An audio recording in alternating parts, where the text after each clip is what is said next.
Let's go. Y'all know what it is. Y'all know who it is. Back by popular demand, it is the NFC East Super Friends, fresh off of one of the best starts in the NFL this season. 3 teams over 500, 1 undefeated, one of the 3 undefeated teams left in the NFL. You know what it is. It's the NFC East Super Friends back in our full splendor. You know the panel, LB, hosting or representing the division champion, NFC champion, Philadelphia Eagles, 3-0 right now, holding it down at the top of the division.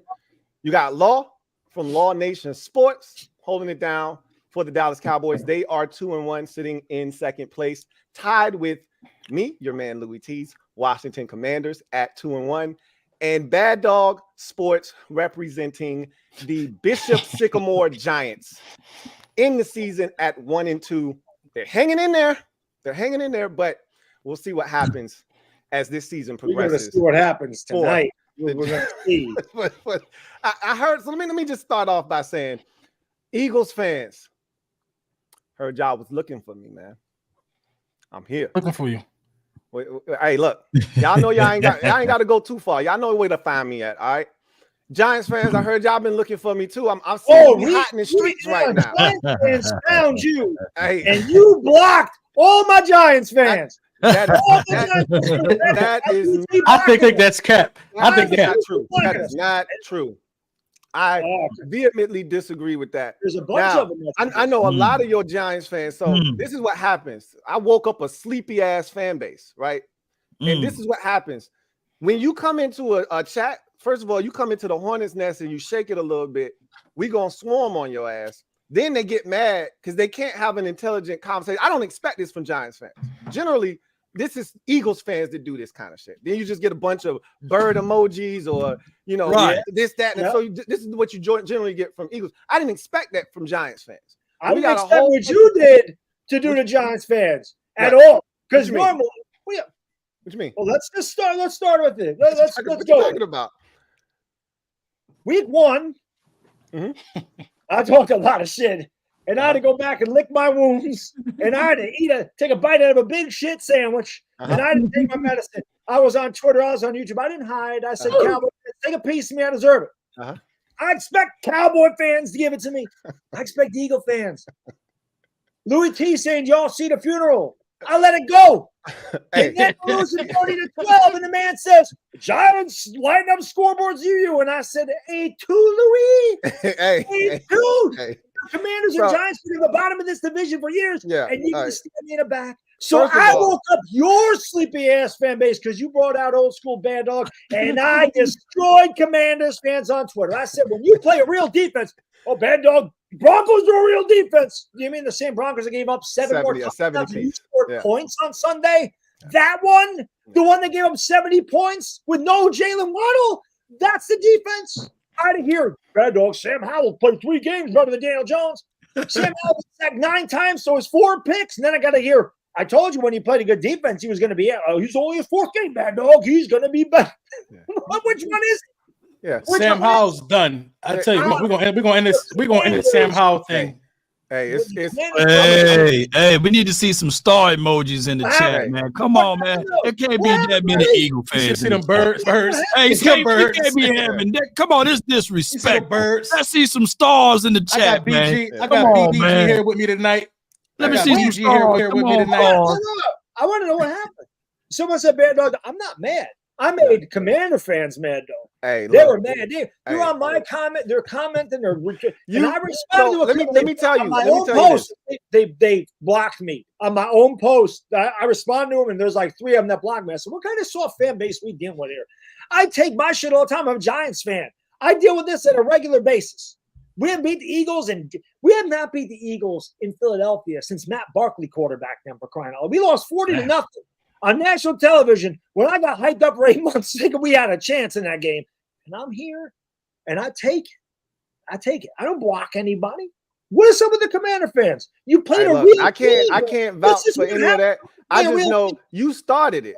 Okay, you threw a subliminal at me. Like if you got something to say it. So I'm watching your show, right? Because this is what happens. Y'all don't think we be watching your shows. I get reports on all of you bastards. Okay, reports. Everything that y'all saying on your little channels. Oh, LB going off on us in his car right now. I'm like, I hope you do. I get reports. I got people on the inside of all of this shit, right? So I'm watching. So I went over and I watched one of your videos, and you said you threw a nice little slight jab, and you just kept on going. He's like, yeah, Washington almost lost to Arizona, but they suck. I said, oh, really? I said they ain't good. Yeah. Oh, so really? That's how you feel? That's how you feel? That's real. So then I already told you before the season started we was gonna bust your shit twice. Did I not tell you that?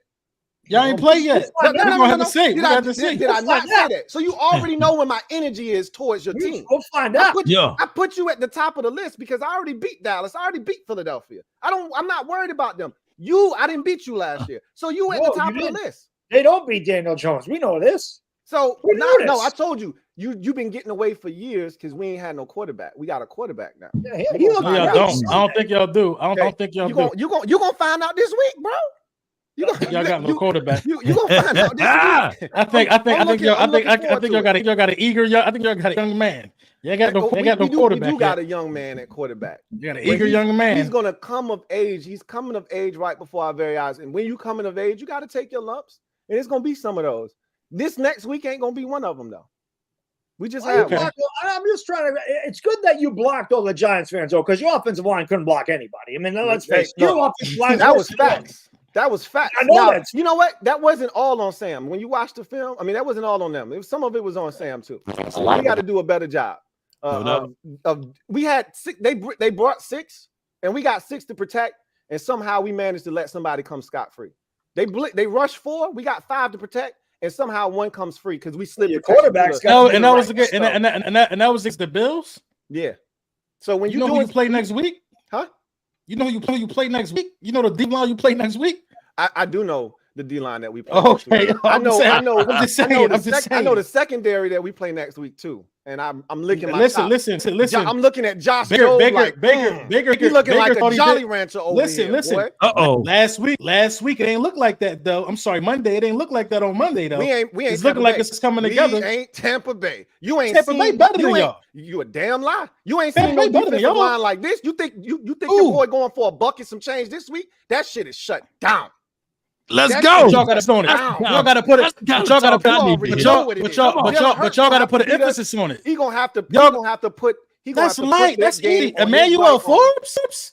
Forbes garbage. He don't start. We could beat you. How you want to get beat? You want to get beat? You want to get beat by the tush push? He don't even start. You want to get beat by the tush push? Beat by $150 on the ground? You want to get $250 in the air? How do you want to get beat? Whoa, time out. The brotherly shove. How do you want this? Hold on, LB. Your audio is remixing, bro. You chopping up. You chop this. Yeah. Chop and screw. I don't wonder where that was coming from. Hold on, my bad. LB's always cutting tracks, so he's just practicing. You know, he's much to try. He over there. We good now. Yeah, I already put it in slow motion mode for those who are asking. So it's now in slow motion mode, ladies and gentlemen. The chat. The chat. It'll go crazy, you know. We already know what it's gonna be in here tonight. But look, I wanna ask a question before we start getting into some of the real quick. Super We chat. got 1,000 people in here already. You guys, seriously, man, the NFC East fans are the freaking best. They really are. You guys and girls are amazing. Thank you. Yes. For all the support. Before we get into killing each other in here, thank you guys and girls for supporting the channel. It really does mean a lot to us. I mean, we just started this last month. We're almost at 6,000 subscribers. Yeah. We got over 1,000 people in here on week 3 of the NFL season. We got to get them likes up. That we got to get going. But thank you guys seriously for hooking this channel up and sharing it with your friends and everything. We do appreciate it. We love doing this. We know you guys and girls love it too. It's good old NFC East trash talk. Absolutely. And it's going to continue all year, baby, all year. Last Wednesday of every month. Look, man. Hey, I need the Commanders fans to stand up in this comment section. It's a lot of these. It's a lot of Eagles fans in here right now. I'm ashamed right now. Get your guns out, man. Right now. I asked y'all to come out here and represent, and it might be 800 Eagles fans in the chat right now, and 50 Giants fans, 50 Cowboy fans. Do I have any? 25 Cowboy fan. I said, show me some stars, man. They only had like where y'all at, stars, man? I know we don't actually have an emoji that we can just fans like cockroaches. You turn the lights on, they'll disappear. Okay, I'm just that's what I'm saying. Here. That's what I'm saying. Somebody, we got to go bird hunting. Come on, Commanders. Y'all got to go bird hunting. Hey, LB, look, man, you cool dude. But come on. I need some support from the Commanders over here. You ain't got to beg, man. You ain't got to beg over here, man. Beg. You already know what it is. Okay. You know what time it is. Hey, the way the Bills, who got better defense, the Bills or the Eagles? The Bills are more disciplined than the Eagles are on defense. Okay, but there were opportunities. Don't get it twisted. We had opportunities. We moved the ball on them. We moved the ball on them, and we just turned it over. We had a lot of issues with turnovers. And again, if we don't protect up front, it's going to be a long day. Trust me. I like where I am now. I'm on top. Not used to being up here. Yeah, don't worry. You ain't gonna stay there for long. Don't worry. I don't like looking up to y'all, man. Hey, Lord, what's going on? Hey, I wanted to ask this question, and LB can chime in when he gets back in here, right? So we're going into week 4. We're through 3 weeks of the season. Have there been any surprises to you within this division, whether it's with your own team or somebody else in the division, to this point of the season? I'll start with you, Law. Any surprises for you right now? You can keep me right here in this spot. Well, that's where you go. That's that you right in front of you. Oh, it's just my spot anyway. Yeah.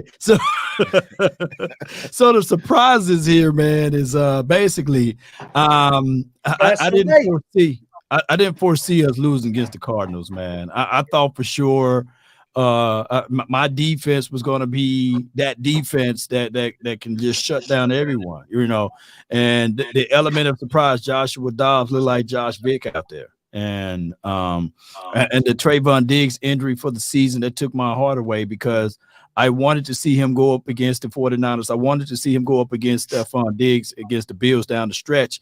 So I'm robbed of that, so hopefully we go up against the New England Patriots. We can see this defense being back to form. But outside of that, that was my biggest surprise, this defense allowing all of those points and giving up those touchdowns on those big scores. So that was a very, very, very much so element of surprise to me.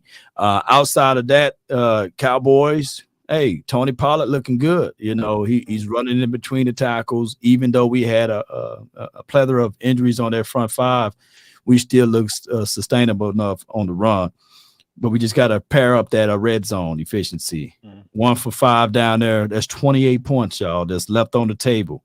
We got to figure that out. At the end of the day, you can't win games in the National Football League being 1 for 5. Maybe we need to adopt a tush push, you know what I'm saying? Or something that you guys are doing over there for the Commanders and the Giants. But 1 for 5 in the red zone is uncalled for. Yeah, we got to start doing that shit too. Yeah. Everybody gonna have to start doing tush push. Hell yeah. I'm like, yo, we get to the one after that. You're such a nice guy. Make it so hard for me to say, really want to say. But I think y'all sweet, Law. I ain't gonna lie. I think the Dallas Cowboys are so sweet. This is what I think. Wait, time out. Look, your audio is like your Eagles defense, man. It's choppy as hell right now. Man. I don't know, but hopefully that's a sign of things to come for your team on Sunday. Hopefully that's what that is. It's a sign of things to come for your Eagles on Sunday. I think we were all disappointed in Trevon Diggs. You never want to see anybody get hurt, especially somebody of that magnitude. I was looking forward to seeing our quarterback and Terry McLaurin in particular go against him. There's always this little rivalry with those two, and our fan bases love to get involved with that. And so, you lose that. Did you think his absence had a lot to do with some of the blown coverages? Like, my man Wilson, the rookie receiver Michael Wilson, wide open on that one play. And I get it. Diggs only plays usually on one side of the field. But did you think him not being in the lineup had a lot to do with some of the, the big plays that y'all gave up in the game? Man, it was us being greedy. We played hero ball. One of the kryptonites of Dan Quinn's defense is running quarterbacks. It don't matter if it's Jeff Driscoll, you know what I'm saying? He was able to run on us. Sam Howell. He was able to run on us. Jalen Hurts last year. It ain't no putting no hate or no nothing to your guy Sam Howell or Jalen Hurts, but that's one of the Achilles heels of my team. I think that we over pursue sometimes of being sack happy or stopping the run to make that play, and we're gonna have to temper our flex on that. As far as the big play that was given up, we played a cover 3 defense. My guy Gilmore on the outside, Gilly. He was in man. He's supposed to go to the deeper third on that play, and he went in man. So that confusion could have been due to the sure fact that we didn't have Trevon Diggs to say, "Hey, no, man, we in zone on this one." So by over pursuing, my guy Hollywood Brown cooked my guy Stephon Gilmore, and I was sitting there like, "Come on!" I thought Bland was gonna be the guy. Bland only allowed 2 receptions for 20-some yards, so Bland did his job. It's the older veteran that didn't do theirs. So we're gonna have to solidify on stopping the run with those running quarterbacks. The only running quarterback that we kind of shut down a little bit, his name is Daniel Jones, right? But even him was getting busy on that first. He's not running. He's not running. He's still running. But I don't want him to say, "Yo, my mic good, my audio good, good." Yeah, I was sounding. I'm sounding good now. No, you still got the echo going. It's an echo. How's it an echo? You whatever you say, it plays. It says it again. Everybody can hear that, or just you? Yeah, we can hear that fuzz, dog. We can hear all of that. It's like maybe you got the volume up too high on it. It's kind of like it's chipping, right? Yeah, it's a little bit of The only thing that could slow LB down was his audio. That's it. Yeah, look, man, he was ready too. He was ready. He was ready. He's still ready. Bad dog. The football gods taking good care of us right now. Go ahead. Any surprises for you to start the season off? Oh yeah, there's a couple. Losing 40-0 was quite a surprise. Was it ever? Losing to Dallas, not a surprise. The way we lost is a surprise. But I think the biggest surprise to me is, and I mentioned this in a lot of my videos and my live streams, the small things. The Giants aren't doing well. We know this. They're not the best team on paper. I know this. They're not as talented as Philadelphia. They're not as talented as Dallas. They're not as talented as the 49ers. Like, there's definitely more talented teams on paper. There's no question. The Giants won games last year by doing the fundamental things, tackling. The inability to tackle. There was a statistic on Twitter today that said last year the Giants only missed 49 tackles the entire year. This year we've already missed 31. Okay, the inability to substitute correctly without play clocks running down or taking timeouts on defense. The first touchdown we gave up to San Francisco, the defense wasn't set. This is the second year in this system, and I don't know why things seem to be amiss this year. That is probably the biggest surprise to me. It's not that our offensive line isn't good. We knew that. Maybe the fact that we've only had one good half of football is kind of surprising. I thought the offense would be a little bit better. I mean, obviously against San Fran, we didn't have Barkley or Andrew Thomas, but I don't think that would have made much of a difference. San Francisco, in my opinion, is the best team in the NFL. Overall, I think they're the best team in the NFL. I can't wait for the Eagles and Niners to play. That'll be a really good game. But to me, I think that is the biggest surprise. The inability to tackle, the inability of any sort of pass rush, and the fact that they just can't do those little things like substitute correctly or get the right defense out there. They look confused. The energy's not the same as it was last year. Granted, we played two of the better teams in the league, but the energy is different. The feel is different. So, to me, that's the biggest surprise. So, somebody got their monitor up too loud. We can hear the playback on that. They said your audio isn't chipping on the stream. So, LB, go ahead and talk, bro. Can we hear me? We good? We good? Yeah. They said they can hear you good. They said there's nothing wrong with your audio. I can hear it. I don't know what it is. I don't know. Maybe it's on my end. I can hear it. Like the it's a little bit of the reverb. Yeah, and it's a little bit of gain. Maybe a little bit too much. I don't know what's on today, but what was the question? Any surprises for you in the division with your team in particular, or just in the division overall to start this season off? For me, it'll probably be a little bit of the slow start in the red zone. I expected us to be a little better in the red zone. Other than that, no. You know what I mean? The first game against the Patriots, I felt like that was our if you want me to be honest. A lot of our starters preseason. The second game against the Vikings, that's when we found out, that nobody can stop us from running the ball. And you just feel like we got a team that's just built to do whatever it takes to win. You know what I mean? We went against 3 brilliant defensive-minded coaches the first 3 weeks. Bill Belichick. Then you swung over to Perez. Then you got Todd Bowles in week 3. I feel like if you had got that 3 weeks in a row, you kind of know what the rest of the NFL is going to do. It's a copycat league. We got a lot of different looks thrown at us the first 3 weeks. I did pretty well. So when said, I think the offense got to tighten up. The only thing that I don't like so far to the start of the season for the Philadelphia Eagles is the sideline situation with A.J. Brown and Jalen Hurts.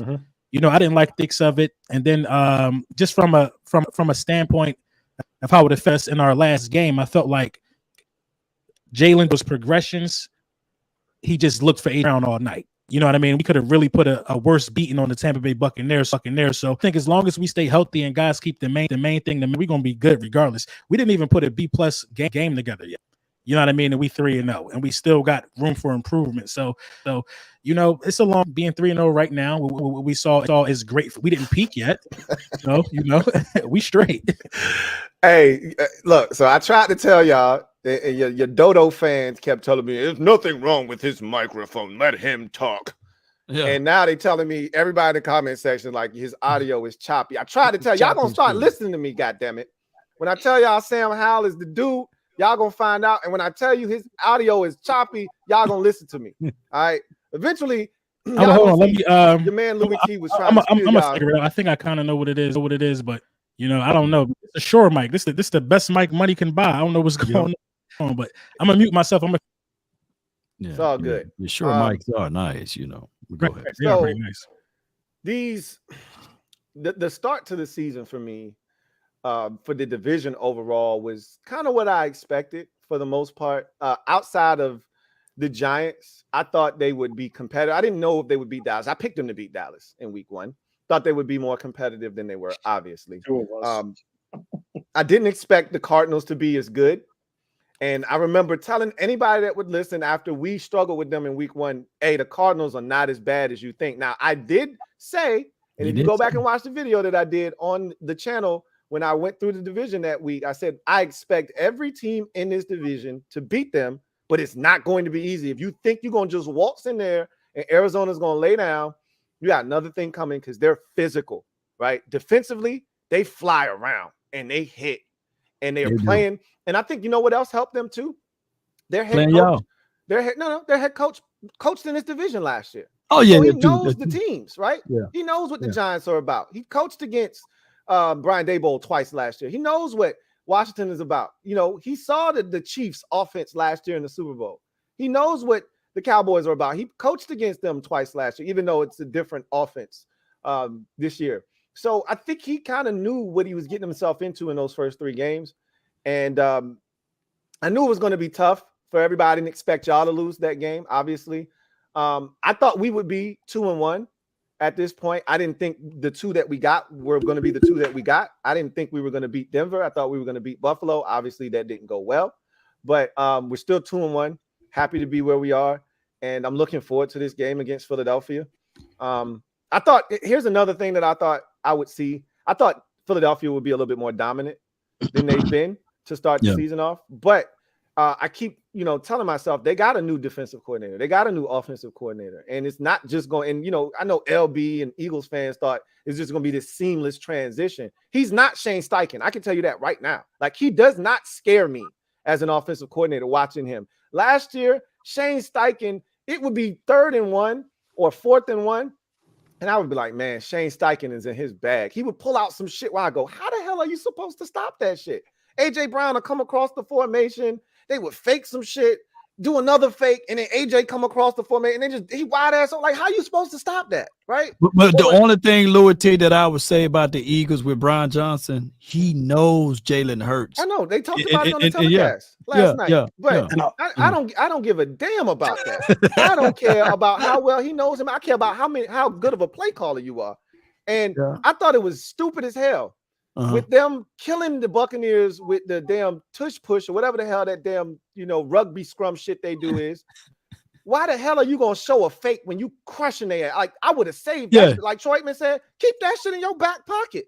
It don't matter. It really doesn't matter because 9 times out of 10, when you see that formation, you gotta tell though. I can tell. Like I knew y'all were throwing it. I can tell you're that tight end that's back there. It's a dead giveaway when how he lines up versus when he gonna push and when he about to go out for a route. Like I can tell. And if I can tell, I know if they watching film, they should be able to see like there's a difference between where he lines up and how he's looking when y'all about to fake this and when y'all actually about to push. You gotta let Brian Johnson get his feet wet though. You know what I mean? That's only fair. This is his first time calling plays. Y'all ain't saying that about and I don't think, Sam Howell. What about Sam Howell? What do we need to say about a guy? You literally just said you got to give him time, but Sam Howell is trash. But Sam Howell is but Sam okay. So what's your point? When Brian Johnson calls us a game, then we can revisit that. Right now, he's 3-0 as a play caller. Yeah, that's fine. You could be 3-0. That doesn't mean you were impressive. It just means you're 3-0. You were better than the 3 teams you played, and as a team, collectively, you beat them. I haven't been impressed. What I'm telling you is, if not for your run game, you're probably 1-2 right now. Real talk, because I don't think you beat running the ball. Running the ball is we act like that's a bad thing that we can run the ball. No, it's not a bad thing. I'm not telling you. So what are we talking? What are we talking about then? What I'm telling you is you're not as impressive. You're not a complete. So running the ball. So running the ball is not impressive. So what do you have if the run game isn't working? Because last year you had it all. You could run it. You could throw it. If the run we game couldn't wasn't run. working, We couldn't run the ball at this clip without using Jalen Hurts as a decoy last year. Right now, we could just line up and give it to Swift behind this offensive line. You said you couldn't? No. Jalen Hurts was a big part of the running game. The first 3 weeks, Jalen Hurts had way more yards than he had last year than he has this year. Right. Now we don't need to put Jalen Hurts in jeopardy. We can run the ball at a way different level this year with the running. I think you can run the ball at a different level when you play teams like what the hell was that Tampa Bay was playing? Can you tell me? No, they was playing a bunch of different coverages. It would be 7 because this is why it's laughable when you say stupid shit like, oh, Tampa Bay is better than you. You're not going to go 7 yards up the field before you contact your first commander's defender, bro. This is they don't. Oh, of course. You guys hold on. Let's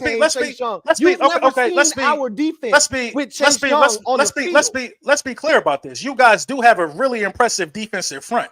You got a really impressive defensive front, but I just don't think that everybody ain't y'all. So we're not gonna be. I don't think we're gonna be able to run the ball the same way that we did against Tampa Bay against you guys. Okay. So I just needed to hear that from you. No, I mean that's honest. That's honest. That don't mean y'all gonna win the game. Though. I didn't say. And people want to say we're not impressive. What's not impressive of 400 yards of total offense back-to-back weeks? Enlighten me. I didn't say you weren't impressive. I said I'm not impressed by your offense. Oh, that's just you. I mean, you don't know what winning football look like, though.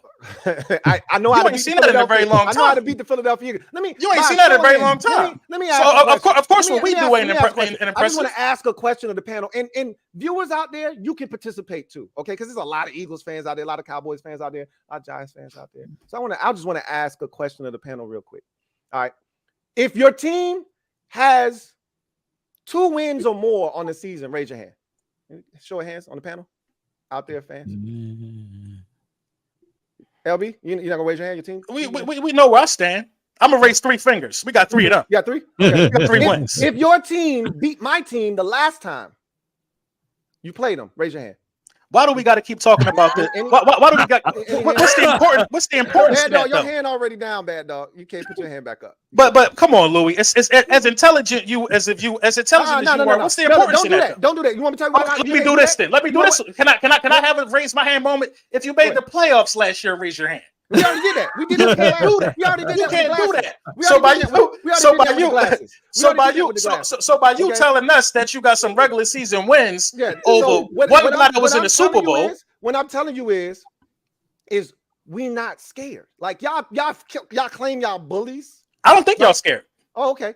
I don't think y'all scared. I'm glad you understand that. I don't think y'all scared. We like going to Philly, but we're upset though. I know y'all are. We're 3-0 and we're upset. That's different. No. You should be scared. You know who is scared? You're upset because of what we did to you last year. No. We're not upset at y'all. We're not upset at y'all. I've heard that. I've already heard. We're not upset at y'all. Don't make no mistake about that. How upset he was from the beating y'all took last year at home and how embarrassed. I want to see how I want to see how the young pup respond from having the worst game of his career. That's what I want to see.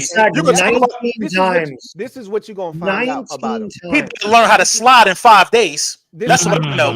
He better learn how to slide in a couple days. I encourage him to slide a lot more. He takes. Yeah, he better learn quick. He better learn quick. We ain't the Biddles. Be better. We ain't the Bills. He can be better in that. And you going to have to double team Jalen Carter. Look, I don't mind double teaming him. I don't mind double teaming him. Let's really talk. Let's really talk now. Let's go ahead. Y'all can't run the ball on us either. Oh, y'all can't run the ball on us. That's a lie. So what position does that put y'all in? That's a lie. Oh, what you talking about? We're only giving up 40 yards. We're giving up 40 yards a game on the ground. Who have you played that runs the ball with any efficiency? You act like you played. It don't matter. It don't matter. You know what we play? It does matter. The Patriots run the ball. The Patriots. Zeke just had 5 yards of carry last week. Zeke just had 5 yards of carry last week. We play the Patriots that run the ball with great efficiency. They played against the Jets, right? We played the Patriots who's a running team. Ramondre and Zeke are a big part of that offense. Brian Johnson Jr., your guy who they're talking about. This Robinson. Whatever. You should know he busted your head last year. Don't mess his name up. He busted your ass last year. We had y'all boys over there shook. Y'all gonna win the game or not? I don't know. We gonna see. I like our that's all I want to know. Like our ask me. No, ask me. Look, check this out. Check this out, right? I love how Eagles fans, you included, love to wear masks and shit like that, right? Like y'all some type of, oh, look at me, I got a mask on, right? You know what they call people like us? They call us brazen. You know why? You know why they call people like us brazen? Because we don't wear no damn mask. We want you to see our face when we come to your house.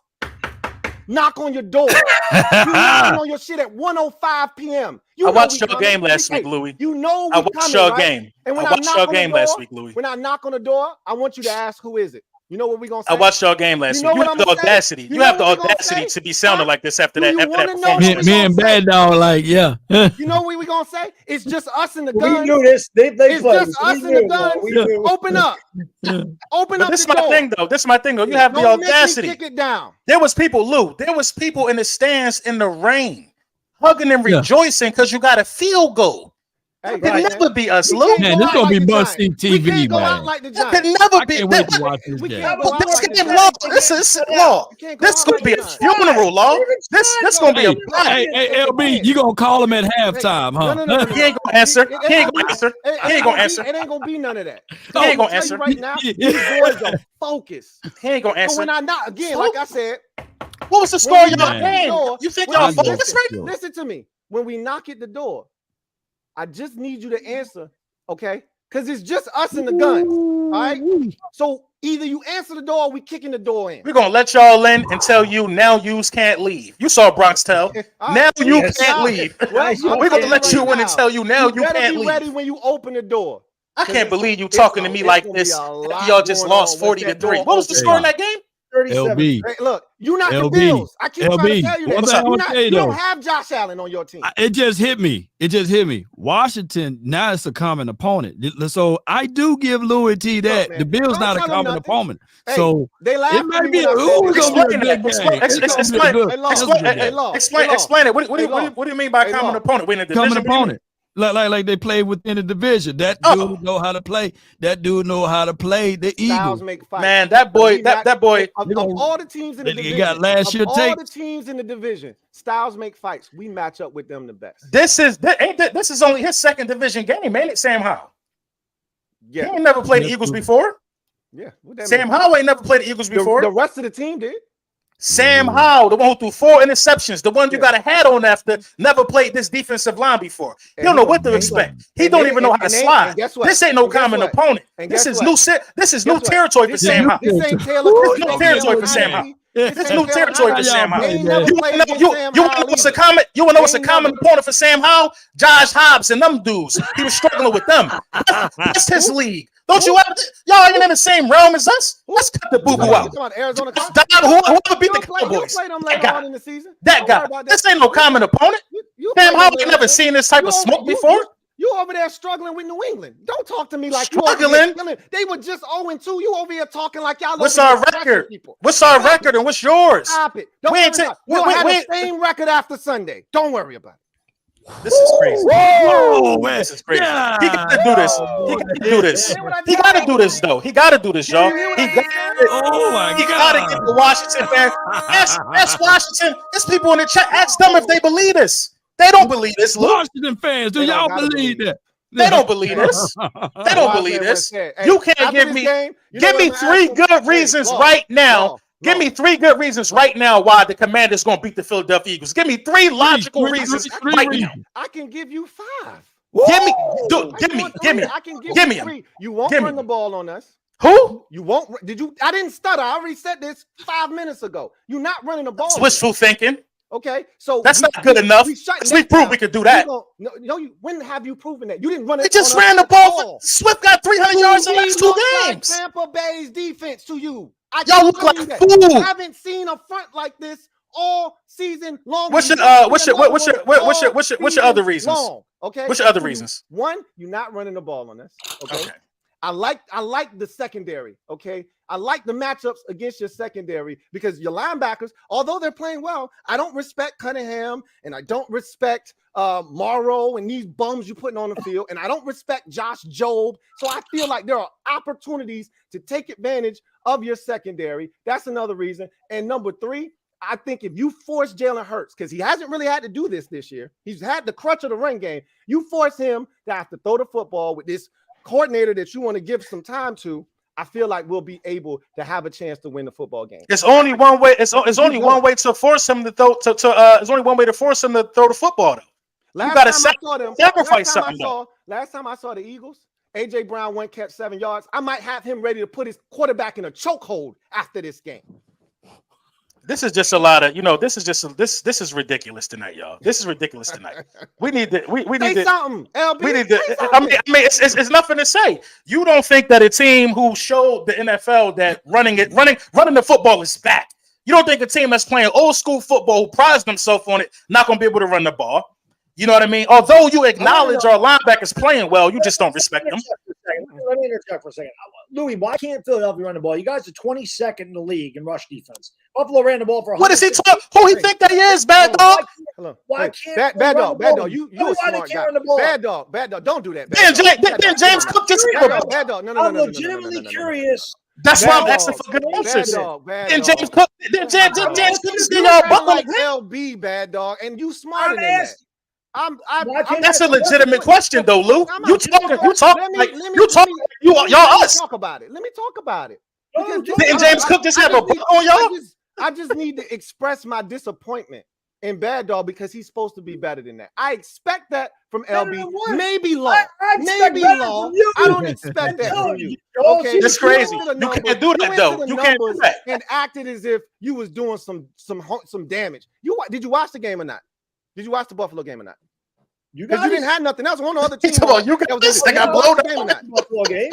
Did you watch the whole game? No, I didn't get to see the whole game. Okay, I saw a lot. I don't blame you. I don't blame you. If you checked out early stages, I didn't check out when they moved the Bears and Chiefs off of Channel 6 or whatever it was. I watched the rest of that game. Yeah. So let me explain to you. James Cook wasn't doing shit in the first 3.5 quarters of the game. After Antonio Gibson fumbled for our 4th turnover of the game. And Josh Allen ran. So first of all, Josh Allen had 3 carries for 46 yards. Y'all couldn't contain Josh Allen. Let me talk. Because again, you keep doing this, and it's like you don't comprehend or something. Your quarterback isn't Josh Allen, so stop. He damn sure can run like him. What are you talking about? Stop acting like you have Josh Allen at quarterback. We're talking about keeping contained. I dare you. We're talking about keeping contained. Roll out to the right and throw a BB off 1 foot, 35 yards. We talking about keeping contained. 2 feet, throw the ball 40 yards down the field. Did y'all get the memo that Josh Allen can run the ball, though? Look, man, look, he is a special athlete. We got to him a couple times, and he broke tackles and all that stuff. Your guy ain't him. Broke tackles? It was multiple runs where he just scampered and just chilled. It was other runs, like the touchdown run, where we blitzed, and a guy got to him free, and he just didn't tackle him. He's Josh Allen. He's a different animal. Your guy is not. But like I was saying, this is crazy. If you watch that game, we had James Cook bottled up the entire game. Literally, he had 98 yards, I believe, in the game. 55 of those yards came on the final drive that they had when they had their starters in the game. Well, they took Josh Allen out. He was done. They left him in the game. We were done. Our defense was cooked. The game was over. Sam Howell just throwing a pick 6. It's 30-0. That's when he got all his yards. So if you want to talk to me about, oh, the Bills ran this and did that. Come on now. If you watch the game when the game was in the balance, he wasn't running nowhere. But the Bills don't have the same running game as Philadelphia. That's been their strength for 2 years. What's your point? We played Philadelphia twice last year. In both games, they did not run the football. I don't understand. We didn't have Swift last year. We did not have DeAndre Swift last year. Back is. He ain't doing nothing special. James Cook. Because your line is James Cook. James Cook affect me like it affect everybody else. James Cook averaged 6.5 yards a carry last week. Just hear what I said. He had a 34-yard run on the final drive when the game was over. That's what good running backs do. They make explosive runs. That's what good running backs do. Listening when the game was in the balance, when the game was not 30-0, when it was 16, when it was 13-0, when it was 10-0, when it was 3-0, he did nothing. That's what I'm telling you. You're not listening. Okay. Your boy, what you're I'm making excuses. What you're trying to do is what I'm telling you. What you're trying to do is you're trying to distort reality. Some sloppy. You want to know what? Nobody ain't got close to 100 yards rushing on us this year without any resistance. That's not happening against my team. I assure you of that. I'll also make another declaration right here on this show right now. Your boy won't sniff 100 yards. So you just rolled over and accepted defeat because it's Josh Allen. No, that's not. You have no other critique. All you have to say is we took that L because Josh Allen is special. James Cook has 6.5. James Cook has 6.5 yards per carry because he did it in the fourth quarter. So y'all just gave up. You clearly didn't watch the game. I watched the game. I watched every minute of it. I was texting you. I had the time of my life. So if you watch the game, then you wouldn't be sitting here talking that foolishness. At the time of my life, actually. The game, then you would know. Hey, they won't have it. How many total rushing yards did y'all give up? You gave up almost 50 rushing yards to the quarterback. I don't know. It was 3 carries for 49 for Josh. I know that 3 or 4 for 46, I believe. That's what I'm saying. You gave up almost 50 yards to the quarterback. The boys' numbers look really good. If you watch the game, you know the truth. That's all I'm trying to convey to you is when you've turned the ball over 5 times, you continuously put your defense on the field in sudden change of possession situations, and they keep coming on the field and keep getting stops. At some point, the dam breaks. 33-17 Eagles. 33-17 Eagles. I'm not trying to go on a round robin with you. 33-17 Eagles. You acting like we playing in Landover. This is this game in Philly. 33-17 Eagles. We like it in Philly. That's our second home. Didn't you just hear me say that? Hey, Eagles. 33-17 Eagles.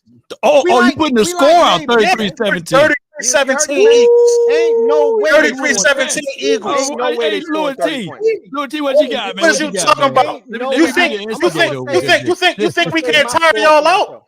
Huh? What are you talking about? Tampa Bay scored with 9 minutes left on the clock. They ain't see the ball again. You don't know who you playing with, Lou.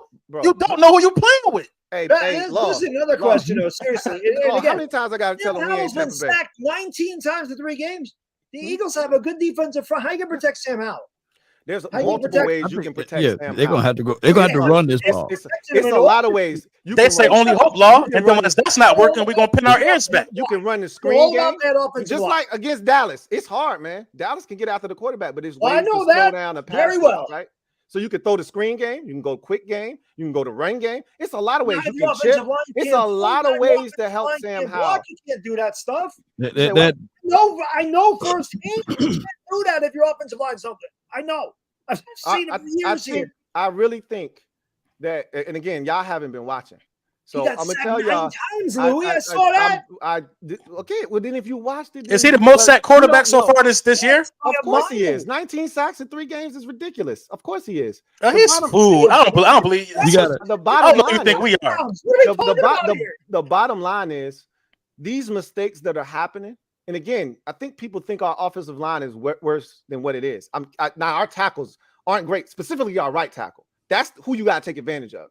And if we don't help him, we're going to have a long day. Because if they put the rookie from Georgia against him one-on-one, he's so damn fast, he'll run circles around his ass. So we're going to have to chip and help. If we're going to try to leave him one-on-one, you got to hit him on the way out. Because our right tackle, Andrew Wiley, he's terrible. But outside of him, the rest of our line can hold up. Our interior, y'all don't answer for our defensive pass rush. What you gonna have to do? You can't play the Eagles like the Bucks just did. You're gonna have to play them like the Vikings did. And the Vikings, they had Kirk Cousins who was able to give it to Justin Jefferson. So will Sam Howell be able to do that? But you got to play a mistake-free football, because that's how the Eagles, once you get that mistake going, they got waves of guys, man. They got waves of guys. They got depths on their front. We already know the challenge that's in front of us. That's a big challenge, man. We know we know. So I don't understand. I don't understand why you talking like you talking like we the little Giants or something. That's not what I'm doing. 33-17. What I'm telling you is sometimes the punt can be the best play. They can't beat us. Sometimes the punt can be the best play. You talking like we who did the Giants beat? They beat the Broncos and they beat the Cardinals.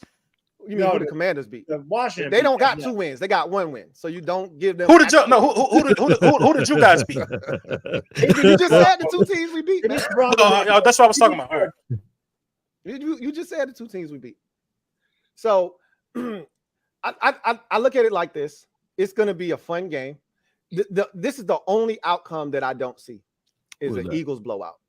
I can see a close Eagles win. I can see a close Commanders loss or a close Commanders win. We not blowing them out either. I don't see a blowout on either side of this game. I can't see us doing the things we did against the Buffalo Bills again. One thing about Ron Rivera and his era so far is his team has responded. When we haven't played well, the next week we've played extremely well. And I'm telling you, y'all, I know y'all like to laugh at Sam. He's the real deal. And by the end of this season, I laugh at the fact you compared him to Mahomes. I didn't do that. So again, I'm starting to see Bad Dog has trouble doing it. So, like I said, we all gonna rag on you for the rest of your life. Y'all ain't gonna let that go. It's all good. But let me just say this though, Louis T. Sometimes you can just look at teams and say they can put up the good fight, but eventually they pull off. Just for example, the Giants versus the 49ers. That was a real close game all the way up until the 4th quarter. And whoever made the most mistakes at the end, they can pull off. And that's what I see with the Eagles. They got the ability to scoop score. They got the ability to harass. And the moment they get momentum swing and they pent them ears back, shoot, Nolan Smith was able to get some hits on the kid last week. Baker Mayfield. So I just look at it like this. Sam Howell as a rookie. I'm just saying, Sam Howell as a rookie, he's going to have to be extra protective, and they're going to have to be careful, even whether or not they have a league or not. You don't think they know that? You don't think we don't know? We know who we playing. You don't think we know that we damn near perfect? You don't think Sam said, listen, bottom line, this game is going to come down to the inexperience of Sam Howell. That's the bottom line. Yeah. That's the determining factor of this game, the inexperience of the quarterback. Hey, that's the bottom line. Because to that fact, to that fact, if the Bucks had Tom Brady, a good, healthy Tom Brady, y'all probably lost that game. Ain't no probably. I don't think so. I don't think so because Baker did lay they would have lost to Minnesota. If I don't think so. I mean, fumbled the ball at the 1 yard line. I don't think so. It would have been closer. It would have been a real close. It would have been closer. It would have been closer. Tom Brady don't stop the run. Next question. It's going to be a shootout. Right. That's why it's going to be a Tom Brady don't stop. We would have ran the ball out of the air and kept the ball out of Tom Brady's hands. It's gonna come down to the inexperience of Sam Howell. We're not gonna get on here and cap like Sam Howell got it all figured out. The boy don't know. He holds the ball. He's not bad, but he hold the ball. His first year, Jalen Hurts, holding the ball too long and not knowing when to slide. You can't do that against us. He's gonna get sacked at least 5 times. At least 5 times in this game. I'm not doubting that he does get sacked 5 times. We can still win with 5 sacks. We've done that before. I'm not promoting that, but I pray, I pray that one day the Washington Commanders get pulled out of the dumps. I really do. Because you, my brother, have been suffering since the days of Rayful Edmond. Hey, look, you have been suffering since cocaine was at a premium price in Washington, D.C. You have been suffering. A hell of a drug. It's a you have been. You might have found the last batch of it the way you talking. You might have found the last batch of it. What I'm trying to tell you is you underestimating. I love the way y'all looking at me. Y'all looking at my squad like y'all don't understand that you can get these hands and you can get this work. Like we ain't coming to your house last year and put these hands and put this work on. Can we all agree upon this though? I understand you got to put a boot in your ass. Well, I just want to say this though: the Bucks have like the 27 or the 28 ranked defense. Washington LB got the 12th ranked defense. Okay, break down the reason why Hurts threw those 2 interceptions. The 2 interceptions. The 2 interceptions. I mean, so the first one to Swift was pure miscommunication. Now, this is what Brian Johnson does that Shane Steichen doesn't do. Involve the running game in a lot of these pass catching situations. It looked like Swift was supposed to run the Texas route. Jalen Hurts anticipating him sitting down on the hitch. Miscommunication. Swift kept running. Hurts threw the ball right in the belly of the beast. The second interception to Devontae Smith thought he had the safety just completely beat and was waiting out there in the outfield. You know, listen, y'all know Devontae Smith is how can I say this? A ballroom dancer. Y'all know how Smitty is. He was getting real pretty, getting ready to walk it in his hand. He didn't expect the safety to make a good play. Those was 2. Well, the first one was miscommunication. The other one, Swift just didn't attack the ball. Mm-hmm. You know what I mean? It's as simple as that. I ain't got no problem with saying if something a bad pass or not. I looked at the tape on both of them. Smith should have high pointed that ball and attacked that ball. He would have went out of bounds at the 2. Then we would have pushed it in there. You know, just miscommunication on the throw to Swift. And what happened? The one against the Vikings was just a terrible decision. What happened on the third one when the dude almost had a pick down by the end zone? You talking about an almost pick? Yeah. Mm-hmm. I thought we was talking about actual picks. Nah, I'm talking about because I'm trying to catch them. Like okay. I'm trying to catch them all. On the intercept, maybe. Well, I didn't watch film on the almost pick. I watched film on the actual picks, and I got one being miscommunication, and I got the other one just being Devontae Smith didn't high point the ball. Okay. So let me say this though. And this is just me just looking at tape.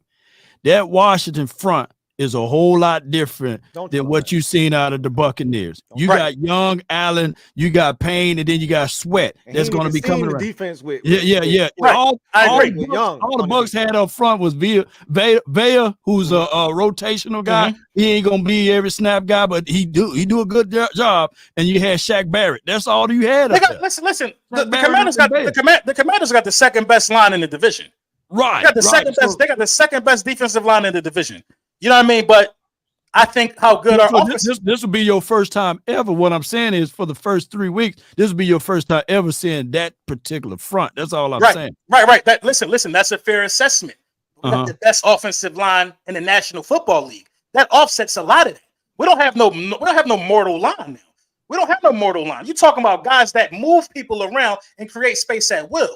When we moved Cam Jerkins to that guard position, you got 2 guys now that can get to the second level at will. Kelsey and Cam Jerkins are 5 yards down the field as soon as the running back get the ball. This ain't no regular offensive line. So I would care if I had a Dallas offensive line that's always banged up, where Tyron Smith ain't played, you know what I mean, the whole season since 2017. This is the best offensive line in football. Can we agree on that or not? I mean, I give you that. You know, they are the best offensive line in football. So some of those key guys that you named are going to get neutralized.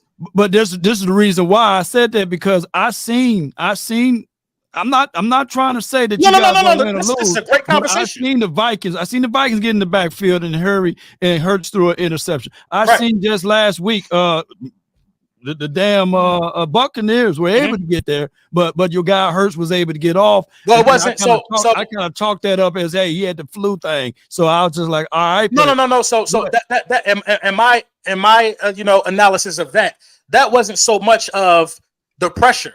That was the looks. You got that was 3 weeks in a row almost, where guys were dropping 8 guys in coverage, trying to purposely confuse the quarterback. They were picking their poison. You know what I mean? But if you're going to throw the ball with Jalen Hurts, we're going to drop everybody back here because you got A.J. Brown and Devontae Smith. That's a good-ass game plan.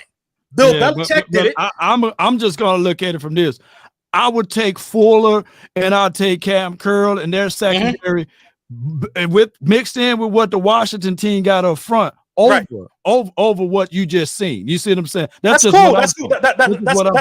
That's cool. And I believe Washington believes in a pass rush so much that they're not going to drop 8 guys in coverage. Okay. They're not going to drop 8 guys in coverage. And Devontae Smith and A.J. Brown and Dallas got it in the game. Going to have a good day through the air. I mean, we did this to them last year. We did this to them last year in week 3. I was there. Yeah, I was there. Everybody had them. If you play 1-on-1, you're going to get cooked. You drop 8 in coverage, we're going to run the ball. What are they going to do? That's my real question. What are they going to do? We know we're going to do. We got a plan A, B, and C. If you've really been watching how the Philadelphia Eagles play, it might not look pretty to y'all, No. But we got a winning formula for whatever they're trying to throw out there. I seen an A. I ain't see a B or a damn C. And I like my chances taking away I think the key performance of your game going to be Smitty once again. It's going to have to be a game for Smitty. I don't see AJ getting off in this game, and I don't see your running game continuing to do what y'all did against the Vikings and against what y'all just seen against the Bucks because of that. It's probably not going to be us running the ball at will. But we are going to be able to run the ball in this game. Yeah. You know what I'm saying? We are going to have around 100 yards rushing in this game. You know what I mean? We're going to have around 100 yards rushing in this game. Sure. I'm not saying for one player. I'm saying with the combination of running backs that we got, and we still haven't even touched Penny yet. We are going to be able to run the ball in this game. They're not going to be able to stop the run. Yeah, Godard will have his chance to eat too. I'm reading the chat. Godard will have a chance to eat. We struggle with the tight end. That's the only dude. They're absolutely not. Smith are the only two dudes that scare me on that defense. Them two right there going to be the ones that I worry about. I mean, that's blasphemy though. If you don't think AJ Brown scares you, I mean, big slow receivers. No. What I'm saying, what they're gonna do to AJ, they're gonna bracket. They're gonna bracket him. They're not bracketing nothing. We didn't bracket him last time. The only dude that fits is it ain't gonna be 1-on-1. We still gonna have a safety over the top, but he does his damage over the short, the intermediate. That's what he does. Slants, 3rd and 5. I can call it out. They're gonna run a slant to AJ Brown. We taking that shit away. You put AJ Brown caught around the top of the league at the most 20-yard receptions in the air last year. Yeah, I'm talking about this year. I ain't talking about and when you play us, I don't give a damn what you do to the Tennessee Titans and the Pittsburgh Steelers with Jalen Hurts throwing the shit up in double coverage and they falling over themselves and you ain't doing that shit to us. Louis, I'm gonna tell you about what you did to us. I'm gonna tell you right now, Louis. I'm gonna tell you right now. After this, Louis, what you did last. Louis, after we beat y'all, you just got to disappear this week. I'm not. You gotta disappear this I'm not you. I'm telling you right now. Milk carton. I don't. I'm telling you right now. Authorities to y'all. You ain't never seen me. I ain't never, Louis. I ain't never had no chance to go no milk carton. We like 19. We 19-1 in the last 20 regular season games. Who was the one? I ain't had my opportunity to go to milk carton. Who was the one?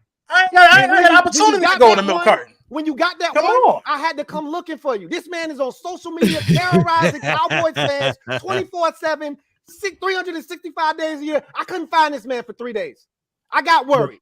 But the only thing we're not gonna be able to find you after Sunday. You know what you just did? You just made it bad for your fan base. Usually I got this energy for Dallas. I'm on you, dog. I'm on you next week. I don't care. I'm built for this. I told you already. I'm built for this. I'm built for this. Hey, man, dog. Smoke. We've been back here quiet for too long. I keep trying to promote my fan base to stand up and talk. They still scared. It's okay. They still in the house. They smart. I'm outside now. They ain't smart. They smart. I'm outside now. And y'all ain't making me go back in the house. My mama said I could go outside and play, and I ain't got to come home when the street lights come on. Listen, the bully's in here right now. He's a marked man, y'all. He's a marked man, y'all. It's all good. I got so much heat for y'all. You better hope y'all beat us. Because if y'all don't, I'm gonna make life all of them. They were blocking me. They were crying. They were wanting. Hey, Bad Dog, you gotta stop promoting that foolishness because y'all are ass. Ain't nobody blocking y'all. Okay, Louis, I'm just gonna say this. Louis, I'm just gonna say this, man. I'm just gonna say this. Two of them. Louis, Lippin was your quarterback. What's up? Louis T, I just got to say this, man. I trust the Eagles defense over your offense. That's the only glaring hole is that part of it. I like your defense. Sam Howell, I just trust the Eagles defense more than your offense. I don't want to turn this into an Eagles versus Washington preview. I know that's what it is now. Let's move on. I've already said we coming. We knocking at the door, and when they ask us who is it, it's just us and the guns. Either you open up or we kicking the door down. We already done made the discussion. We done had the conversation. I want to talk about Dak being spoon-fed like a baby. Wait a minute. Talk about the bid Dak Prescott has on right now. That's what I want to talk about. See, look, you know what Law trying to do? Law don't want us to talk about the Cowboys right now. He don't want that. He don't want that. Hold on. One more piece. It's NFC East, but one more piece. Okay. How do you plan to attack the Eagles defense? Because I was going to say secondary. I just told you how I plan to do that. We have to neutralize their rush. First of all, we got to be more balanced. We've run the ball very effectively this year. and we don't stick with it. I've been really disappointed in the fact Brian Robinson had 10 carries for 70 yards in the game. And it wasn't like with James Cook where he had a 34-yard run. This was 8, 12, 15, 7, 6. He was consistently gashing these boys on first down, and he just didn't stick with it. He killed the Denver Broncos the week before. I thought that would earn him more carries, and he was killing them from the word go. First carry of the game was like 6. I mean, come on, Mostert and freaking A-Chain killed the first one. Bad Dog, do you hear this guy? Bad Dog, do you hear Bad Dog? So I was looking for more opportunities on the ground, bruh. And I was disappointed that we didn't run it more, right? So they beat the Broncos and the Cardinals. So he talking about we ain't the Bucks. Right. That don't got nothing to do with. Hey, them Cardinals were tough, man. Them Cardinals were tough. Don't tell him. He gonna find out later in the season. Don't tell him nothing. He gonna find out later in the season. With Isaiah White, Eagles, y'all haven't played the cards yet, so y'all better watch out. All of y'all laughed at me after week 1, and I tried to warn y'all. Nobody wanted to listen to me. The Giants got 28 on their skull through 3 quarters. And the damn Cowboys got 28 on their skull through 4 quarters. I tried to warn y'all. They ain't scoring no defense. They ain't scoring no offensive touchdown on my team. I can't speak. Man, hey man, they didn't score a single offensive point on us. Touchdown rather on us. I wish I would be out here lose some sleep about the Cardinals because y'all. Cardinals beating the Eagles, man. I'm putting it on the schedule right now, man. Stop that foolishness, man. Now let's talk about. All right, I want to talk about that, man. Come on over here. Sweet Daiquiri over here, man. Yeah. Right, let's talk about Mr. Daiquiri. He don't leave the NFC and Strawberry Daiquiri over here, man. This man don't need sweet like syrup. I want to talk about Mr. Daiquiri. He's definitely sweet. Hey, we came on a mission. It's capture or kill. Hey, so this offense talk. I really want to rap with you about this because I've been watching this season to this point, and I'm like, yo, I feel like that actually now again. I like what y'all are doing with the run game because the run game is the focal point of y'all offense, and nobody has really stopped Tony Pollard yet. Really. Yes, they did. Honestly, the red zone. Yeah, red zone. On thing is stopping. He's allergic to red zone. I'm talking about. No. I know what you mean. Yeah, he been a monster this year, right? Mm-hmm. And so, what I'm seeing though is y'all treating Daiquiri like he's Cooper Rush or something. I mean, it's a lot of dinking and dunking, a lot of protecting this man. I ain't seen no opportunities down the field. I know CD's got to be getting pissed off. I seen his body language during the Cardinals game. He was getting pissed off. And I saw that. What was he? 30 of 37 against the Jets for like 255 yards or something. CD Lamb right now is the best wide receiver in the NFC East right now, right or wrong. That's cap. Numbers. That's cap. That's cap. Don't he have the best numbers? Don't he have the best numbers? Look, this might sound crazy. I would take Devontae Smith over him. Oh, I said it on Twitter. I said it on Twitter. They tried to burn me to pieces. Wait a minute. They tried to burn me to pieces. Don't y'all be disrespectful to CD. I like CD. Do CD got the best numbers for real? Because I know both our guys had a 100-yard game. I think CD got the best numbers over here in the NFC. Let me see. Look it up. Pull it up, boys. Struggling over here. Oh man, you know what I'm saying? I think CD is up there. And Dak Prescott got the least. He got the least INTs. I thought that was a major topic line. You know what I'm saying? He don't have all those INTs. It's like Bad Dog putting out that stupid ass stat he put out about Daniel Jones and all the rushing yards and the completion percentage. And I'm like, man, this man dinking and dunking the whole goddamn. Don't talk to me about completion percentage. Depth of 1,000 cuts. That bullshit. Depth of 1,000 cuts, man. No. That's what y'all doing with Dak ass right now. Depth of 1,000. We gonna dink and dunk. Hey, we were able to get the yards last game. We just couldn't punch it in. You know what I'm saying? We got all the way to third base. We just couldn't get home. Good. If you ain't got no exposure, you know how hard it is to score. CeeDee Lamb don't got no touchdowns. You know, I thought he had at least one. But Dak Prescott has not thrown a touchdown to a wide receiver this year.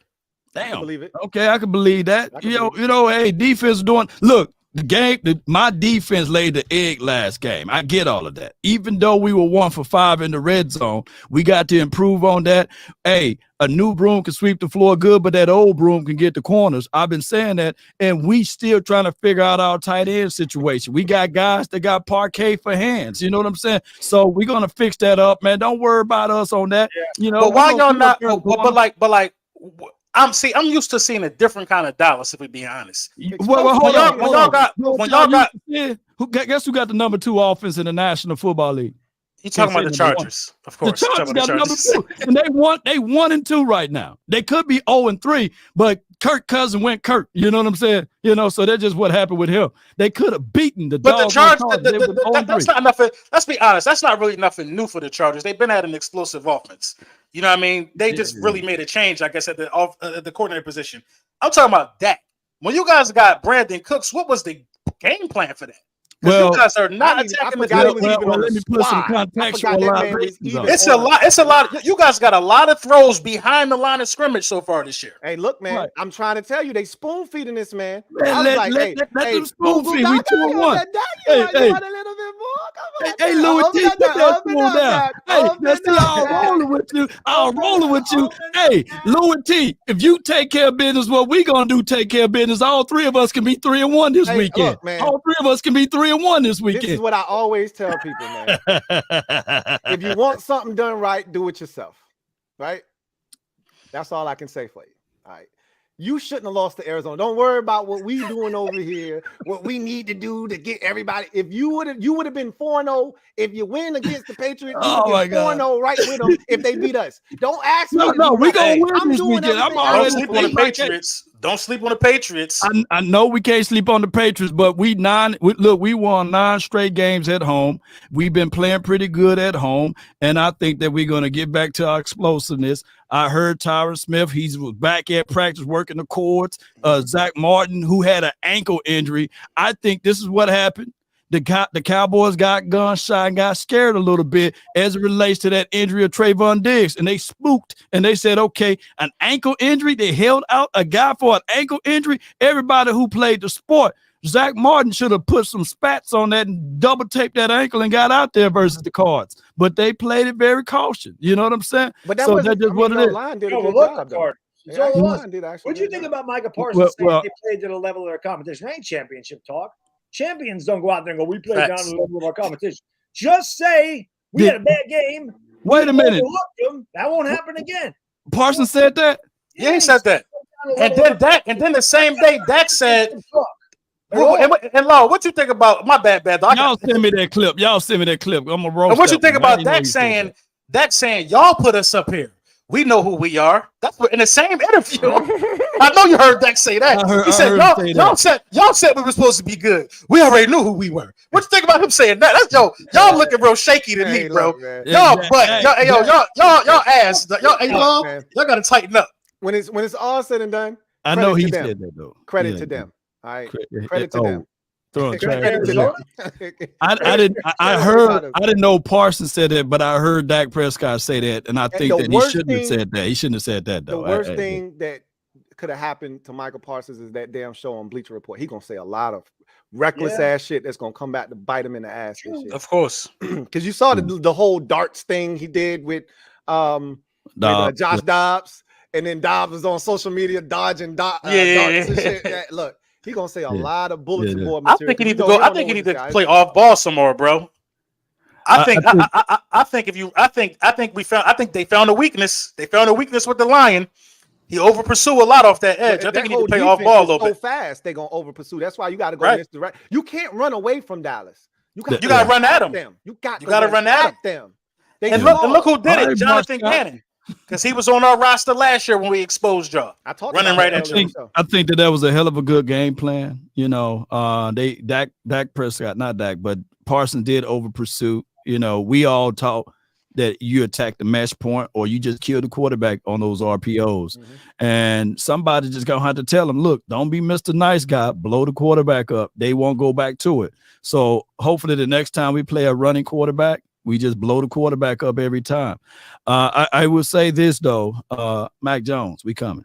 Because I don't think that he will be able to evade and elude and get outside. He's sitting duck at that point. And Kendrick Bourne. And I'm not overconfident talking like this, but this is just the reality of it. Kendrick Bourne, Keyshawn Butte, and whoever else that's out there is finna. They going to have to be the sacrificial lamb because we're going to come after them. Yeah, Juju gonna have to do something. I think for them guys to really win this game, Smith-Schuster gonna have to turn back the clock a little bit to his rookie year because he really ain't done nothing since then. No. Have like a 100-yard game or something. Before we get to the comment section, they're gonna have to run the ball if they're gonna beat Dallas. There's no question, man. They're gonna have to control the ball. They can't be in obvious passing situations with Mac Jones. It can't be 3rd and 11, 3rd and 9. That right. can't.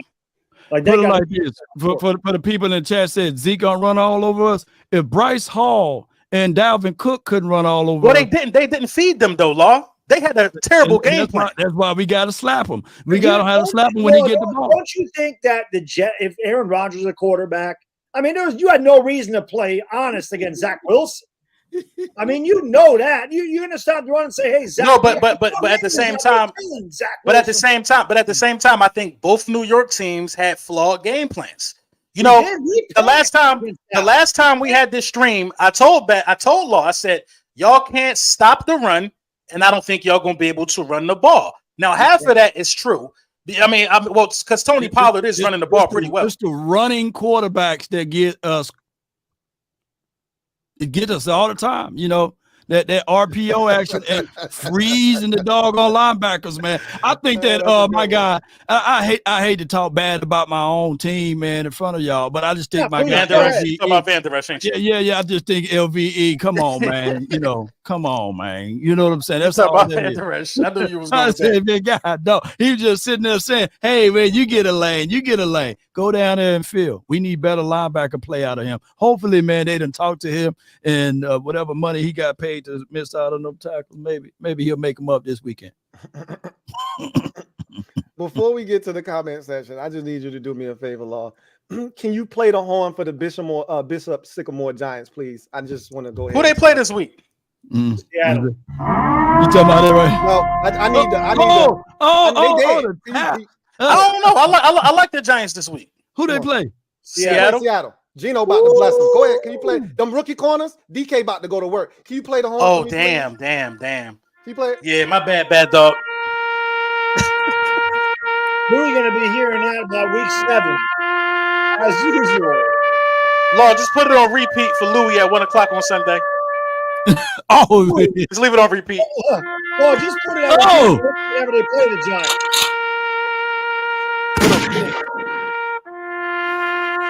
Yes, sir.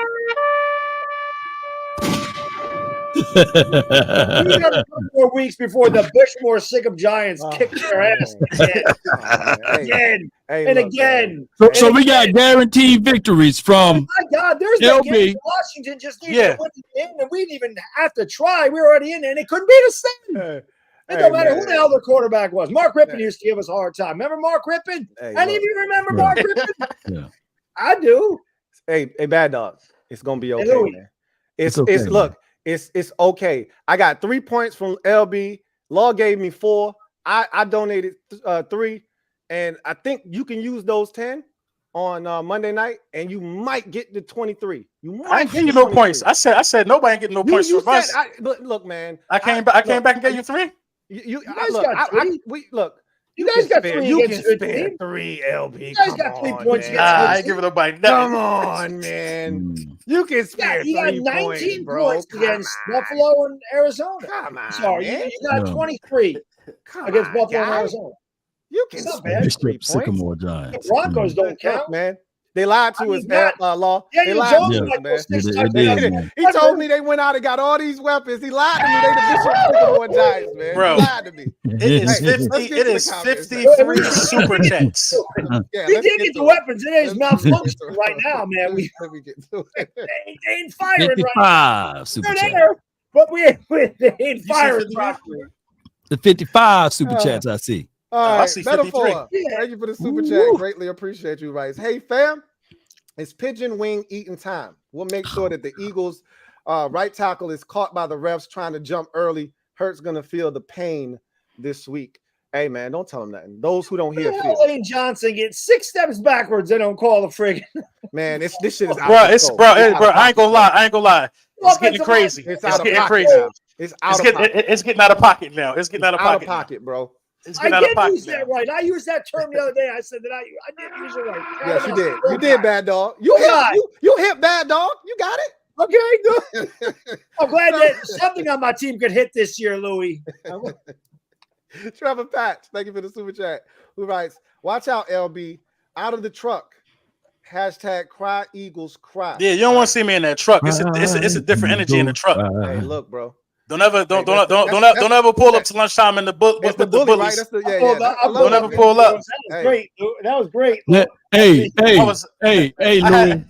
Hey, LB pulled up in the whip and talked about the Cowboys had 1,000 people watching. I said, God, dog, let me jump in there. I do that, yo. I do that like 3 times. Like I do that like 3 times a week. I eat my lunch in my truck. I just go live. Hey, 3 times a week. Ahead, man. I bet 800 people, 1,300 people. Huh? I had a couple of spies in there the other day. They was like, man, LB talking crazy about the Commanders. I said, did I say something about y'all? So yeah, they reported back to me. Look, I'm gonna just tell you what I told him. I said, our quarterback has that Eli Manning quality about him, that stone face.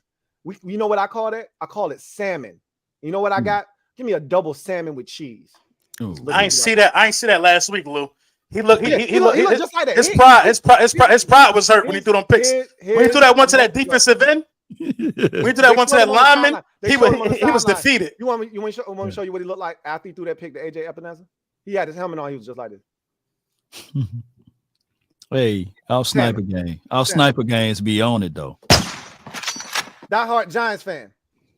Thank you for the super chat. Greatly appreciate you. Right. Slow mode, Louis T. You can't hurt me. I'm a machine, jerk.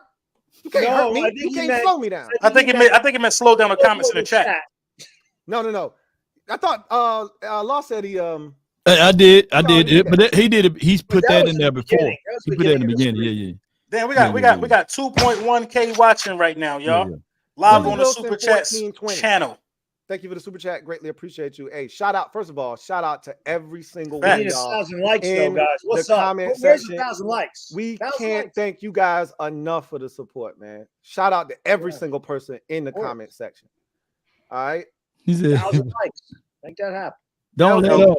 LB, the bullies are in the building. Put your foot on long neck and don't let up. Listen, I gave too much energy to the Dallas Cowboys this week. I laughed at them. I had my fun. It's time to prepare for the Commanders. Nah, keep worrying about Dallas. Don't worry about it. No. Listen, you know what, Louis? You know what, Louis? I'm out. Listen, actually, I can because I'm out in the room putting the game plan together, so I can actually do what I want. I know the big dog is going to worry about y'all. Yeah. Bring them down to earth, Louis. Hey, look, bring them down to earth. Don't worry about it. Keep worrying about Dallas. Y'all sure got brought down to earth. Law, did you think y'all was the best team in football through 2 weeks? That's okay, man. I'm just asking. I'm like a politician. You heard what I said, man. It's week 3 energy, man. You're a hell of a politician too, boy. Hey,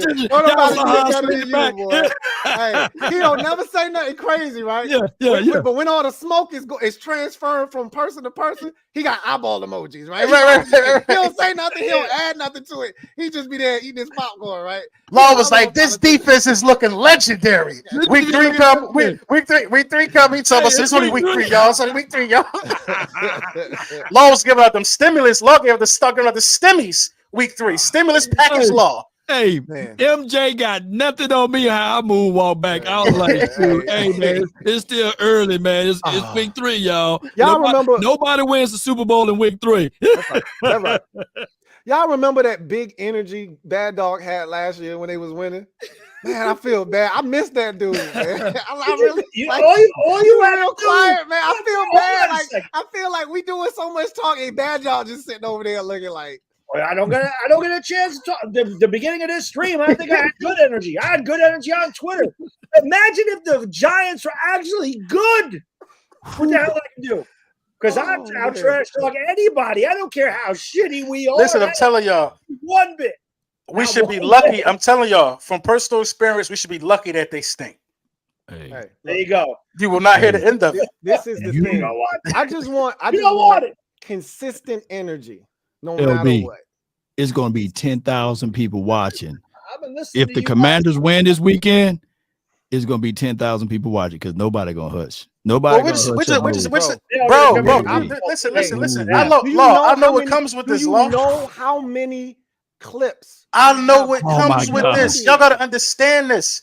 I know it comes. I was in my car. I was in my car at 6 o'clock in the morning on my way to work. Made a video, put it on Twitter, and we played the next day. I ain't care. Oh, y'all still got a game to play. I don't care. I know it comes with this. I know I'm the hunted. I know what's gonna happen to me if we lose. But we ain't gonna lose. Into that post game show. We ain't gonna lose. I'm gonna pull up front row. We ain't gonna lose. I tell you that. Front row. I'm gonna pull up front row to Louis T show. You just pin my comment. Look, you already know where I'm at. Win or lose, you know where you can find me. I ain't gonna lose. I tell you that. Look, I just asked that LB. When you lose, I just you know what longer than 6 minutes.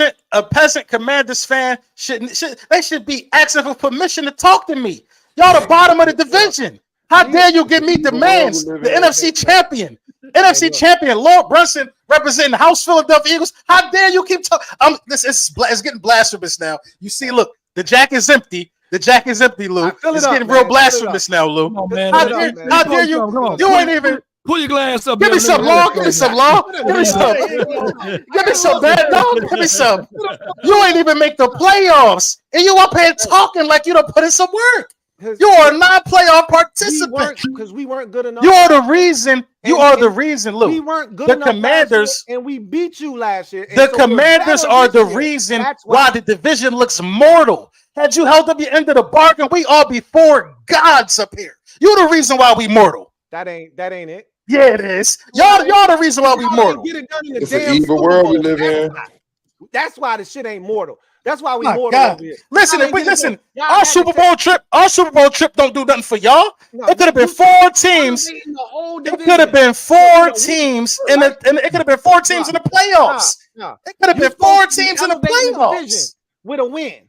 4 teams in the playoffs. Kansas City Chiefs don't be elevating the AFC. Come on, man. We should trade y'all for the Seahawks.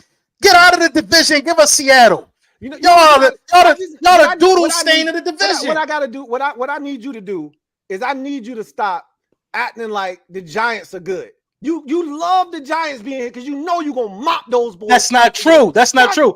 You wanna know why? You wanna know why I respect? I'm gonna tell you why. You don't respect nothing. I'm gonna tell you why. Beating up on them, and you know Bad Dog is gonna be sterile. I'm gonna tell you why. Say shit. I'm gonna say shit. That's why you want me gone. I'm gonna tell you why. Your ass. I'm gonna tell you why I barely acknowledge the Commanders. I'm gonna tell you why. This is the truth. I watched them Eli Manning playoff runs. This is before we had a Lombardi. I was impressed. I'm an Eli Manning fan. Let me explain. Let me explain. The Dallas Cowboys are always in the conversation of being in it. The Commanders, what do y'all do? What do y'all do to bring any type? What do y'all do? Beat you. What do y'all do? We beat you. What do y'all do? Y'all don't do anything. Y'all don't do anything. Y'all have no credible win. Who y'all knock off of any importance? You stay humble. That's what we do. You thought you was going undefeated? Let me come to your house, knock on your damn door. It's just us and the guns. Let us in, or we kicking your shit in. We keep you humble around here. You thought you was doing some work? I didn't think nothing. We beat you twice last year. We beat you so damn bad you almost went to Indy and threw up all over your damn self. How dare you? You beat us so bad we went to the Super Bowl. You know what? I should take some credit for that. We made you go get some old folks from the old folks home. You beat us so bad we went to the Super Bowl. I beat you so bad you went and got Ndamukong Suh and all kinds of old ass dudes and went to the Super Bowl. Let me ask you something.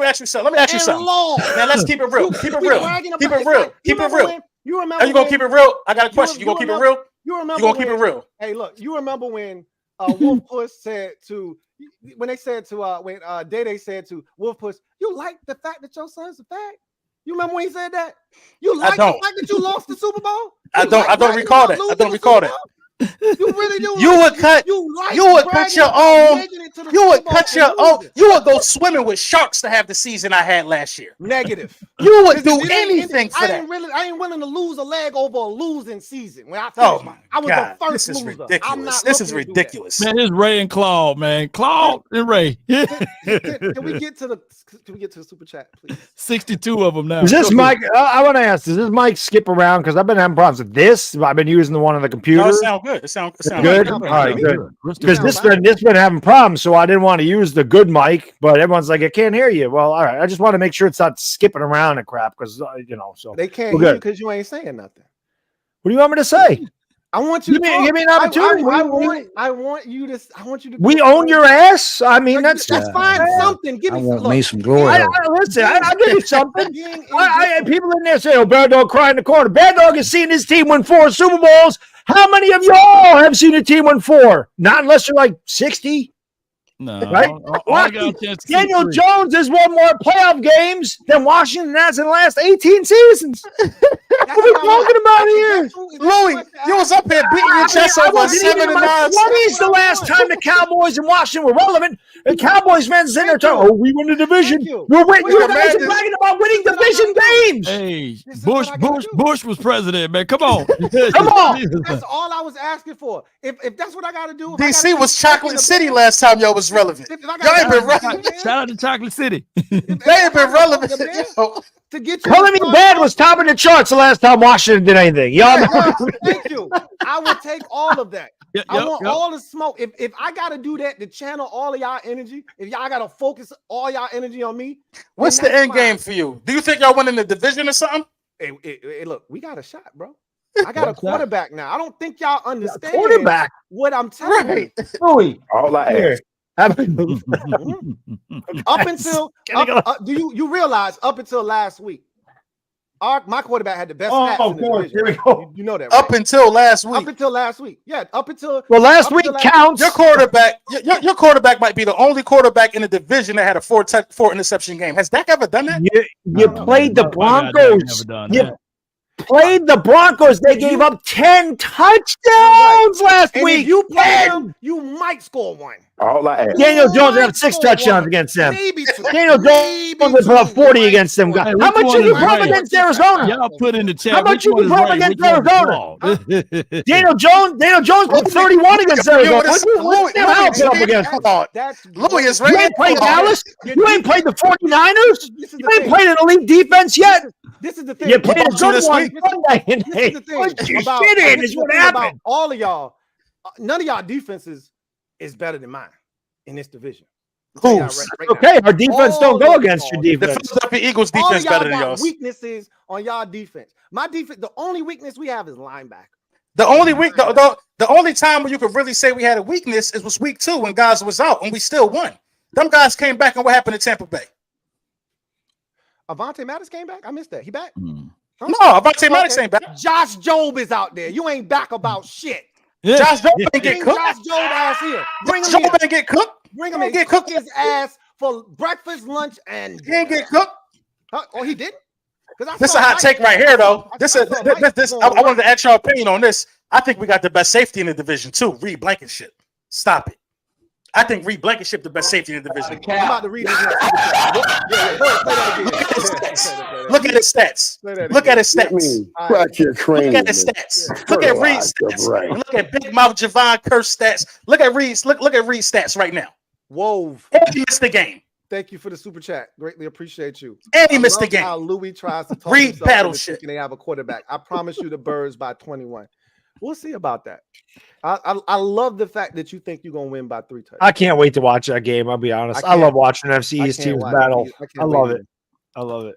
Can't wait to watch it either. Abel Patino 43. Thank you for the super chat. Greatly appreciate you, man. Really do appreciate you. Chris Devers, my guy CD. Thank you for the super chat. Greatly appreciate you. Who writes, them boys hope our O-line is complete this week. And O-line ain't been complete in a long time. Yeah, when y'all gonna give up on old Tyron, man? When y'all gonna we'll see. We scared of what happened to you guys. Saw what happened to Trent Williams, right? Y'all got rid of him, then all of a sudden he just Trent won't never hurt like that though, right? Like this man it's all kinds of ailments. It's something every year. It may be his last season, I don't know. Hip bone connected to the backbone. I don't know what's going on with Tyron, but shout out to him, man. Andrew, there go that politician right there, boy. Politician law. TS, thank you for the super chat. Right, Sam Howell about to be Sam Whimper. #Go Birds. Sam Howell about to be Sam Hollering. If he don't slide, he's gonna be Sam Hollering. I'm telling you, man. He better slide, bro. And listen, and this ain't me wishing no injury, but he playing a dangerous game. He better slide, bro. He better slide. Go ahead and get in your personal kissy cam. Hey, look, you know, LB, 19 sacks. Hey. He looking like Wentz. Is that Wentz? LB, just know we ride with you. And Louis, you more delusional than Cowboys fan base. You ever in Chicago, LB? Eagles got a bar called the Rivalry. I'm pulling up, and I'm going to Harold's Chicken and Waffles. Yep. Jared Fromm, thank you for the super chat. Greatly appreciate you. Writes, Sam was not good last weekend, but let's not pretend that Hurts and Jones weren't bad when they first started. Give the kid time. It was his fourth start. Okay. Sam Howell, trash. Steady said, in LB, we stand. Yes, sir. Fly, Eagles, fly. My guy said he said. Louis, let me ask you something seriously, though. Because on Twitter, again, after they played Washington, right? Or I'm sorry, not Washington. After they played Denver, everybody's saying, oh, Sam Howell played 3 games better than Daniel Jones. Then, of course, he had a terrible game 4. Everyone's like, it's just his 4th game. But I'm not even talking about that. There was many Commander fans that I saw that were saying they need to bench Sam Howell. Now, even I thought that was ridiculous. He had a bad game. He's a rookie. They played a damn good team. What is your thought about them? Like, we got to 4 games into his career. It's, oh, he ain't the guy. Yeah, I already went in on those. But I think they just wanted to pull him for that game. I don't think they wanted to bench him. So those are the fans that didn't believe in him in the first place. I got you. Because listen, we got that over here too. So you know, first side of trouble, we need to bail on him. And this is the thing that pisses me off with those fans is that you act like you winning something with Jacoby Brissett. We know what he is. That's like Panthers fans looking at what Andy Dalton. They look way better on offense with Andy Dalton against Seattle this past week. Are you benching Bryce Young for Andy Dalton? No, like you don't know what Andy Dalton already is. We don't give a shit about what Jacoby Brissett can do. We know what he is. He's a backup quarterback. And he's not the future. And he's not the future. So what difference does it make? Why would you even want to do something as stupid as bench Sam Howell after one game? I couldn't believe I was hearing that. And he's 3-1, and you want to bench him, and he's 2-1 this year? Get out of that's why I asked you. I just wanted your opinion because I'm like, I was like, you know, of course I got into it with the Commander fans. It's just fun. I love talking trash. It's just fun to me. I enjoy it. But I'm like, how are you guys going to give up on the guy? Because he's talking to the wrong ones. That's all that is. No, I wasn't even talking to him. I just was reading the comments. It was a lot of that foolishness the other day. Trust me. We saw it. We all saw it. Our fan base is so.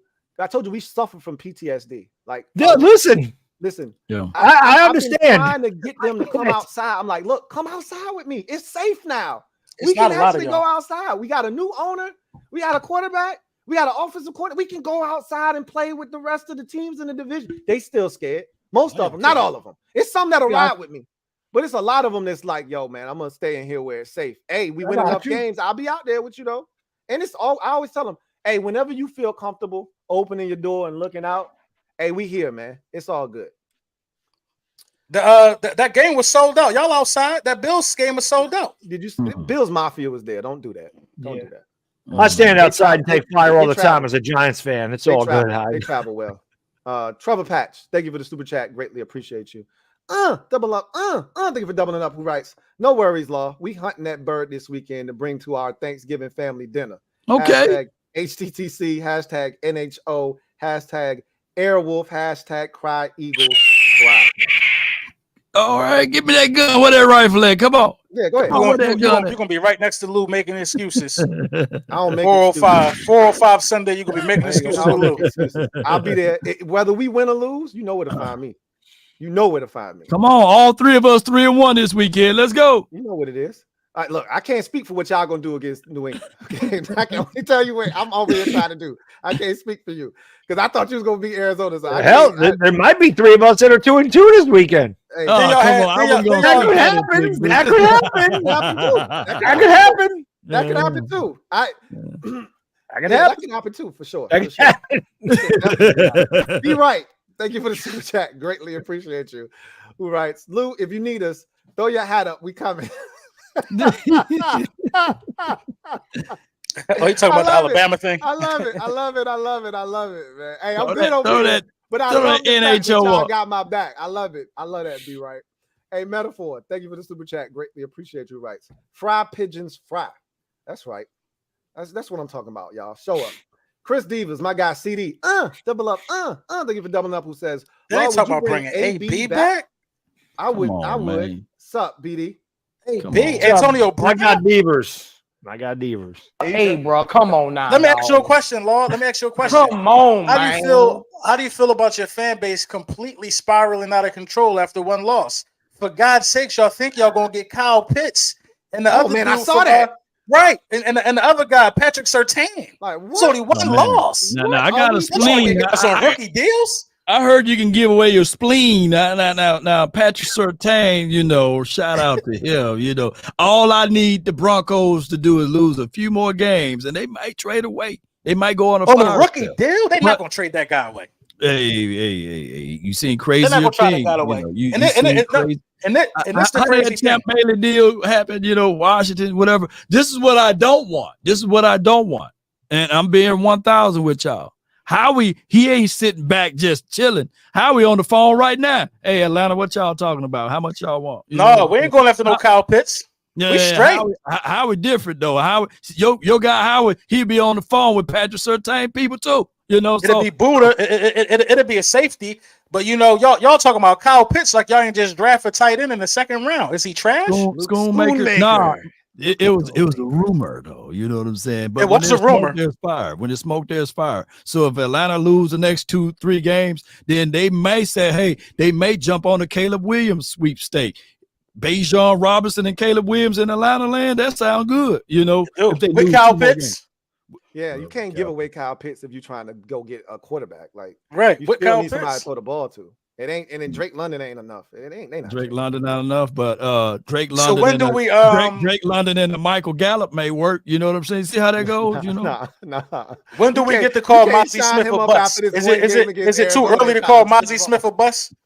It's too soon, man. It takes 2-3 years. I can't wait. I can't wait for it to happen. I can't believe they. He ain't gonna be no bust, man. He don't like football. He just like hitting people. He like hitting people. Hey, Cards, they didn't run up the gut. They ran on the edges, man. Okay. Right. Dr. Zero. They killed us on the edge. They didn't run up the middle. Hey, Dr. Zero. LB was good on the stream. No echo or static. I'm glad to hear that. I mean, we 50-50 on that. We don't know. No, but I changed the mic though, so I guess this was working better. You good now. We ain't got no issues since you changed the mic. And you know what? This one was $15. This one was damn near $300. Yeah, it's sure mic post. Funny how that works. Right. Funny how that works. Might be too powerful for the machinist for StreamYard. Yeah, something like that. No. Yeah, I don't know what's going on. This got a fast processor. This one I always use, but we'll figure it out. They're going straight to a USB, huh? Yeah. Yep. All right, so you got to put it on a regulator, but that's okay. Go ahead. Mm-hmm. Kivo G, thank you for the super chat. Greatly appreciate you, Rice. What's up, fellas? What's up, man? Oh my God, Kivo, what's up? Eagles are playing ugly with almost 500 yards of offense between. By the way, shout out to the Refuse to Lose Sports Network. Nice little shameless plug. R2L. Mm-hmm. Let's work, fellas. Yes, sir. I ain't mad at it. You gonna spend the 5, right? I ain't paying the 5. You gonna it's the whole point. Go ahead and put your shit out there. Yeah, promotion. Tell us about your car wash. It's everything. Yeah, I love it. Hey, Ryan Ellis, thank you for the super chat. Greatly appreciate you. Who writes, the Niners are playing a cupcake soft schedule. They are, but they handling business in the fashion that a champion should. The Niners got lucky. Saquon got hurt. You know what I'm saying? I told my brother that. Stop that. Come on. Hey, that was it a close game? Yes or no? Until the fourth quarter. It was close to the fourth quarter. Purdy had a lot of interceptions dropped too. Yes, he did. We had an opportunity. I mean, we had a lot of interceptions dropped. 49ers are really good. 53-man roster, probably the best of football, but Brock Purdy throws so many passes that are deflected that should be picked off. I'm like, how does this guy get so lucky? Like, there's the luck going not. Hey, I was getting lucky too until he ran into the Bills Mafia. My brother's a diehard 49er fan. He said running quarterbacks give them fits too. So, they did a good job against Daniel Jones. They shut it, but then again, we didn't have Barkley, so it takes Jones' ability to run away. The Giants only ran the ball 9 times in that game as a team. You can't do that. Like the Giants are trash. The way I looked at this game with the Niners, I said it all week beforehand. The Giants have got to take some shots down the field. You are not consistently going to have 10 to 15 play drives for touchdowns against San Francisco. You're not as good as them. Gamble. You got nothing to lose. Maybe you get a pass interference. Maybe you complete a deep pass. Jalen Hyatt was the guy that spearheaded the comeback with the big deep pass to start the second half. The Giants open it up. Now I know San Francisco's defense is better, but you can't throw 3-yard passes against the Niners. You're not going down the field in 12 plays on a consistent basis. We scored a touchdown on a short field. I don't like the way that was another thing you mentioned. What surprises me, I'm surprised that we're as conservative as we are. I know the offensive line ain't good, but it wasn't good last year. And towards the end of the year, they opened it up a little bit. I expected it. Getting Paris Campbell, getting Jalen Hyatt, I expected them to utilize the speed more. And this offense looks exactly the same. So that has been a big shock. Got to be conservative. Use Jalen Hyatt, man. Use Jalen Hyatt, please. I'm rooting for the Cards and the Washington team this weekend. Let's go. That's how I know Washington going to lose. Thank you for the chat. Greatly appreciate you. Thank you for doubling up. Double up. First of all, before I read this, shout out to the 2.1K out in the chat right now, man. You guys are awesome, man. Thank you so much for almost 2,200. Yes, indeed.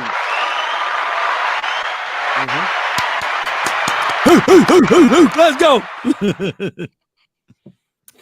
Big time, baby. Big time. Sam Howell, can you at least put the extra L up there? Respect, man. Respect. You want to change the first letter? At least give me the other L, right? Sam Howell until the other L coming at 1:00 on Sunday. All right. Let's see, metaphor. I see what you did there. I caught it. I caught it. Oh, come on, Louis. That shit was funny. Come on. That was trash. That was good. So is your quarterback. Well, who cares? Or your quarterback or your entire team. Listen, that's like me calling the dude bald. That don't make me less bald. Hey, just because calling Daniel Jones, saying Daniel Jones sucks, don't make Sam Howell better. I already told you he won't be the last quarterback in the division. Talk amongst yourselves and figure out whose spot he's taking. Right now, he's last. He looked pretty good last year. I'll give him that. He looked good. That was a good. The first 3 games he looked really good. The last not so much. He only played He had 1 pick and 1 touchdown, 169 yards against Dallas. Did you watch the game? You keep again. You showing your true colors now, Bad Dog, because clearly you have a problem comprehending. I watched him fumble and give him a touchdown against Arizona the first week of the season. You're not watching the game, so if you're not going to, he turned the ball over every game this season. Have a conversation with you. I don't think he turned it over against Denver. He turned it over twice against Arizona. He turns the ball over a lot. He turns the ball over a lot. He gets sacked a lot. This ain't gonna last. He looking like a young Carson. He looking like Sam Carson. He may turn out to be something, but he got to prove it to me. A lot, LB. You about to find out, bro. Samuel Carson. All right, we gonna see how much Samuel Carson. We gonna see if you smile. Hey, make sure the video is longer than 6 minutes after the game. So LB, he should have been calling him Sam Wentz and not Sam Mahomes, right? Is that what you're saying? You said that boy was Pat Mahomes last time we met. I did not say that. I'm not gonna keep repeating myself. I did not say that. Y'all got to clean out your ears and wash your face and get your mind right, man. All of y'all. Metaphor. Thank you for the super chat. Greatly appreciate you. Writes, if you were on the couch with the Commanders at the end of the year with no trophy, raise your hand. It's the whole panel, bro. The whole panel. Yeah, we was all on the couch, man. All on the couch. Yeah. Only you know. I think it's disgusting to some of y'all fans to downplay Super Bowl trips like y'all go to them a lot. We got one team we got 2 teams in the division who ain't been to a championship game. Hold on, you non-championship game participant. Hey, look, we got 2 teams in the division who ain't been to a championship game in a quarter century. A life sentence. We may have not been, but we never saw our team lose in HD. Oh, we just won in 2017. You ain't seen our team lose in HD. Ain't that right, Louis? 2017. We never saw our team lose in HD in the Super Bowl. Don't try to erase 2017. That ain't something I'm bragging about. Don't try to erase 2017. When the last time you seen with 2017, bro?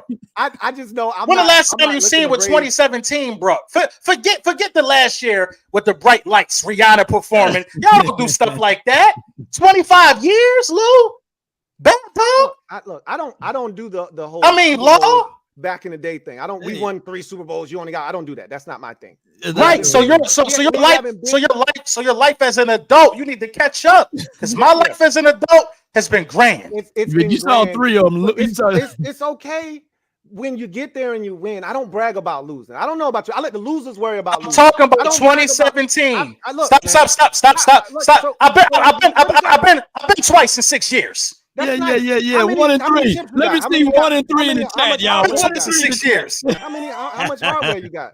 The Cowboys fans running around here talking about we 8-3 against the Eagles in the division. We this, but we can't talk about actually succeeding and getting somewhere. I don't promote that either. I keep telling Law. What are you talking about? I want to hear that. This is hypocrisy. You just was saying the champ is here because y'all won a division at 7-9-1. Right, but no, just 7-9. They didn't get no 1. They were 7-9 that year. It was a 7-1 scheme, and he was running around. The champ is here. Everybody was injured. The whole division was garbage. You guys how I operate. Okay, you already know what kind of energy. I said, LB, you're too nice. Because if my team was that nice, if my team was as good as yours has been for the last 5-6 years, you wouldn't hear the end of it. You must not listen. You know what, Lou? You think I'm nice, Lou? You must don't be in them car sessions, Lou. You need to pull up to one of them car sessions. I'm just being quiet right now because I'm in the crib. You need to pull up to the car sessions, Lou. Because there ain't nothing quiet about what I do. I'm gonna tell you what. I'm gonna tell you what. I'm gonna tell you what. This what I'm gonna tell you, though. I couldn't find. This what I'm gonna tell you. This car session gonna be special, Lou. This next one gonna be special for you. This gonna be special for you, Lou. What time is it? This gonna be special. 11:30 lunchtime with the bullies. Monday morning. You better be in attendance, Lou. I'm gonna name it, Lou. I'm gonna name it. Bring me Lou. Sweet Lou. Go find Lou. Oh my God. You done did it, boy. You done did it. You done did it, Lou. You done did it, Lou. You done did it. 11 o'clock Monday morning, lunchtime with the bullies. You said 11:30, now it's 11. Which one? Listen, Lou. The chat gonna be filled with about 200 people at 11, waiting for 11:30. You get there early. You the guest of honor, Lou. I need to get there when the content starts. 11 o'clock, Lou. I'm gonna start at 11 for you. Once they say Lou here, I'm hitting play. You make sure you there, Lou. You make sure you there, Lou. You make sure LB's not using the truck. He ain't using the truck. You got to pull up in a hearse with the body in it on Monday. I might be in the bear truck. I might be in the bear truck like Stone Cold. Don't catch these strays trying to jump on his bandwagon. You worry about beating Seattle, okay? I am worried about that. Don't catch this work. Listen, I got some shit for you too. I'm trying to be nice. No matter how bad we are, we've been one of the worst teams in football for 6 years, and we still kick your ass. Don't worry. It ain't no always Haskins to save your ass. Yo, I'm gonna be. It ain't no Taylor Heineke to save your ass. Taylor Heineke, I was more scared of him than I am Sam Howell. Getting by with those quarterbacks. Now we got a quarterback. We gonna torch that damn defense. That trash. Yo, I'm gonna be. Quarterback that turns it over every time. Every game he turns it over. Flip it over and fillet that shit. I heard that. I've been hearing this for years. And all I see is Daniel Jones pulling W's. We can't beat anybody, but we beat your ass. I guarantee 2 victories against you. I told I'm gonna be watching. You did that last year. I didn't do that. I'm gonna be watching. Fellas. This year, how you guaranteeing 2 wins? I'm gonna be watching from the background, fellas. Y'all know I got nothing but love for y'all. 2,000 people in the chat. Shout out to y'all. I'm going to prepare Louis' sarcophagus. It's Monday. Louis, I'm telling you, Louis, I'm gonna mummify you. I'm gonna mummify you. Nobody don't know how to spell that shit. You probably the only one that do. I'm gonna mummify you. I'm telling you, I'm gonna mummify you. I'm gonna prepare your sarcophagus. You ain't gonna. It's not gonna be a funeral. It's gonna be an Egyptian. Oh, it's gonna be grand, Lou. It's gonna be grandiose. It's gonna be grandiose. I look forward to knocking on the door at 5 p.m. Wake up. All right, fellas, man. We got like 2,000 people in the building. Thank y'all all for tapping in.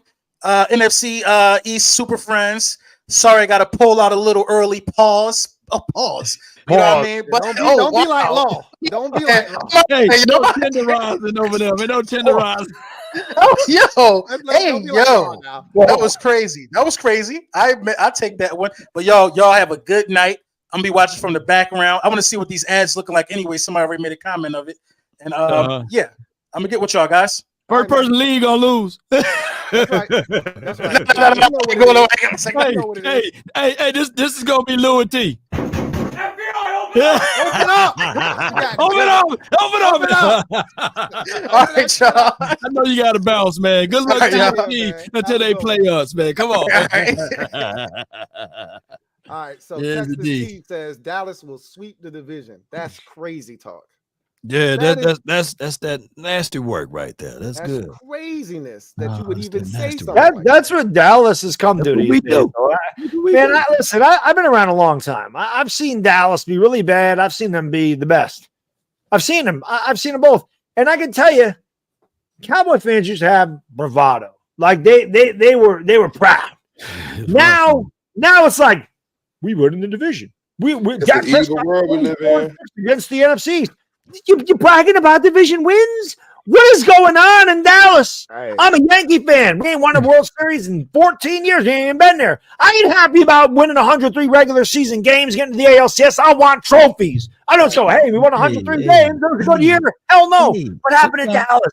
What happened, Law? What happened there? You got to take what you can get, man, right now. You know what I'm saying? So, hey, don't worry. I don't get much. I still want trophies. I'm still saying we going all the way. We going all the way this year, man.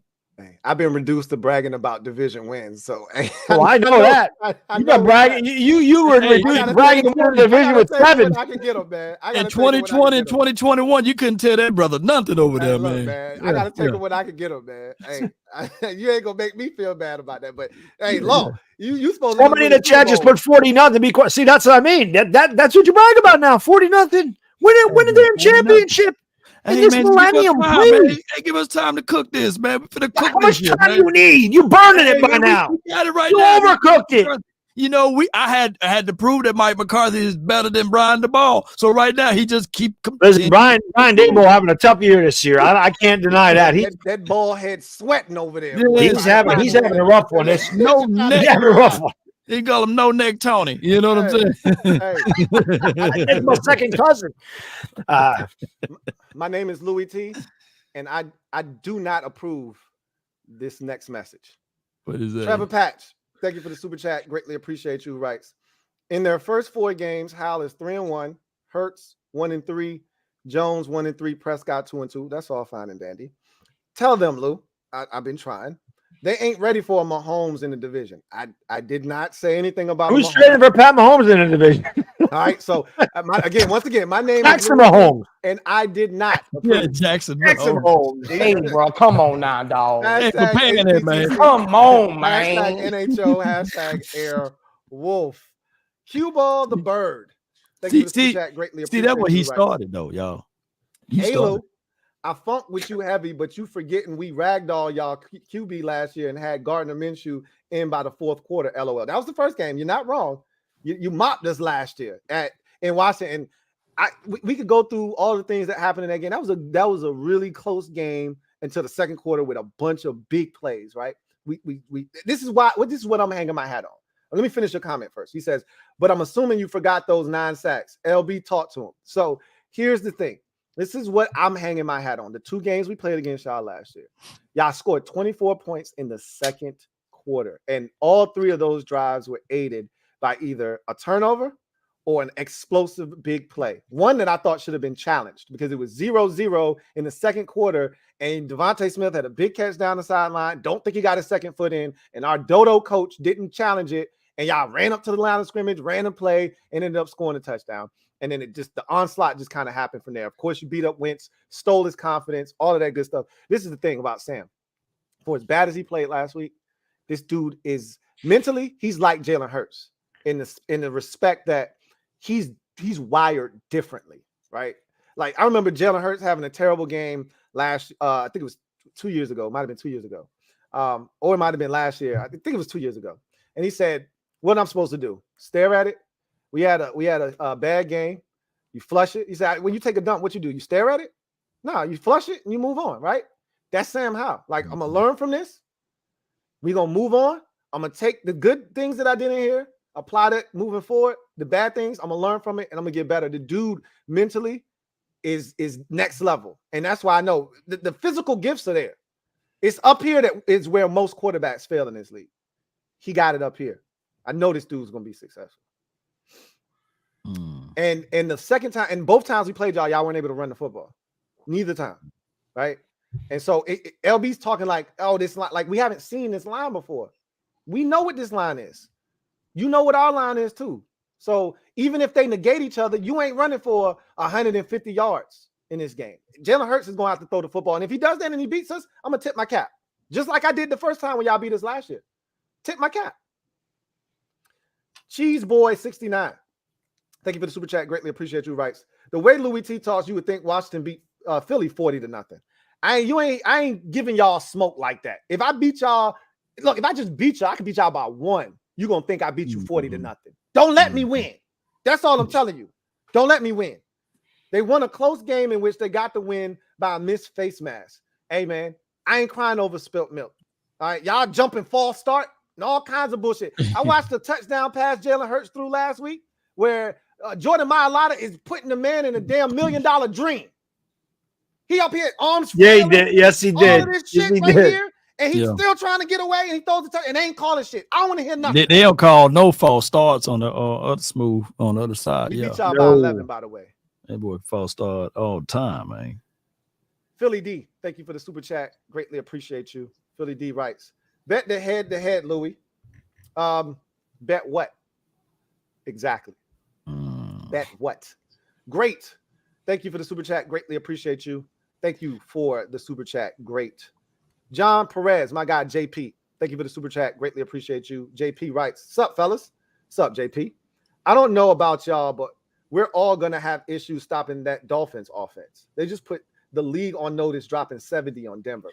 If I'm not mistaken, when we did our predictions, I had the Dolphins beating every team in this division. You literally said, and I remember this to a T, you said, the Dolphins are really good. I don't think people realize how good the Dolphins are going to be this year. Yep. You said that. When they put up 70, all I could think about was you saying it over and over. Hey, y'all, it's okay. It's still Miami weather. Wait till it get cold. I just speed is still speed. Speed is speed. You're right about that. Yeah. We'll see. Great. Thank you for the super chat. Greatly appreciate you. Double up. Who writes? This is why they say Louis T is delusional. We're gonna see who's delusional. We're going to see. Everybody, listen, man. Everybody's a little delusional when it comes to their team. I have delusions of grandeur. You'll see. You're going to find out. It's going to be real nice at 4. Let's call it 4:17 on Sunday. I'm watching that post game if y'all win. You know, I'm watching that one. I'm watching every second. I welcome. And then I'm watching that car video of whether we win or lose, I'm rolling up. I know. Because like I said, the only thing that I don't see, and I'm going to be so disappointed, the only thing I don't see happening is a blowout. I don't see them blowing us out. And I know we're not blowing them out. I know that. But I don't see them blowing us out either. And if we lose a close game and Sam plays well and we just didn't make enough stops, I'm not going to hang my head. You're 2-2. You got the Bears on a quick turnaround on Thursday night. And then you got the Falcons. I can easily win the next 2 games and get back to 4-2. Like, I'm not tripping. Winning the first 2 games of the season put us in a position where there was a little bit of cushion. We knew we had Buffalo and Philadelphia on the schedule after the first 2. We knew we needed to get the first 2, and I'm so glad that they did. Because whatever happens, you're still in a position to have this season turn out to be what you want it to be. You know what I'm saying? You start 0-2 or you start 1-1, and then you lose to both the Bills and the Eagles. You 1-3. Now, what are we talking about? You know what I'm saying? That's why the Seattle game is so big for the Giants. I mean, the first 6 games are a gauntlet for all. I mean, 4 primetime games, including at Buffalo, at Miami, at San Francisco. And of course, we started with Dallas.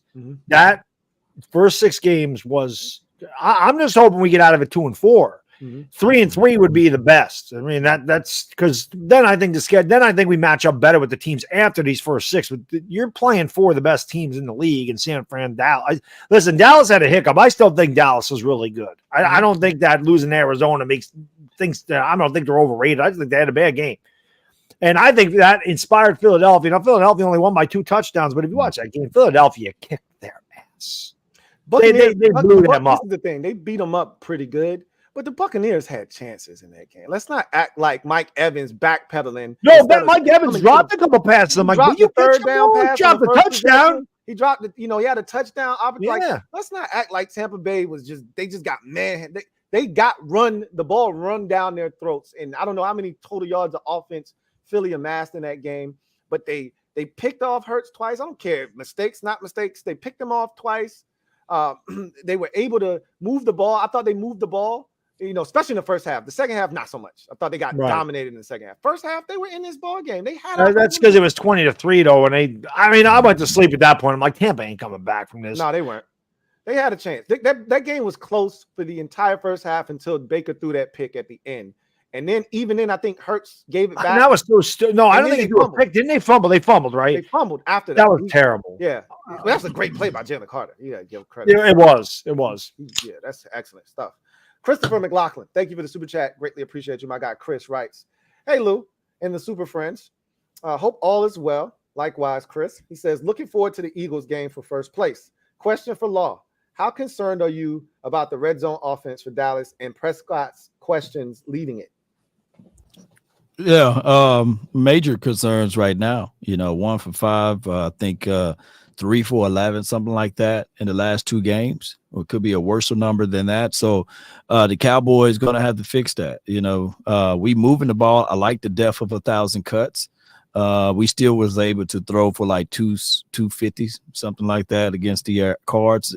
If we score in those red zones, all of our times there, we would have put 35 points up. This would have been a win. The game's supposed to be played for our defense. Our defense is supposed to be the hero for the Cowboys, and unfortunately, it haven't been in this last game. So hopefully, it takes, ladies and gentlemen, it takes a couple of weeks for a new offense to get to rolling, and hopefully this weekend we will see that this team can fix those red zone issues. If we go 1 for 5 again, then some heads got to start rolling. I think the most surprising thing in that game was because Arizona had been playing tough defense for most of the season. I was shocked they scored on their first 5 possessions. That's the thing that kind of blew me away was Arizona's offense scoring on 5 consecutive possessions. Even though I think it only totaled 20 points. Still, them scoring, it kept y'all at bay. You know what I mean? It did. Kept y'all on y'all heel because I kept waiting for y'all because I was live when y'all were playing because I didn't get to go back and watch until after. And so I'm following the score and I'm like, oh, Dallas gonna catch them. They're gonna get even. Once they get even, they leave it, right? Like I never thought they were gonna beat y'all until I got off the stream and they scored a touchdown and it's 28-16 and then Dak throws the pick. That's when I'm like, they really the dagger was that the Moore play, when the blown coverage by Gilmore, who they had missed because they weren't gonna score again. They were done. They were gonna score again. Yeah, they were done scoring for the day. They were done. I had thought for sure Dallas would come back. When I'm watching that with my kid, and I'm like, we're rooting against Dallas, obviously. We're rooting for the red team. We're rooting for right. And he says to me, he goes, Daddy, the red team's got a lot more than the team with the star. And I said, yeah, but I don't know how long that's going to last. And when Dallas scored the touchdown and Arizona responded, I said, wow, they actually have a chance. And then when Dak did a pick, I was like, that's wow. I'm like, wow, like Arizona's really going to pull this off. But sometimes, and these always sound context. People get context mixed up with what do you call it? Excuses. Excuses are facts that you don't want to hear. I don't foresee the Cowboys because they won the time of possession. We had 35 minutes. We had the ball more than the Arizona Cardinals. But these are the outliers. 13 penalties. I don't foresee the Cowboys going up against the 13 penalties again. Plus, 1 out of the 5 guys. Well, 4 out of the 5 guys were new on that offensive line. So I don't foresee the Cowboys going through that again. So those 2 things there could change the fate of the game, especially the offensive pass interference. CeeDee Lamb would have been at the 45. They called that. Now we're at the 25. That was a big play taken away. And also the PI that they called on the player, then they picked it up inside the end zone. I think that the ball would have been at the 1. The Cowboys punched that in. Cowboys punched that in. We don't have that interception, right? The Cowboys defense will have 3 minutes left on the clock to stop the Cards, and I think that the Cowboys would have been able to win their game. But I'm not going to blame the aficionados, but damn, 13 penalties. I felt the same way when we played y'all last year. It was a mess. We had like 13 penalties against y'all in the first game when y'all had Cooper Rush. Okay. It was trash. It's like that sometimes. Cool Eagle. Thank you for the super chat. Greatly appreciate you. Writes, love my dog, bad dog, but this wouldn't be a rivalry if I didn't ask how bad y'all getting bent over in Buffalo. Louis T, love your moxie, but Sam Filet Mignon and the fan base knows it. So when do y'all play Buffalo anyway? We play them after week 6, prime time. Damn. The only thing, yes. The only thing I could say that would help us more so than Washington is obviously Brian Dable knows Josh Allen. Right? They know how Buffalo plays. So talent-wise, no, we don't match up all Buffalo. But if anything helps, I mean, it helped us beat, Baltimore last year because Wink Martindale knew Lamar Jackson's tendencies and he was able to adjust and be able to come back. So if we have any type of advantage or, something that could help us, it's that Dable knows Josh Allen and he knows him as good as anybody. So that may help. But at the end of the day, the Giants can't make mistakes, man. We won last year because we didn't hurt ourselves. We don't have enough talent to make mistakes and overcome them, especially against San Francisco and Buffalo and Dallas. We can't, and Philadelphia, we can't do that against the upper echelon teams. We can't really do that against the middle range teams because we'll lose. The Giants last year did everything correctly. They didn't beat you with big plays, but they didn't beat themselves. They just kind of wore down their opponent and made a big play at a big time. This year, that has been the complete opposite. We've been having big plays at the, against us at the wrong time. Not that it would have made a difference. The score would have. We might have still lost to Dallas, but I keep going back. We had 3 minutes of bliss, Giants fans, driving the ball down the field. We're running Saquon. Daniel Jones is running. It's 3rd and 2 from the 10 or the 12. Ball start makes it 3rd and 7. Now it's a passing situation. Daniel Jones has to go out of the shotgun. Wet field, rain, wet ball, slick turf, bad snap, lose 15 yards. And then obviously it's rare that you see a field goal block and return for a touchdown, but that's what happened. But if Andrew Thomas doesn't full start, there's no guarantee we have to pass. You can do so much. Daniel Jones can run. Saquon Barkley can run. You can drop back and pass. You can do a lot of different things on 3rd and 2 that you can't do at 3rd and 7. It's those little things this year that have really cost the Giants, in my opinion. So the inability to tackle against San Francisco, I felt like we let them off the hook on 3rd and 15 on a screen pass, 3rd and 12 on a pass perpendicular to the line of scrimmage. We couldn't tackle them. If we get off the field on 3rd down a couple times, we might have actually had a chance. So they're not doing the little things this year. It's the biggest difference that I see, and the energy does not feel the same. I hate to use the term the honeymoon phase is over, but this team's got to play a lot of energy, and this is an absolute must-win in week 4 for the Giants because our schedule is very tough at the beginning of the year. Don't you got the Dolphins coming up soon, too? We do. We play Seattle, then we fly to Miami, then we fly back for Buffalo. It ain't easy. This first 6 games are ridiculously tough for us. If you can split it, then that will be. They got to beat Seattle. That's we got it. If they we got to beat Seattle. Worst case scenario, we got to get out of here 2-4. Worst case, best case 3-3. If the Giants find a way to be 3-3 after 6, we're going to the playoffs. I'm telling you that right now. We finished this stretch 3-3. They're a playoff team, but it's very possible they finish at 1-5. So they got to get their shit together, man. It's not easy. And you got your team kind of splitting against everybody in the division, though, right?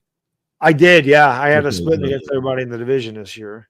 Philly, it's very possible because the last game of the season might not mean anything to them. Who knows?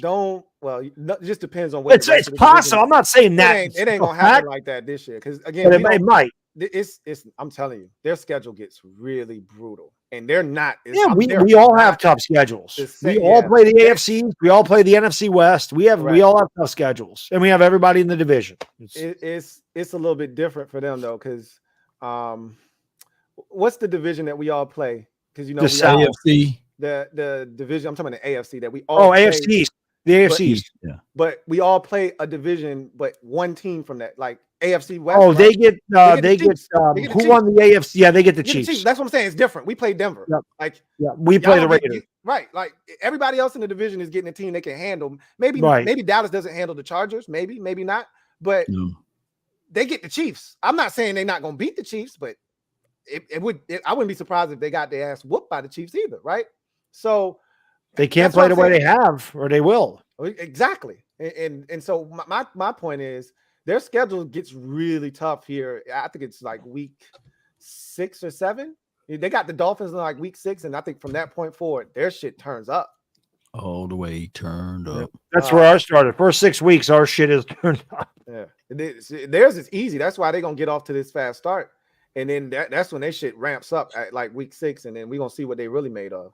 Then, and you know what's funny, dude? What I really want to see is how they handle adversity. Their head coach, Nick Sirianni, outside of his first season, when he literally scrapped the offense and said, hey, Jalen is better at running, and let's, kind of convert this into a rush offense.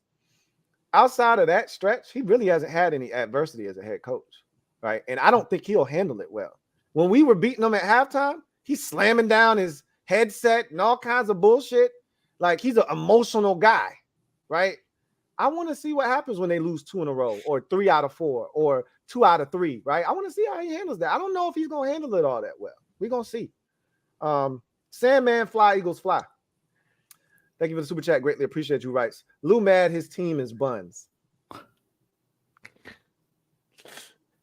Buns. Rashad Maybon, thank you for the super chat. Greatly appreciate you, writes. Watch the game together live Sunday, LB and Louie. So this is the thing. Yeah, you don't do that. I don't do that. I watched the game with the mob, and usually I'm not on camera because I got too much shit going on in my house. It'll be a distraction for y'all for the most part if we watching the game, because I got my kids running around watching the game. I got 6 TVs on. I got all kinds of shit going on. It'd be more of a distraction than it would be me actually adding to whatever the hell it is you're doing.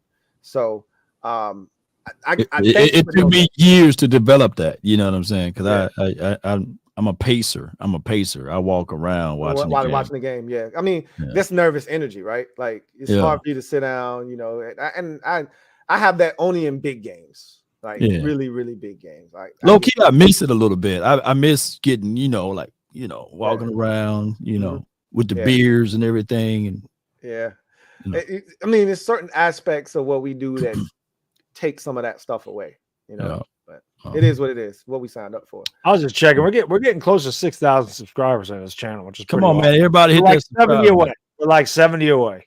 Hey, we're gonna be there before you know it. Oh, I know. We'll be there tomorrow. Big shout out if we're not there by the end of the night. Next time we're gonna put it on subscriber mode only. I do that just to get rid of the spam. That's a good way to get rid of spam. But we've been doing for a minute. No spam. Andrew Nathan RPS, thank you for the super chat. Greatly appreciate you. Double up. Thank you for doubling up. Who writes, football is 60 minutes. Eagles will boat race them. Well, we'll see. I love the confidence. Vegas seems to think so too. That's what they thought the last time when y'all were 11-point favorites. I think it's up to 8.5 now. Might be even 9. I love it. Keep going up. Have that number keep going up. Casper the Barbarian, thank you for the super chat. Greatly appreciate you. Who writes, Louis never talks about the week 3 matchup when Hurts threw for 340 and 3 touchdowns, though. Why I gotta talk about that? That ain't the last time we played y'all. That's why. We played y'all again since then. And he didn't throw for 340 and 3 touchdowns. So I haven't forgotten about that. That exists. I know he's capable, but that's what I want. If he does that, I'm willing to take that L. What I can't swallow, what I can't take is y'all running for 189 yards on us and him throwing the ball 24 times and going 18 or 24 for 189 or 8 or 19 or 23 for 224, and he just gets to manage the game because y'all ran the hell out of the football against us. That I can't stomach. If Jalen Hurts beats me with his right arm, touche, you got me. Hands up. I ain't even gonna run. I'll get down on my knees and I'll say, hey man, go ahead and arrest me. You got me. Hands up. But if y'all run the ball on me, Now I feel some type of way. So I didn't forget about it. I know he's capable, but make him do it. Make him do it again. Showtime. Thank you for the super chat. Greatly appreciate you. Writes Swift averaged 8 yards a carry against the number 2 run defense. Come on, Lou. Who's the number 2 run defense in the NFL? Who was that y'all faced that he did that to? Tampa? It can't be Tampa Bay. And if it is, it's because they played the Bears the week before. And they played the Vikings. And the Vikings would turn the ball over. And Kirk Cousins had damn near 250 at halftime. And they weren't even running the ball. Please, guys, I do this for a living. Okay? I do this for a living. Y'all want to talk numbers? Y'all got to find somebody else who's going to fall for that bullshit. I do this. I watch every game. Okay? Justin Jefferson had 130 yards at halftime in week 1, and Kirk Cousins had 247 at halftime. They weren't running. They weren't interested in running the ball against Tampa Bay in week 1. And the Bears can't do anything on offense. Nothing. So I can tell you right now. If you're talking about Tampa Bay, we all watched that game. Tell me you were impressed with what they were doing up front defensively. Because I still don't know what the hell kind of defense that was. I can tell you this. Go ahead. I can tell you this. Philadelphia's got the number 1 rushing defense in the league. So it's gonna be interesting to see how you guys do against them.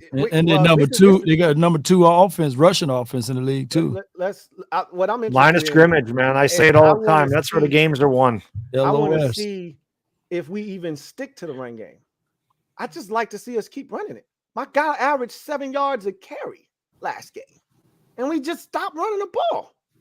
So what I would like to see is just consistency. That's all I'm looking for. Much like New England, you guys got to play ahead of the sticks, because if it's obvious passing situations, that ain't going to be good for your man, because you guys can't protect him. That's every week. That ain't just this week. I know, but obviously there's when you have a rookie quarterback and he's been sacked a lot, you don't want that guy in obvious passing situations. You want the defense if they can protect him. It's different I think, and I've said this already, I think y'all think our offensive line is worse than what it is. I don't think my line is as bad as y'all do. I've seen bad offensive line play. My line was horrendous last year. I've seen bad offensive line play for 10 years here, so I know bad offensive line play. I know when I see it, and I'm telling you, from guard to guard, we're fine. Our problem are the tackles, and my left one, he's not terrible. You can survive with him, but we need to upgrade that too. But every once in a while, he's gonna whiff over there, right? So you can't just be safe just thinking he's over there. You're fine. My right tackle is a turnstile right now. We have to help him, and if we don't, you are asking for Sam to get his ass handed to him. So they gotta know their personnel. I'm surprised that EB doesn't know better. You brought him over here from Kansas City with you, and y'all protected him in Kansas City. You kept tight ends. You chipped on almost every third down where you knew you had to throw it. You know what this guy is. You bring him here, and you're leaving him one-on-one and thinking that that's okay. Like, make it make sense. They got to know. I'm ready to bench his ass already. We got a very capable swing tackle that we can insert, and he will upgrade the right tackle position. I'm like, what are we waiting on? It's crazy. Trevor Patch. Oh my God, I didn't see the hat. When did you put the hat on? Oh yeah. Thank you for the super chat. Greatly appreciate you. Writes Brian Robinson will have 200 yards this week. That's crazy talk. That's crazy talk. Again, my name is Louis T, and I do not support that message. Home Solo. Thank you for the super chat. Greatly appreciate you. Who writes Louis is mad delusional. It's funny. I like that you're laughing at me. Ha, ha, ha. Laugh it up. Laugh it up. That's what it's all about here. Laugh it up. Laugh it up. We're going to see who get the last laugh. We're going to see who get the last laugh. Draco Stubbs. Thank you for the super chat. Greatly appreciate you. Appreciate you, Draco Stubbs. Christopher McLaughlin, my guy Chris. Double up. Thank you for doubling up. Who writes, hey, Lou and the Super Friends. Question for Bad Dog. What is your level of concern about the O-line, especially Evan Neal? For the group, what is one aspect of your team that has surprised you both positively and negatively so far? Evan Neal's a gigantic concern, and not because he hasn't played well, but because he hasn't improved. And that's the big thing. The guy was drafted number 7 overall, and you're thinking you got your bookend tackles at this point. Andrew Thomas is really good. Evan Neal, he hasn't looked good. So concern is very high because you spent a very high draft pick on him, and if he's not the guy, that sucks. So He's got to get better. There's no question about that. Evan Neal needs to take a massive step up and get better. He needs to improve. He's just not good. And that's a big concern. More concerning is that than Kayvon Thibodeau, in my opinion, because at least Thibodeau has shown flashes. He's not consistent. You'd like to see more consistency from him, but Neal's just not improving. And I think that is the problem. He wasn't really great last year, but if you saw improvement week in and week out, you'd feel okay about it. But he's just kind of and maybe even declining a little bit. So he's got to get a lot better. Aspect of my team is the negative thing, like I mentioned, is just the little things, the inability to substitute, the penalties at the worst time. Those things just not what they did last year. There hasn't been a lot of positive. I can tell you that. McKeithen has played well, which I think has been good. Our rookie corners have done very well. No, about to say, in my opinion, I felt like they've done good. So positively, I like the rookie corners. I think JMS has played well. I want to see more Jalen Hyatt. I don't know what the hell they're waiting for with him. Just tell him to go out there and just run as fast as he can towards the end zone. Just throw it up to him now and again. But yeah, I think that's what, positive and negatively. Rookie corners have played well, but the little things, we're not doing the little things right at all. A lot of mistakes that are hurting ourselves. The inability to get off the field on third down, the penalties on third down, bad stuff. Law, things that you're surprised about with your team positively and negatively to start the season. I mean, when we look at the defense, it surprised us, being able to shut teams down for the first two games, and then the Cardinals game that very surprised me. I knew the offense was going to have its ups and downs because of the new philosophy, and but the defense it just surprised the hell out of me. So hopefully that just be one of those things where it's that they was emotional about the loss of Trevon Diggs for the season, and then they come back to reality and get back to doing things that they accustomed to doing. And those are my only surprises there. Another surprise would be the kicker. We got a damn good kicker. He only missed one kick so far, and he's accurate. That's an extra point. I was waiting for him to fail because y'all did such a bullshit ass job in that whole situation. I was like, I want him to be so trash. Yeah, and I'm like, man, he's kicking this shit out of the ball. He kicking this y'all shit. Y'all normally get the kicker stuff right though, man. Yeah, it's not until down the road that the kickers usually start to fail y'all, but the first 3-4 years of y'all kickers be like money. Like when y'all had Nick Folk, didn't y'all bring Nick Folk into the NFL? I think he did started with us, but he was nasty when he first came in the league with y'all, kicking like 58-yarders and craziness. And then y'all went from him to another good kicker. I can't remember his dang old name, but it's like, man, y'all just stay finding kickers, man. Let's go. I wanted him to be trash. Dan Bailey was our last good one. Dangerous Dan Bailey was the next kicker, man. Yeah, I had some good ones. For me, so negatively, obviously, it's the offensive line. It's hard for me to say I'm surprised because we knew that was a question mark coming into the season, but I just expected better out of the group as a whole. Specifically the tackles. Like I really am impressed with the interior. I like Nick Gates was the best offseason acquisition that we had. I love Giants Nick fans. Y'all told me that we were gonna love Nick Gates. He's a dog. He is. So he's been excellent. Sadiq Charles has been a pleasant surprise.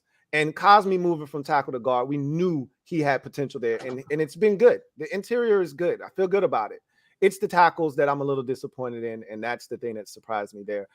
Positively, I would say it's the play of the defense. Because remember, I told y'all before the season, I wasn't sure. This defense always feasts on lesser quarterbacks, but they don't play well against the better teams. That was a good test for them against Buffalo. And for the amount of times they were put in tough situations, sudden change of possession. When you turn it over 5 times, like we turned it over 4 times and they had only given up 16 points.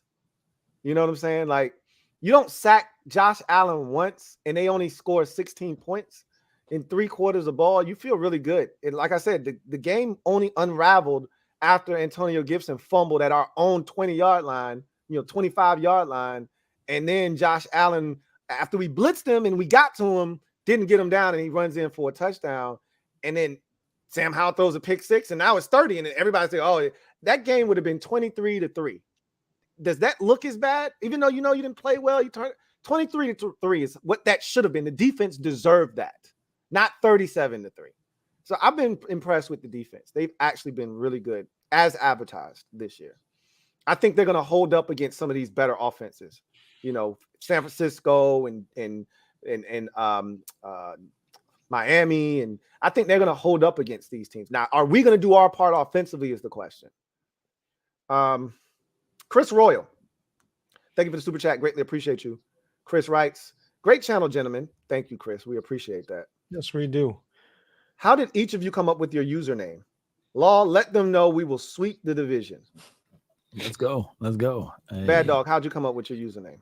I told this one a long time ago. I wasn't always almost 50 years old. I was young at one point.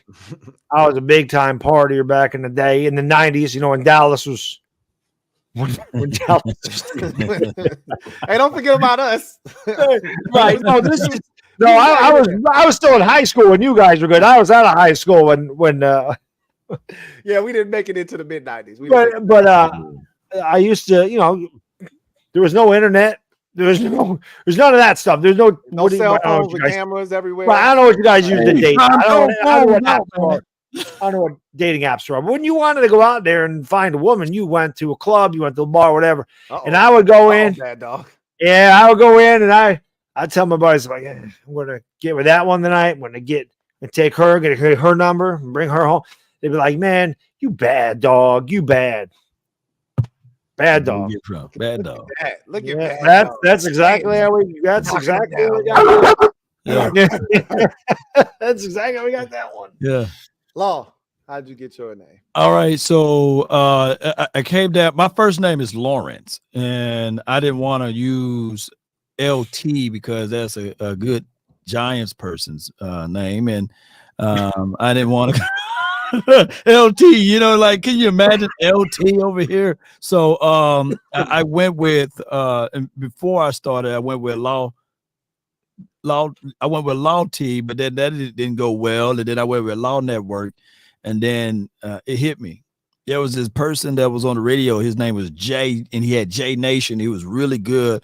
I think it was on one of the Time Joiner networks or somebody network. I think it was forgot this dude's name. He does a lot of stand-up comedians. Ricky Smiley. He was on Ricky Smiley network or something like that. J Nation. I said, you know what? Let me go with Law Nation, because everybody called me Law, short for Lawrence.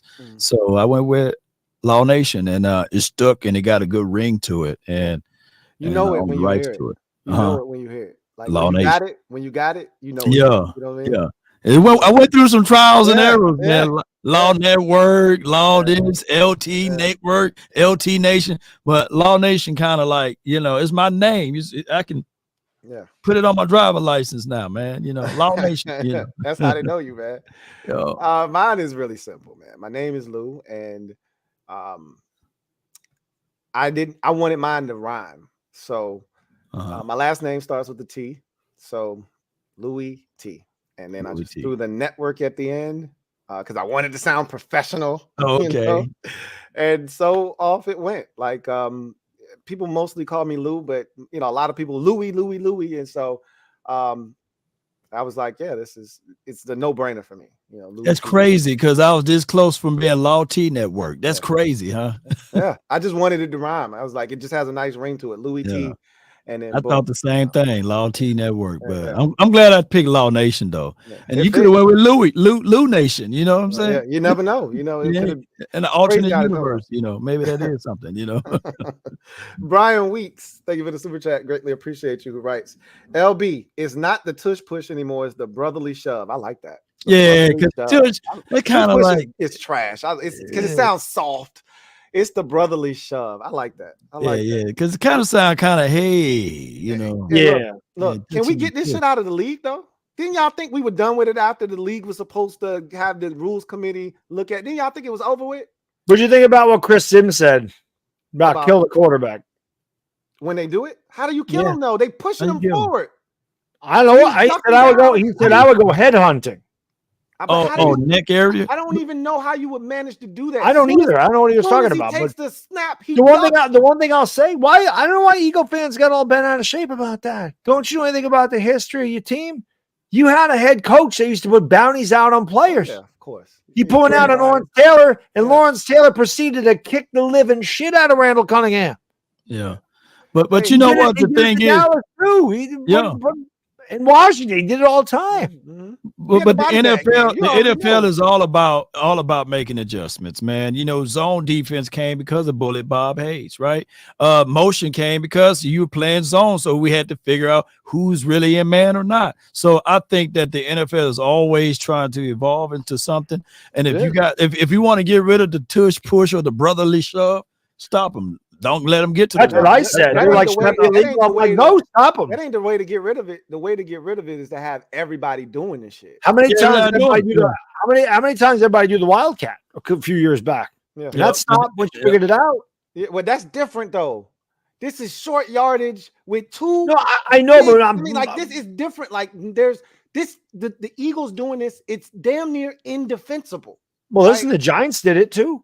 It's indefensible. Like, because it's different with Hurts, is like he squats a small house. Yeah. Right? Yeah. Like this shit is damn near indefensible when they do it. I'm like, hey, look, we need, because Jacoby Brissett is one of the best sneaking quarterbacks in the NFL. I'm like, we need to start doing this shit. We got to the 1 yard line against the damn Bills. Bring Jacoby Brissett in and push his ass in the end zone. Like, to hell with all this trickery and chicanery. It's a copycat league. So, hey, everybody start doing it. Now, the only reason the NFL will get rid of it if injuries occur with that push. You know what I'm saying? So we don't feel out of injury. But then people would just say, well, it's quarterback sneak. It's the same play, right? Just with dudes pushing this time. I just think if every team is doing it and it gets out of control and that play becomes a damn near sure thing, then the NFL would take a look at it. Yes, indeed. But that's crazy. We're like 20 subscribers away from 6K. Come on, 20 people. I know we got 20 people. Y'all can do it. Hey, you can do it. If we get it, I'll take a shot of this. If we get there, you go right now. I'll take a clean shot of this head. Yeah, I need to see it. I need to see it, y'all. I'll take a clean shot. I'll take a clean shot. Let me know. Anthony Tewksbury, thank you for the super chat. Greatly appreciate you. Who writes, I hate the Eagles with a passion, but Howell will look worse than Wentz when they play. Eagles 27, Commanders 3. Go G-Men. We ain't scoring. Go G-Men, Anthony. Let's go, baby. We ain't scoring 3 points again. I can assure you of that. We moving the ball like every game. Even when we turn it over, we moving the ball. It's about eliminating the mistakes. Similar to what Bad Dog's saying. It's a little mistake here. It's a holding penalty there. It's something. Yep. Makes a big difference, man. Destroys the drive, and all of a sudden you were at the plus 25, and now you're damn near out of field goal range, right? Like these are the things we have to clean up. You know what? That's really, honestly, the NFL, the teams are pretty even, I think, but that's really the biggest difference. The line of scrimmage, and bad teams do make those penalties and have those things the worst time, and good teams don't do that. That's why the Giants they weren't a great team last year, but they were a good team because they played good football. Not playing good football so far this year, but that's what happens. Teams that lose usually have those penalties. You usually see the teams that are 1-5 at the false starts on 3rd down and 1. But it happens. You're going for it 4th and goal from the 1, and then you get a false start and have to kick a field goal. Right. But the only thing I'm gonna say is, again, this is by far would be the best D line the Eagles seen or going to see this weekend, and that's why I'm so intrigued about this game. I can't wait to see it. Yeah, it's gonna be good. See how the strategy how these teams battle, except for our week 1 matchup. That wasn't a good one. It was a good one if you were a Dallas fan, but 31 other teams watch a game going, man, this sucks, because it wasn't competitive. The thing that made me mad was I was amped for it. My team won, and I'm excited now, and I'm like, oh man, this is gonna be good. And then that first possession, you moving the ball, and I picked you to win. So I'm like, oh yeah, they about that's the way I felt too. And then that drive ended in such. You should have seen my face. I was like, that was us. What the hell just happened? That was us. Shell shock. Like, they never recovered. They stopped running the ball after that too. It was just a wise man once said, "More games in the NFL are lost than they are won." Yeah. I think that is a true statement. I do too. Not that we lost that game against Dallas, but a beating. No. I was just talking about speaking to the point you made earlier about bad teams. It's a truth. You're right. Even, right. You're right. And it's the mistakes that you make or don't make in a game that ultimately decides the outcome. I agree. So I agree. That's why I said I think that is a really true statement. Marcus Craig, thank you for the super chat. Greatly appreciate you. Marcus Craig writes, LB, Eagles 12-5 NFC East Division champions. That's what I had them. I had them as 12-5. Look, I may talk a lot of shit, but I said y'all were going 12-5 and y'all were winning the division again. The first repeat champion since 2003, 2004. You don't have to like me. And yes, I talk a lot of shit, but I also said I think you're going to win the division again. So there's that. I just think we're going to be one of your losses, one of your 5 losses. That's all. Josky91, thank you for the super chat. Greatly appreciate you. Josky91, thank you for the super chat. I'm going to read this one for you. Sam Howell better get down or lay down. Hey, look, I'm hoping that when he gets out in space, he finds a nice portion of grass and takes a seat, because he thinks he's still at North Carolina. And I'm like, bro, this ain't the ACC. This ain't NC State that you're playing against, right? Get down. These dudes hit and they hit hard and they're trying to kill you. Get down. But I think we're going to be fine. I think they understand what kind of a defensive line we're facing this week. They know that if they don't get rid of the football, if they got them back there like Bad Dog said, we can't be in 3rd and 9. We can't live in 3rd and long in this game and expect to be successful. You got to stay ahead of the chains. You got to run the football. You got to go with the short passing game. They're going to respect our receivers. Okay, they're going to give them space. So that 5-yard hitch is there. Take it, right? Do the little things correctly, and I think we'll have a shot. Thumbo, thank you for the super chat. Greatly appreciate you, who writes, the blasphemy that comes out of Louis' mouth sometimes. Hey, man, you got to respect me if nothing else. Hey, I know my team has been trash. I understand the hesitancy of my fan base to come outside and play. I get it. I understand. They got to show you first, because this team has made an ass out of us more times than I can count. Okay? Last week was another example of that. Last week was a perfect example of that. I sat here on this program a month ago and said, we beaten Buffalo. You know what they did the day after the stream? They cut up that clip and they laughed at me and they posted it saying, this guy said they're beating Buffalo. And then look what we went and did, right? Trust me.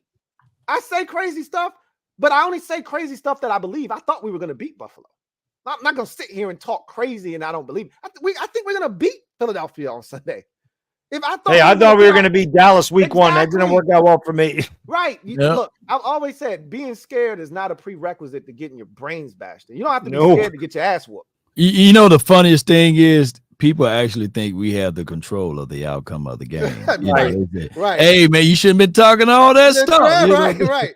This is the only thing we got control over. The smoke that we get after the fact. The smoke that comes our way because of what we did beforehand, right? That's all that we can control. But I'm gonna talk regardless. Sometimes it pisses me off more that the players, they on Bleacher Report, key 11. I'm still I'm still mad. You know what I'm saying? Right. The players don't take it as much as we do, though. You know why? They all right. That chick come in, they're like, I'm good. I'm good, man. You know.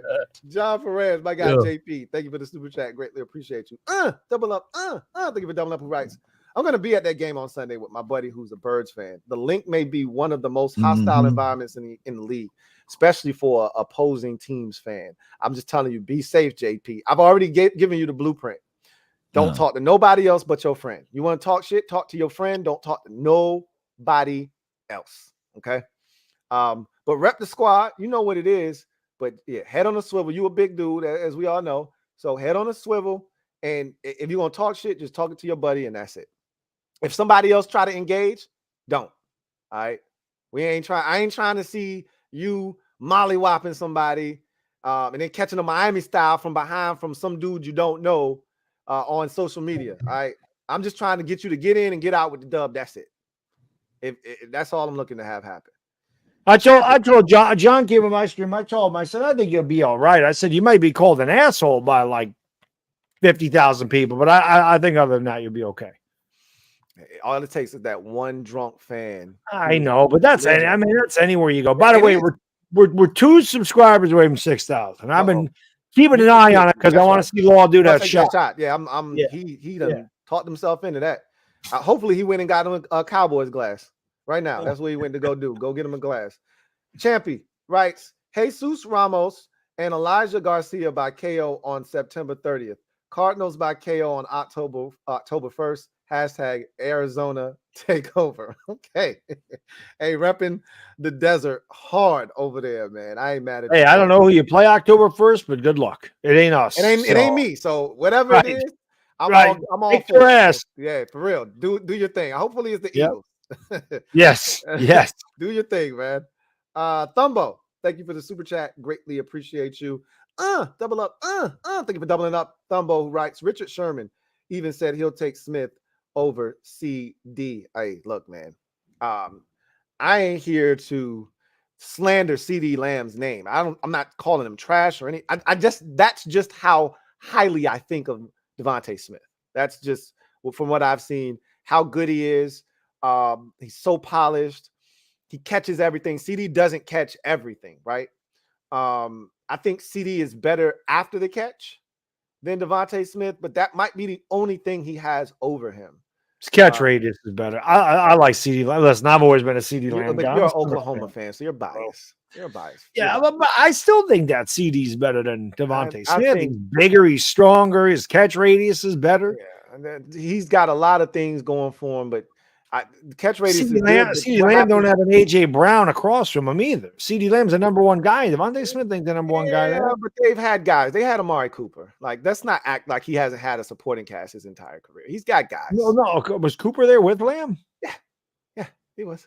Well, that's why I got to make fun of Dak, because my God, how do you not win anything with they had Amari Cooper. That was the problem. Remember, they had this trio of receivers with Gallup. Yeah, I remember that.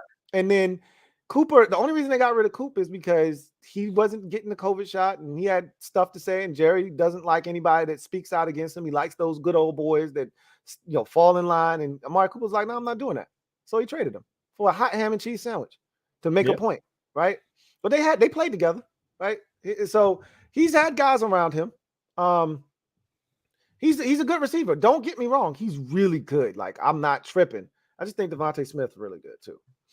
By the way, we hit 6,000. Okay, we're at 6,010. Keep banging that thing though, man. Keep hitting that, because listen, if you're not subscribed, you're not going to know when we do this. You don't want to miss this. As the year goes on, it gets better and better and better and better. Absolutely. Anthony Tewksbury, thank you for the super chat. Greatly appreciate you. Double up.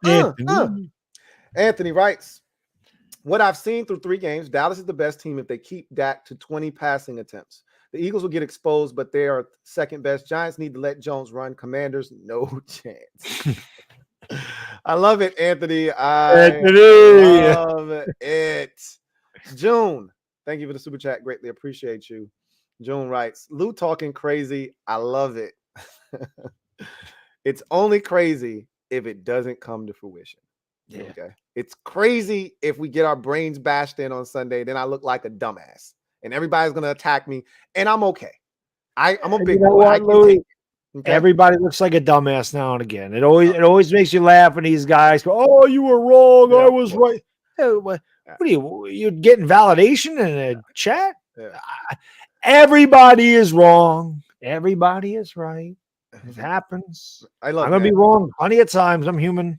Right. I literally said last year, don't let me catch you under. We were 1-5 when I said this. I know. Don't let me catch you out here in these streets. That's me throwing a rock, like at a bucket that is 300 yards away. That wasn't supposed to come to fruition, right? But it did, and I look like a genius. I know. Every so often you get one of those. You'll get more of these where you get, your ass kicked or your team doesn't respond the way that you want them to. But every once in a while, you get one of those. I think we're going to get more of them because I think we have a quarterback. I know you guys don't, but I think we do. And I think more of those are coming our way. All right, sure. Law's back. It's time for the shot. Yeah, you got to take that shot, brother. We're over 6K now. Oh, we are? Yeah, go ahead. Go ahead and do that thing. Oh, my God. Thought you went and got that glass for us. There you go. There it is.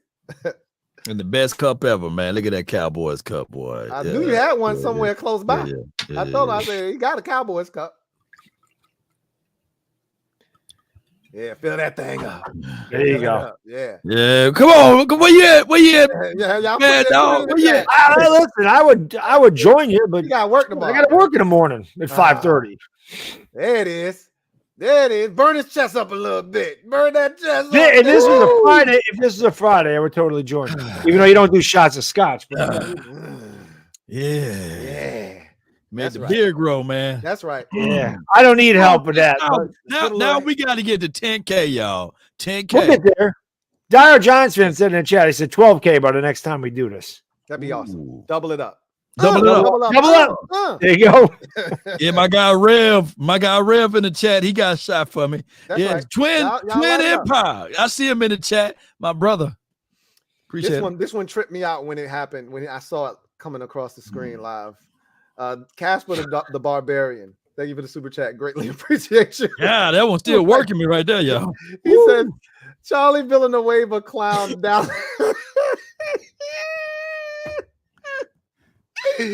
Charlie Villanueva clown down. A lot of y'all that went over your head. You have no idea who Charlie Villanueva is. Joshua Dobbs absolutely looks like Charlie. Yes, he does. Yes, he does. Absolutely looks like him. Oh wow. I'm gonna look him up. Oh, that is good stuff. He's a basketball player. That is great. Yeah. Dr. Zero. Dr. Zero. Thank you for the super chat. Greatly appreciate you. Double up. Writes.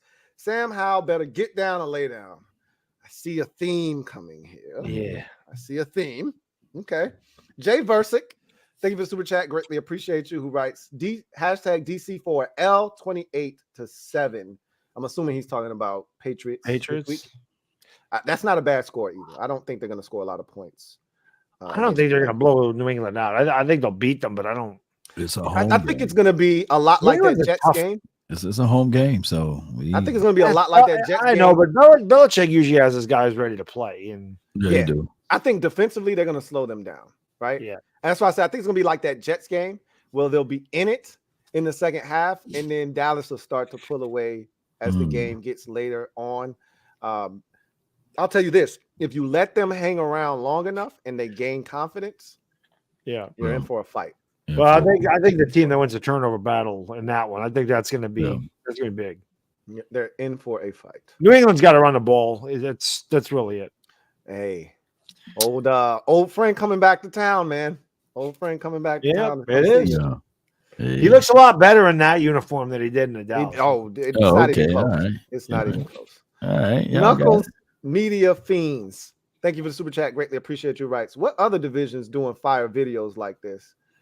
I don't know, but even if they are, they can't do it like we do it. I've been invited to an AFC East roundtable. They reached out to me, and they want to do something. So why? Yeah.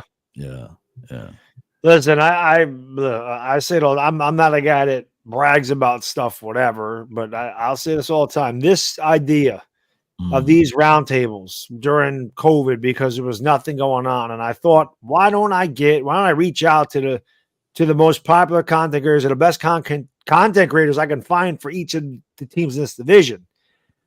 I never knew it would take off like this, but I also didn't know that everybody would copy it. And I said this, even the Giants themselves copied it when they had a writer from the Eagles, a writer from the Commanders, a writer from the Cowboys, one of the Giants. I said, even they took my idea.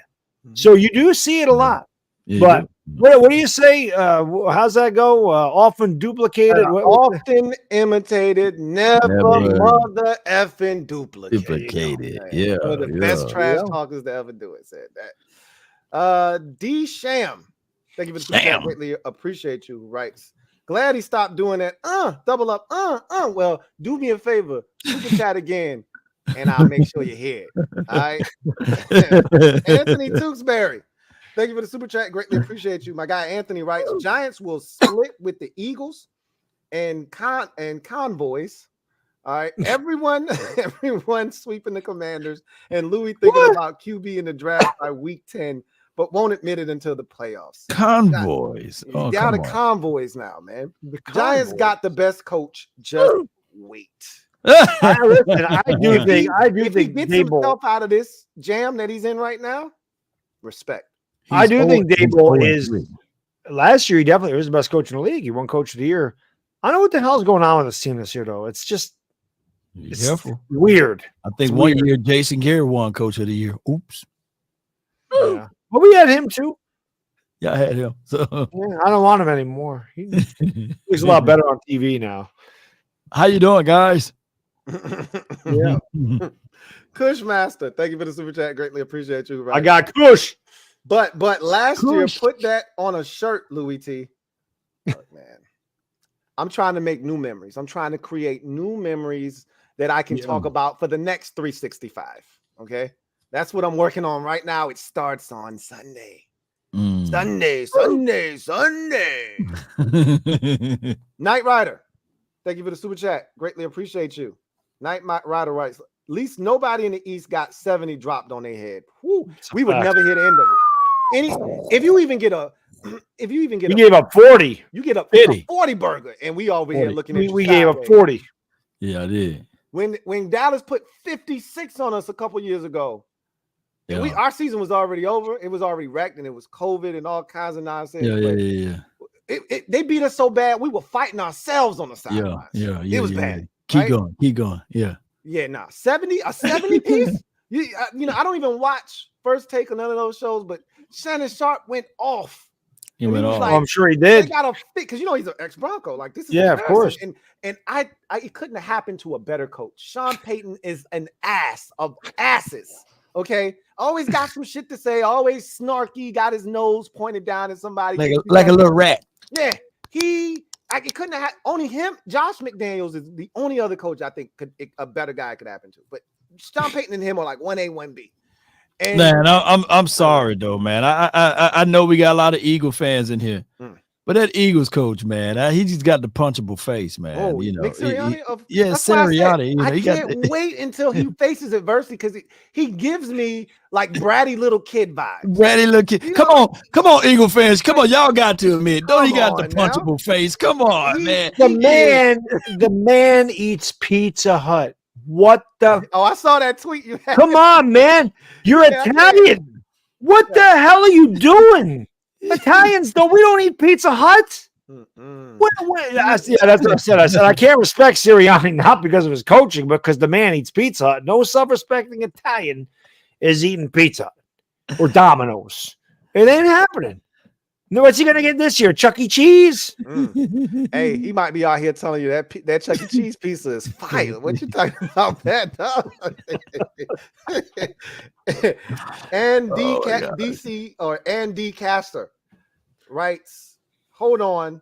Since 2000, Eagles record versus Commanders 28 and 18 and 46 games. Louis, you delusional, bro. LOL.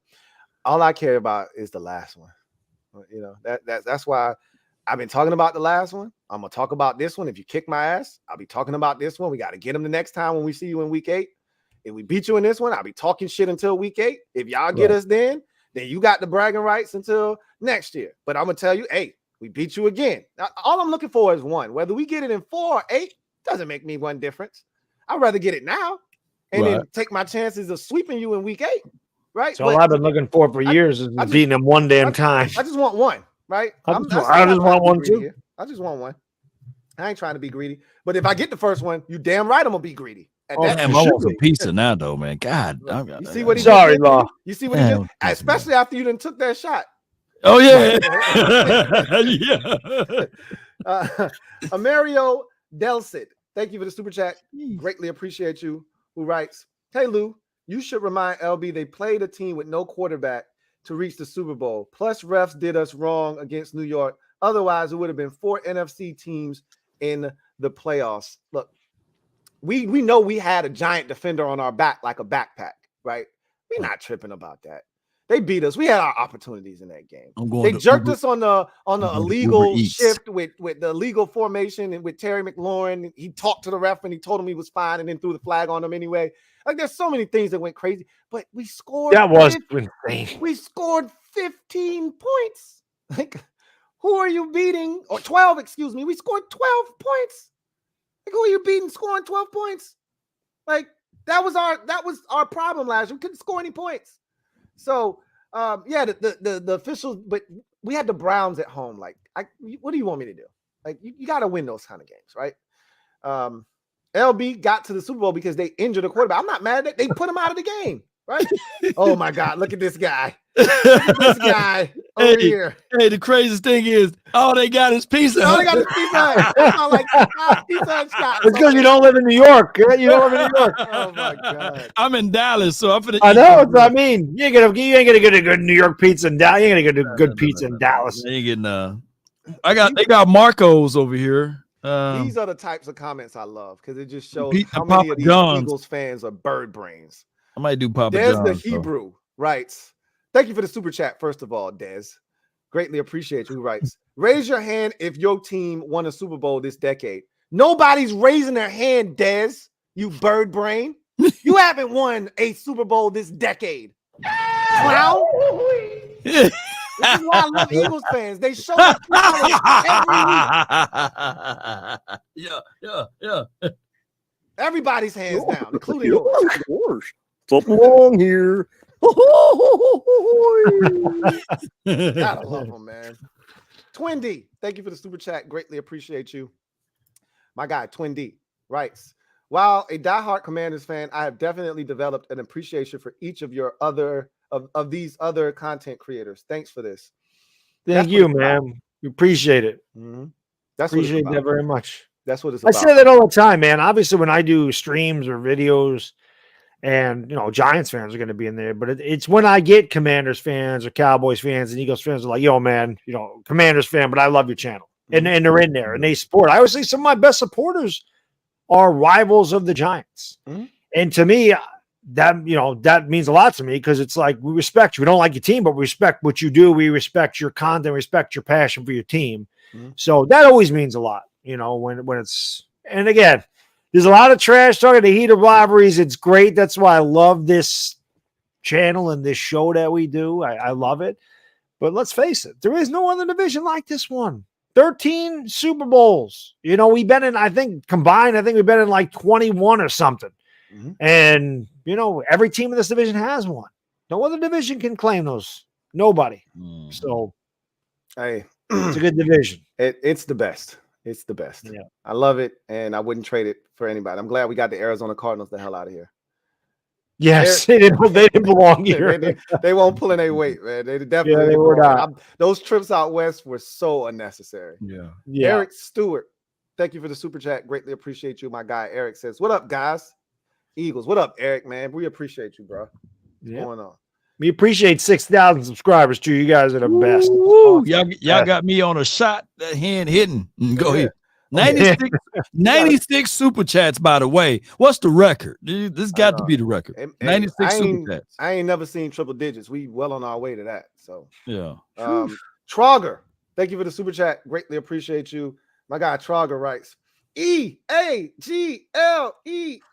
Eagles. Go Eagles. The rest of the NFC East is ass like that.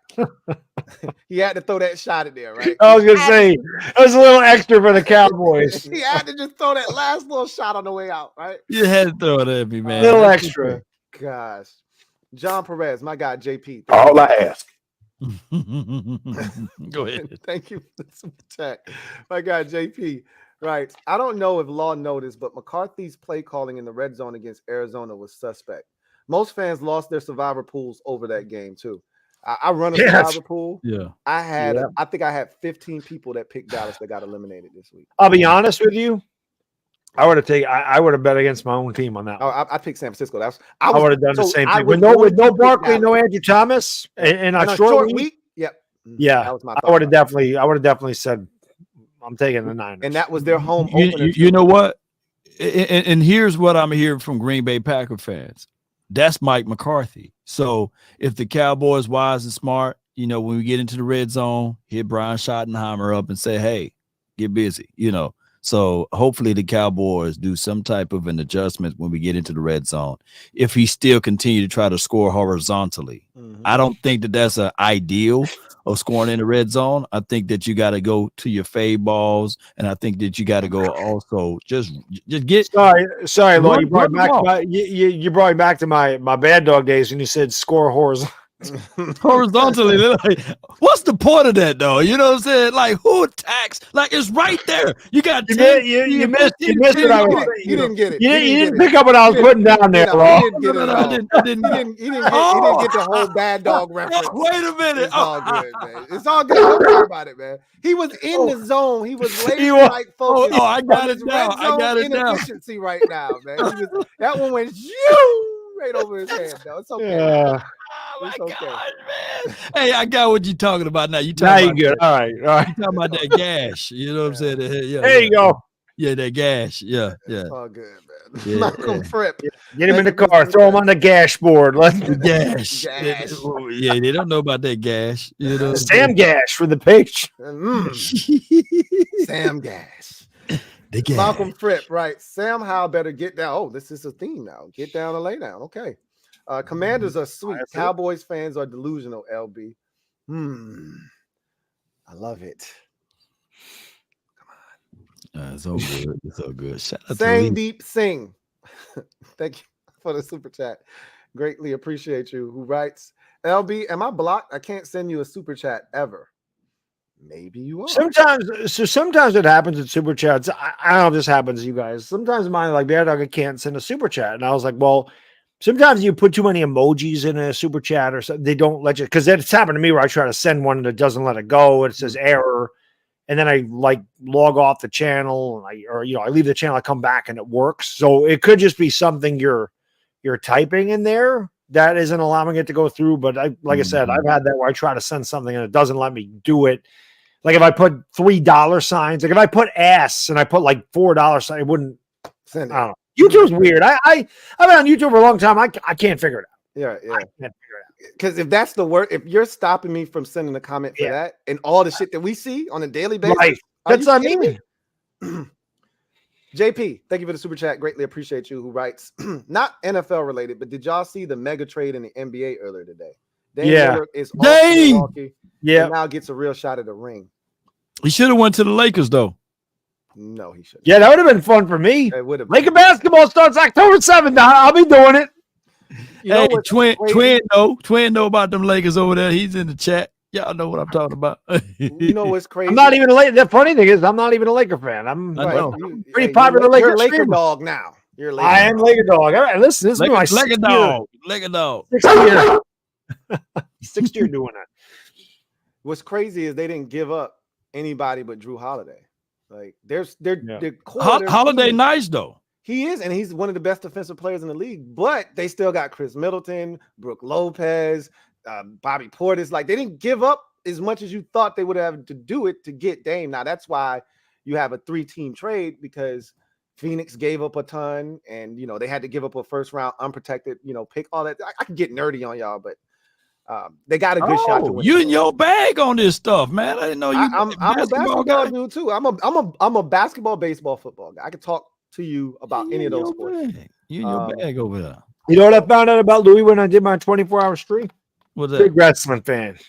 Louis and I were talking about wrestling for like 3 hours in the middle of the night. Literally. Oh, snap. We hit 103 on the super chats. Wow. Damn. That's crazy. I never seen triple digits. Thank you guys and girls. Thank you. This is gonna be a good one. Hey, on the Marco's pizza, do I do thick crust or light crust? I just go with the regular thin crust. Thin crusted. Okay, I'm gonna thin crust it. Okay. Do you like the crust? Do you like the crust? I mean, yeah, pretty good. Yeah, if you like the crust, then my kid don't eat the crust. It aggravates him, but he's only 6. But I tell him, buddy, you'll learn that. That's a good part of the pizza. No kid likes the crust. Pizza gonna disappear. It just is gonna disappear, regardless thick or thin. It's gonna disappear. Yeah. I'm just saying, my son, he don't eat the crust. And I always tell him, like, buddy, you don't understand. That's the best part of the pizza. My son literally the other day asked me, Dad, why do you fold your pizza in half? I said, son, you'll be doing the same thing. You'll be doing it. Don't worry. This is how you eat a pizza, son. Yeah. You got to fold it in half, okay? Right. Got any grapes? Thank you for the super chat. Greatly appreciate you. Got any grapes, rights? Finna tenderize that Philly meat real good.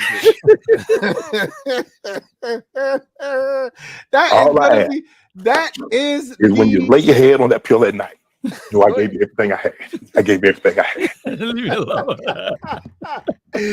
Look, that is gonna be the audio clip for this channel moving forward. Like any video that I put out is gonna start with tenderize that Philly meat real good. Tenderize that Philly meat real good. Tenderize that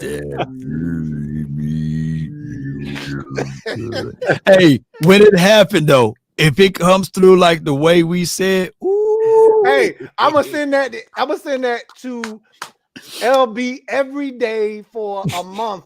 If y'all mop them that first time y'all send it to your hat people, man.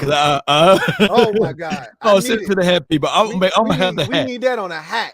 Yeah, you know. Yeah. Excellent, yeah, speaking of which, man, they gotta do my hat for Tiki for Hall of Fame, baby. We gotta get Tiki in the Hall of Fame. Where's the mute button? Listen, Tiki belongs in the Hall of Fame. No, he doesn't.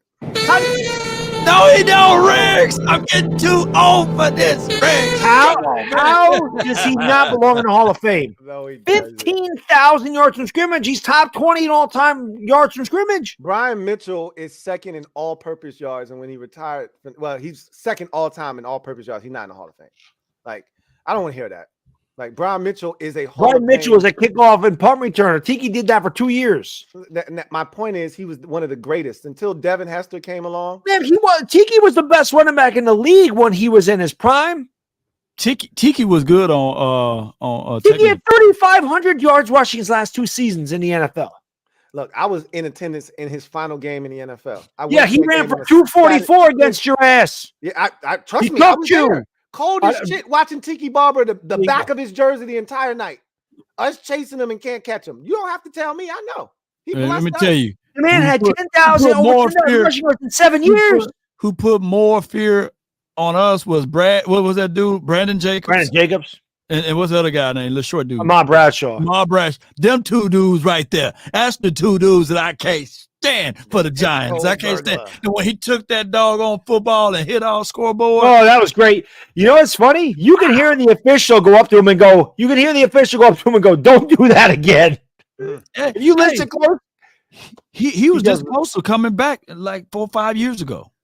Brent, big boy, he could be an edge rusher. I mean, he was in shape still. But you know what's crazy? I mean, I follow Brandon Jacobs on Instagram. His kid's like 17. He's just going into college like a senior. He's already bigger than Brandon Jacobs. But that's genetics, man. That's genetics. Oh my God, he's not a running back. He's a lineman.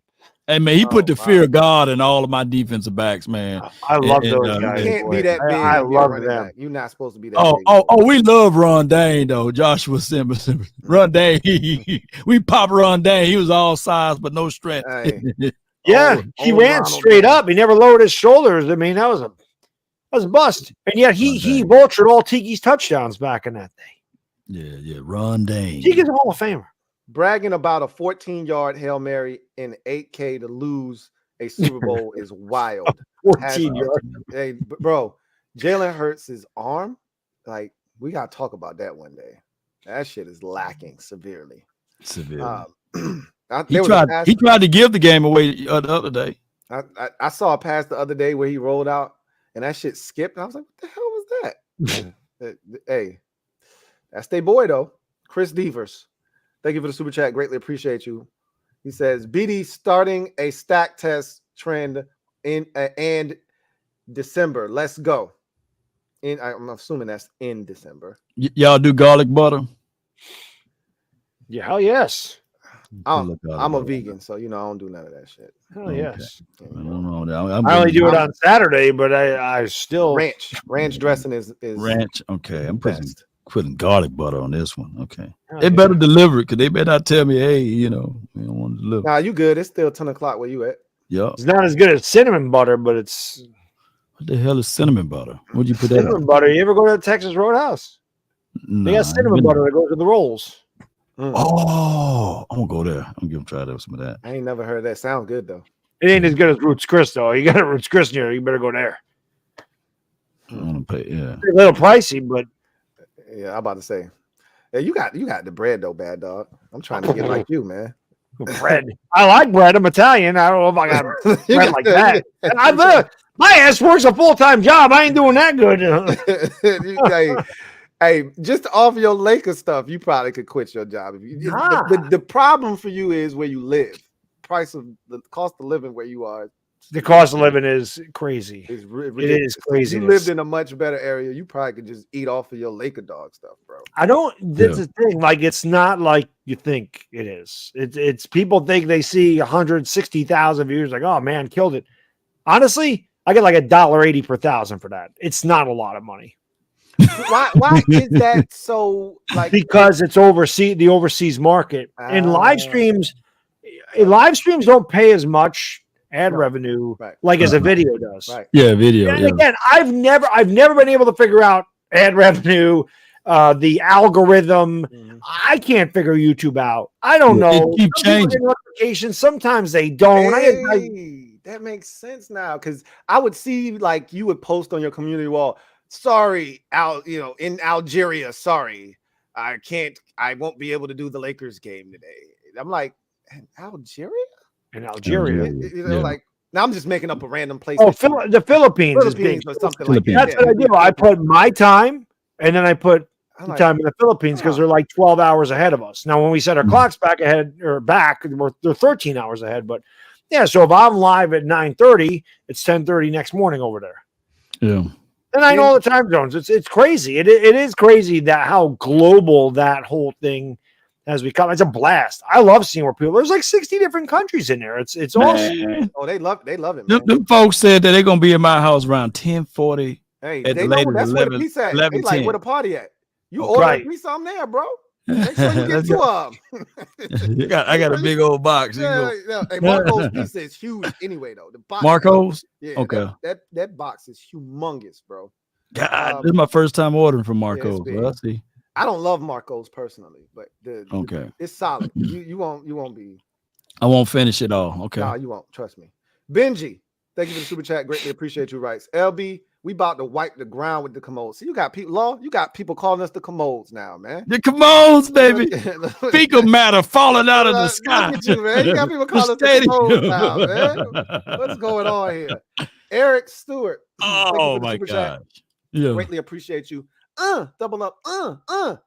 My guy Eric writes, I don't know how anyone can be a Cowboys fan after not going anywhere in like 30 years. We dedicated. We stone cold diehard Cowboy fan. This is the nature of being. See, I know you're a real Washington fan. I know you're a real Giants fan below. And I know people that support the Cowboys are real Cowboy fans. But I've been in high school, and I've been in middle school, and I've been in elementary, and I saw some Cowboy fans and 49er fans and Steeler fans wearing Eagle stuff now. So some of those Eagle fans, they are fickle. There's a picture of Kevin Hart wearing a Cowboys stuff on, you know what I'm saying? So he ain't really a dedicated real Eagle fan. So a lot of Eagle fans were rooting for the Cowboys or the Washington Giants before. It's a lot of people confused out there, like LeBron James, who one day he's a Cleveland guy one day, and then next time you see him, he's got Cowboy stuff on. You're like, LeBron, what's up, bro? What are you? LeBron don't know what he is. LeBron's just trendy. Yeah. Whatever's trending. He's confused. Whatever is trending. Listen, when I was in junior high, the Niners were the team, and there was a lot of Niner fans there. And then a few years later, they were all Cowboy fans. Yeah, I wonder how that worked. And they were Bulls fans too. Go figure that. Now I'm guilty of that. I was a Bulls fan growing up, but I was a Scottie Pippen fan, really. And I had to stop. I had to cut that out, rooting for an individual player, because what I learned at the end of his career. And he ended up on like 3 different teams in a small, short period of time. Like, okay, I can't keep doing this shit. Jumping from team to team because I like a player, right? So Jordan's son doing nasty work. You know what I'm saying? He doing that nasty work, But I never was a Bulls fan, though, believe it or not. I despise the Bulls for what they did to my Lakers. But that's a whole nother story. Let's go. They did it to my Knicks every year in the 90s. The beginning of the 90s. Glorious. Yeah. Even though we didn't win the championship that year, my favorite moment is when Scottie Pippen yammed on Patrick Ewing, pushed him on the ground, stood over him with his sack juice dripping on that flat top, And then Patrick pushed him like, get your damn balls off my face, out of my face, man. Yeah, well, Pippen definitely told Spike Lee, sit your ass down. Pippen goes up in a dunk, and he obviously puts his hand on Ewing and pushes him down and dunks on him. Like, that's an offensive foul. Ewing couldn't get off the ground. I loved it. But I think that everybody, I think that everybody gravitated to Jordan though, because he just did remarkable things. And I love him now. God, I love Michael Jordan with a passion now, but man, every damn year watching them knock the Knicks out of it pissed me off. Especially '93. That one, that damn Charles Smith, the inability to make a layup again. Again, Smith. Yeah. Denied. Like, come on. Here, Marv Albert. I hear that in my head. Marvin. Smith, stop. Smith again. Smith, stop. What a play by Pippen. You son of a bitch. Oh, that was good. I still have nightmares about that damn game. We had him in '93. We had him, and they. Hey, who in the chat secretly was rooting for the Pacers that year? Because I like Reggie Miller, man. Yeah, I loved Reggie, even though he was a villain in the Garden. Villain. I loved Reggie. I love a good villain. Reggie was him. Reggie, when he went like this. Reggie was that night though. I was hot. Yeah. I was pissed. I'm like, I want to punch him right in his potato head. I can't stand this guy over there looking like Reggie was him, man. Reggie. I love Reggie. But that night when he dropped 25 on our ass in Game 5, and he was doing the whole thing to Spike Lee. But the Knicks, man, Allen Houston, Starks. You know what I'm saying? I love John Starks. My favorite player of all time. That was my favorite Knick too. I love the John. Small dude, but he didn't give heart. All heart. Starks is all heart, man. Remember when he dunked on Jordan? Yeah.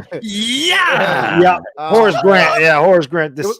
Oh my God. Yeah. He went baseline. I think he went baseline on Jordan.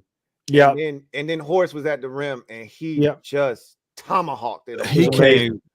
We were like, where that come? He brought it like, yeah. I love Starks, man.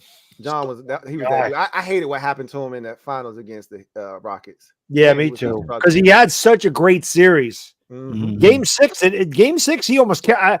I will go to my grave saying if Akeem Olajuwon doesn't break off, he should have fouled doing the basket. Instead, he came off and he just got his fingers. And I swear to God, Starks, I know Starks, the guy was a streak shooter. He was on fire. He scored 16 points in the fourth quarter. He caught that ball. He turned. His shoulders were square. That was going in, and the Knicks are champions. I'll go to my grave with that. I've never seen him win a championship ever. And you never. And I'm old. And you never will. Sorry. 50 years. I probably won't. I probably won't. You never will. I'm so sorry. I probably won't. I'm so 50 sorry. years. 50 years, never won. Oh my gosh, man. Death Row South. Thank you for the super chat. Greatly appreciate you. Writes Louis T. We running on y'all for about 265 yards in your dreams, bro. You might not get the ball back. We're gonna see about that. Law, tell Dak stop playing scared. And Mad Dog, your team is cooked. Let me ask you something, Bad Dog. My team cooks? Yeah. I tried to help him out, right? Do you ever get mad when people call you Mad Dog? No. It slips though. Sometimes I think like, is it mad up? I'm like, nah, Bad Dog. It's common, so it doesn't. It bothers me.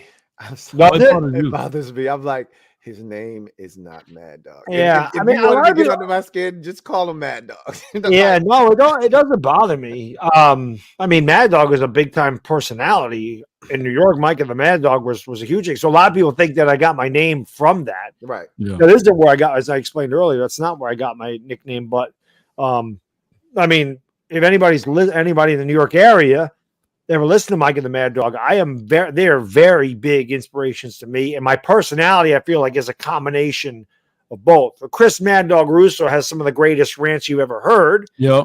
Like I can rant. And Mike Francesa is a stubborn son of a bitch. And he will argue with you till he's blue in the face about a point. And I'm like that too. So I kind of have the combined personality of those guys. But I always love Mike and the Mad Dog. Hey, my guy with a double entendre said, Bad Dog is Mad Dog. I can be. What you supposed to? That was the time for the clip, right? I mean, the sound drop right there. Oh! I got you right here. You know what I'm saying? If I can find it now, but you know, Calculated. There it is. There it is. Calculated. Thank you for the super chat. Greatly appreciate you, Rights. If our Commanders win, y'all gonna need a steel muzzle to put on our man Louis team. And he gonna shoot right through that thing and talk that shit. Hashtag HTTC. I guarantee that video will be 30 to 40,000 views. I've already said this. The reason that the football gods haven't blessed us is because JC knows my heart. And he's like, bro, I can't let you have nice things because you don't know how to act. And so it's hard for me to embrace this winning, because while I want to be humble, too much shit has been talked. I sat back as a team of a fan of a bad team. I sat back and watched a lot of shit get talked. Pizza's there. Oh, that piece is there. I don't. You know what time it is. Yeah. I can't help myself now. I'm ready. I'm ready. Chris Devers. Well, that was like me last year, Louis. I mean, shit. I mean, when the hell's the time? Anytime I got to celebrate the Giants doing anything worthwhile. You know, I was happy for you, man. I'd never seen you so excited. No, I was good. I was loving it. Loving it. I need that guy back. Not at the expense. He's coming back. Though. He's coming back. Oh, we thought you was coming back with the pizza, bro. I had to turn the front porch light on. You know, it's in the route, so I had to go turn it. Right. I don't want to scare her. They got a little picture of her later driving a Ford Fusion. Oh, oh man, Chris Devers, my guy, CD writes. My girl said, "Eat early in Thanksgiving." LOL, them boys. Yep. I'm hoping to get some early Thanksgiving, man. Look at this clown here. Louis T. ex-boyfriend. Really? That's what you think of me? That's what we reduced to now? Seriously? I'm not reading that comment though. Got any grapes? Thank you for the super chat. Greatly appreciate you. Double up. Thank you for doubling up. Who writes? We aren't good. You said we were good. We never believed that. That's Dak Prescott to the media. I cannot believe he really said that. I don't know what he was thinking, his PR person. You know, Dak, my guy. And I think that, you know, I guess he was just frustrated and that was his only way of escaping that moment. He should always speak highly of himself, block out all the outside noise and just go ham with it. You know what I'm saying? I can't, but like that, I'm looking at it and I'm like, there's no way he said that. Yeah. There's no way he said that. I mean, it's insane. It's insane. But hey, Dak, my dude, man. Y'all heard it first from me, man. You know, so God, that is you just need to double it up. But Dak Prescott, the way he's playing, he feels it to me, just to me, at times he plays like he got, you know, someone looking over his shoulder. And I want him to remove that. Just play, man. Just play football. You ain't finna lose your job. But he do play like that. But this is what we talked about when y'all and I'm not saying it's because of Trey Lance, but isn't this what we talked about when you traded for Trey Lance and Jerry, the shit he did last year? See, this is all Jerry's fault because we talked about this last year, me and you in particular, and I said, "Law, that whole spiel he did, and I know it was bullshit, and you said Jerry just does things for likes and eyeballs and keep people talking about him, but." There was this conversation. It was brief, but there was a conversation about Cooper Rush when you were winning. And did Jerry extinguish that fire? Yeah, I mean, he should have. Jerry should have said, "This is my quarterback, Dak Prescott." You know, but he didn't, right? Jerry all about them doggone clicks, man. And that kind of behavior, coupled with trading for Trey Lance, not telling him, all he had to do was say, "Hey, Dak, here's what we're thinking about doing." All right. Yeah. And like you said, look, Jerry gonna do whatever the hell he want to do. We're not saying that Dak was gonna freak out and Jerry's gonna be like, nah, all right, I won't do it. Just all you gotta do is get a man a heads up. Hey, here's what we're doing, so you're not blindsided by it. All right. But to do it behind my back, not tell me, what does that look like? You're trying to do. I led the league in interceptions last year, and this is what you do. Like, don't tell me it's not. And this is why I was debating with you last stream, because I'm like, right. I got you. You know what I'm saying? There's ladies in the chat know good and well that they won't let another woman stay in the same house you in. You know what I'm saying? Talking about, hey, this is just my friend. You know, Brittany Renner, she just a little loose in the pants, but she gonna stay in the guest house. Nah, we know what's going to go down. You know what I'm saying? Accidentally. So Dak Prescott seems and appears that he's walking around like that. And unfortunately, that's just how the Jones family operate and move, though. And people know that that's just the real deal now. Come on. You know, I love my team, but I just know I call a spade a spade. That's right. I shine 101. Thank you for the super chat. Greatly appreciate you. Right. So Louis T. Eagles haven't played a complete game, and we still 3-0. Facts. Yeah. You're not wrong. We still in preseason mode, bro. Part of the reason you're 3-0 is because of the teams you've played too, right? Like if you would have played this way against some of the competition you're going to see a month from now, or I hope you played the way you played against Philadelphia, against Minnesota, against us. I pray you play that way. You won't escape. You won't escape, right? So that's a great mentality to have. Like we still ain't played our best game. Okay, you're right. You haven't. I haven't seen a complete game from you. I'm hoping I don't see one this week either. I don't expect to. So we'll see what happens. Mike RV6J30. Thank you for the super chat. Greatly appreciate you. Who writes, the Eagles are the only 3-0 team that has beaten 3 playoff teams from last year. Go Birds. Yeah, I mean that's cute, right? First of all, New England didn't make the playoffs last year. They didn't make the playoffs last year. That's again, Eagles fans showing their intellect again. Gosh. Gotta love the Eagles fans.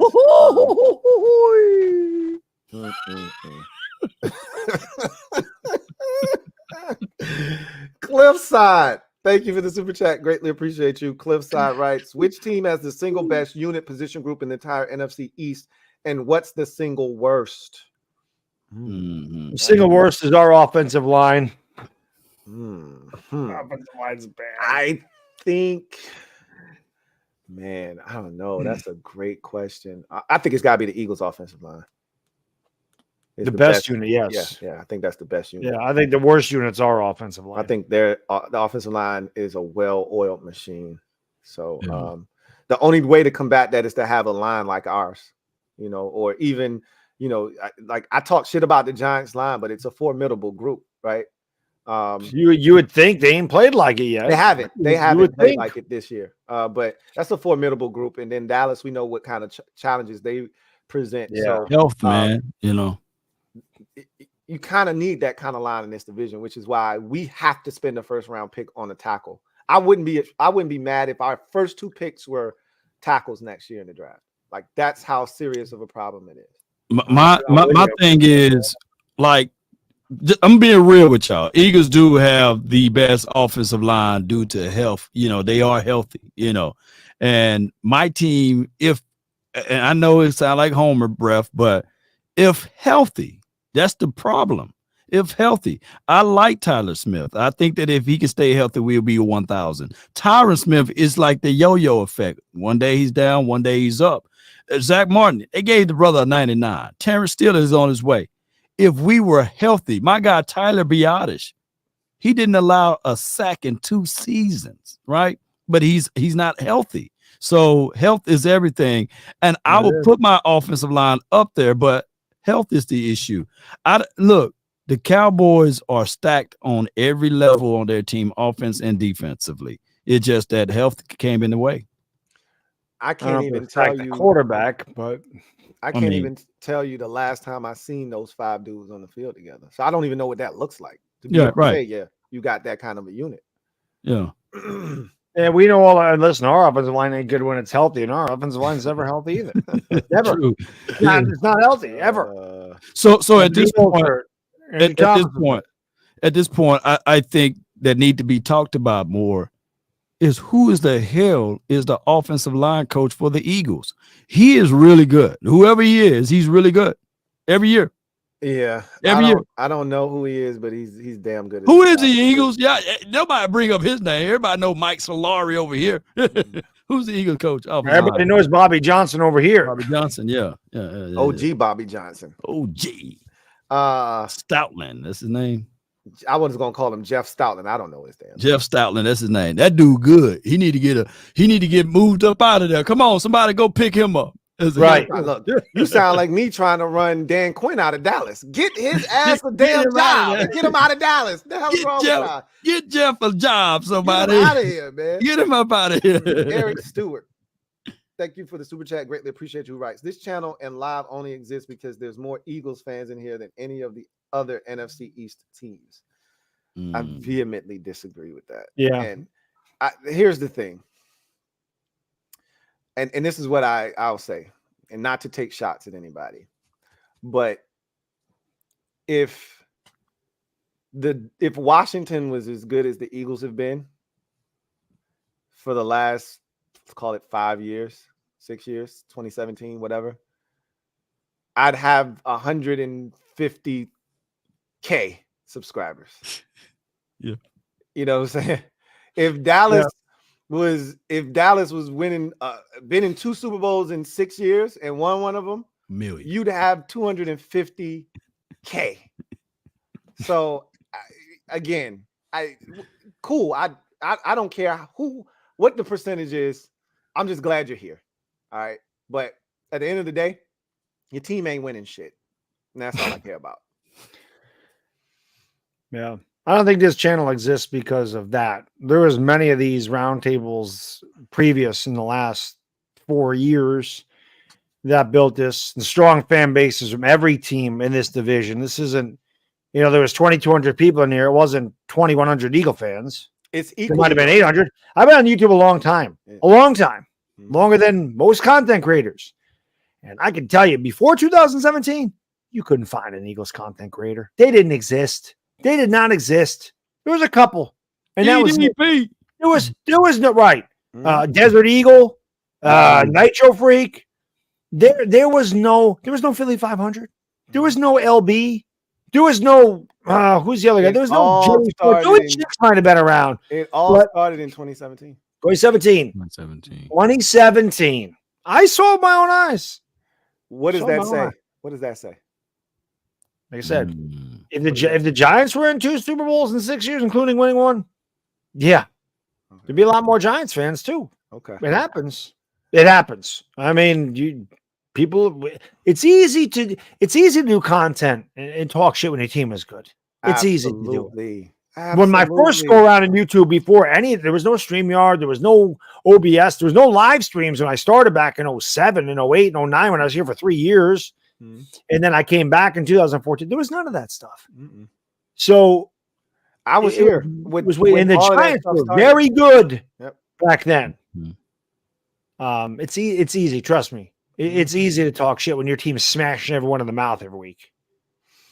Brent Busby, thank you for the super chat. Greatly appreciate you. Brent writes, we out here with you, Lou. Tell them they got to deal with Chase this time. We got Forbes this time. Talk to him, Lou. Talk to him, bro. Yeah. They got to deal with us. They trying to dismiss us as if we don't exist because they don't want to have to deal with this truth that's coming. Like, we're not going nowhere. We're going to be here. Like, the days of ignoring Washington because they're going to fall flat on it, that shit is over with. Whether Ron Rivera is the right coach or not, we got talent on our team now. It's only up from here. We're going to keep building. And whether he's the right coach or not, which most of us think he's not the right guy, doesn't matter. This is a good football team. We got talent, and the biggest piece we were missing was the quarterback. And I swear to you, we got that solved and figured out. So they're gonna have to deal with us, whether they want to or not. Darnell Kelly, thank you for the super chat. Greatly appreciate you. Who writes, I'm in the car. I'm not Trey. I'm with all the smoke. That's right. Hey, you ain't trying to get out. You about to ride with us. You finna ride with us. I love it. You ain't getting out the car. Let's go ride on these fools. Diehard Giants fan. Thank you for the super chat. Greatly appreciate you. Who writes, just recognize the shirt, bad dog. Great show. No, the green screen messes it up a little bit, but Cobra Kai, baby. Cobra Kai. Is it looks dope. Is it glittery? No, it's just the green screen's messing it up. Okay. It's not glittery, but it does look pretty cool. I don't have my soundboard plugged in. Otherwise, I'd give a little Karate Kid. You're the best. I don't have it. Swaggy P, thank you for the super chat. Greatly appreciate you. Swaggy P writes, they will see, Lou, that NHO is in full effect. Hashtag HTTC. They're going to learn, man. I keep telling them this. They laugh at me every time I say it. A wise woman once told me, those who don't hear, feel. Don't worry about it. But once they see this, they're going to realize it's too late. Did she whisper that to you? Oh, look, man. A lot of times. I done heard it loud, soft. I done seen it she done lipped it to me. I done seen it in a lot of different fashions. Never ends well. It never ends well for me. I just know that much. It never ends well. All right. Kaze Hana, 877. Oh my Thank God. you for the super chat. Greatly appreciate you. Right. What's up, guys? I'm subbed to so many of you individually and finally subbed to the group. We appreciate that. Thank you so much. Yes. We appreciate that. Appreciate it. Diehard Giants fan. Thank you for man. Greatly appreciate you. Double up. We're gonna hit it twice for you. Diehard Giants fan. Thank you so much for your contribution. Bootzilla. Which reminds me, you guys gotta pick your moderators. Oh, I gotta. Yeah. We do. I picked Dire Giants, man. That was not a block happy mod. Now don't block him. You know. No, trust me. Dire Giants fans. He knows the deal. Yeah, he's been a mod on my channel for years. He knows. Yeah, listen. Listen. It's just my channel, so I don't say what goes on over here, whatever. There's 3 things I don't tolerate. Right? No spamming like 600 emojis. I don't put up with that, or the same thing written 40 times in a row. We don't do that. Mm-hmm. There's no racism on my channel. We're not doing that crap. And you're not threatening people. Yeah, that's not happening. You want to talk crap about the Giants? You want to tell me I got a big nose and I'm a loudmouth asshole? Go for it. Go for it. I agree with you. But he's not going to time somebody out for that. But the nonsense, the troll crap, the people that don't give you any. This is the thing. When you can't have an intelligent conversation, like it's cool. You coming into somebody else's channel and you talking trash, that's fine. That's good. What happens is once people start ganging up on you and you feel attacked, now it's a million bird emojis, right? Yeah. Now it's Sam Howell sucks. Sam Howell sucks, and you're spamming it, over and over. But that's what I mean. That we don't put up with that, and that's that don't happen. You know what I'm saying? Right? Exactly. Boot. I think I already read this. No, Bootzilla. Thank you for the super chat. Greatly appreciate you. Who writes? Can't duplicate NFC East Super Friends, home of the 13 Super Bowl titles. You got an applause there on that? Yeah. I got you right here. Yeah, let's go, baby. Let's get it. That's right. I love it. Right. Fabian 21 PR. Thank you for the super chat. Greatly appreciate you. Who writes? Can the Cardinals win back-to-back upsets this week at San Francisco? Fly, Eagles, fly. We sacking Howell 7 times. LOL. And look, I wish I could say you were wrong. I can't. I mean, the man's been sacked 19 times in 3 weeks. So he's averaging roughly 6.5 sacks per game. So 7 isn't out of the realm of possibility. I hope that's not the case because the likelihood of us winning with 7 sacks, slim and none. So now the pizza might be here. Now his pizza might be there. Oh no, it's not Mike. I remember they said 20 minutes ago. Yeah, so no, it's definitely the. Now I'm gonna be a little jealous. Yeah, he's gonna be busting that on. Hell yeah. What is it? ASMR, right? Right. Yeah. I don't know if the Cardinals could pull it off this week. It's one thing to beat Dallas, it's another thing to beat San Francisco, but family business is a real thing. And they know the 49ers and their tendencies and what Shanahan likes to do. So we'll see what happens. Listen, the Cardinals have played with, like they have nothing to lose this year. They're not scared of anybody. It's pretty obvious. Mm-hmm. I don't think they'll win. I think they'll challenge them, but I don't. Listen, man, Dallas is good. They're not San Francisco good. And Washington and New York are not correct. San Francisco. Correct. So it'll be. It's different when you play a team in your division. Just San Fran Jacksonville. Ask Jacksonville with Houston, right? Like family business is different. It is. So you never know. And Arizona's played them really well over the years. Very well. Twin Empire. Thank you for the super chat. Greatly appreciate you. Twin Empire writes. BBNG. I don't know what that means. Kyle Shanahan should have won Coach of the Year, Twin Empire. Last year? Not over. Did Sirianni win it last year? Dable won it last year. Dable? No, not over Dable, man. Do you know how bad everybody thought the Giants were going to be last year? There's no way. Not over Dable. Barrett Downing, thank you for the super chat. Greatly appreciate you. My guy BD writes, love you all. Love all of you guys. Lou, you know you're my guy for Washington, but Bad Dog is my guy for my Yanks that sucked this year. They were terrible. What a disappointment both New York teams were this year. All New York teams. There it is. There it is. There it is. There it is. It is. Marco. Damn, I don't have a soundboard because I got tag teams. Whoop, there it is too. I gotta play that.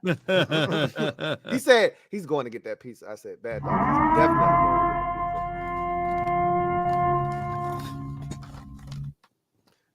going to get the pizza.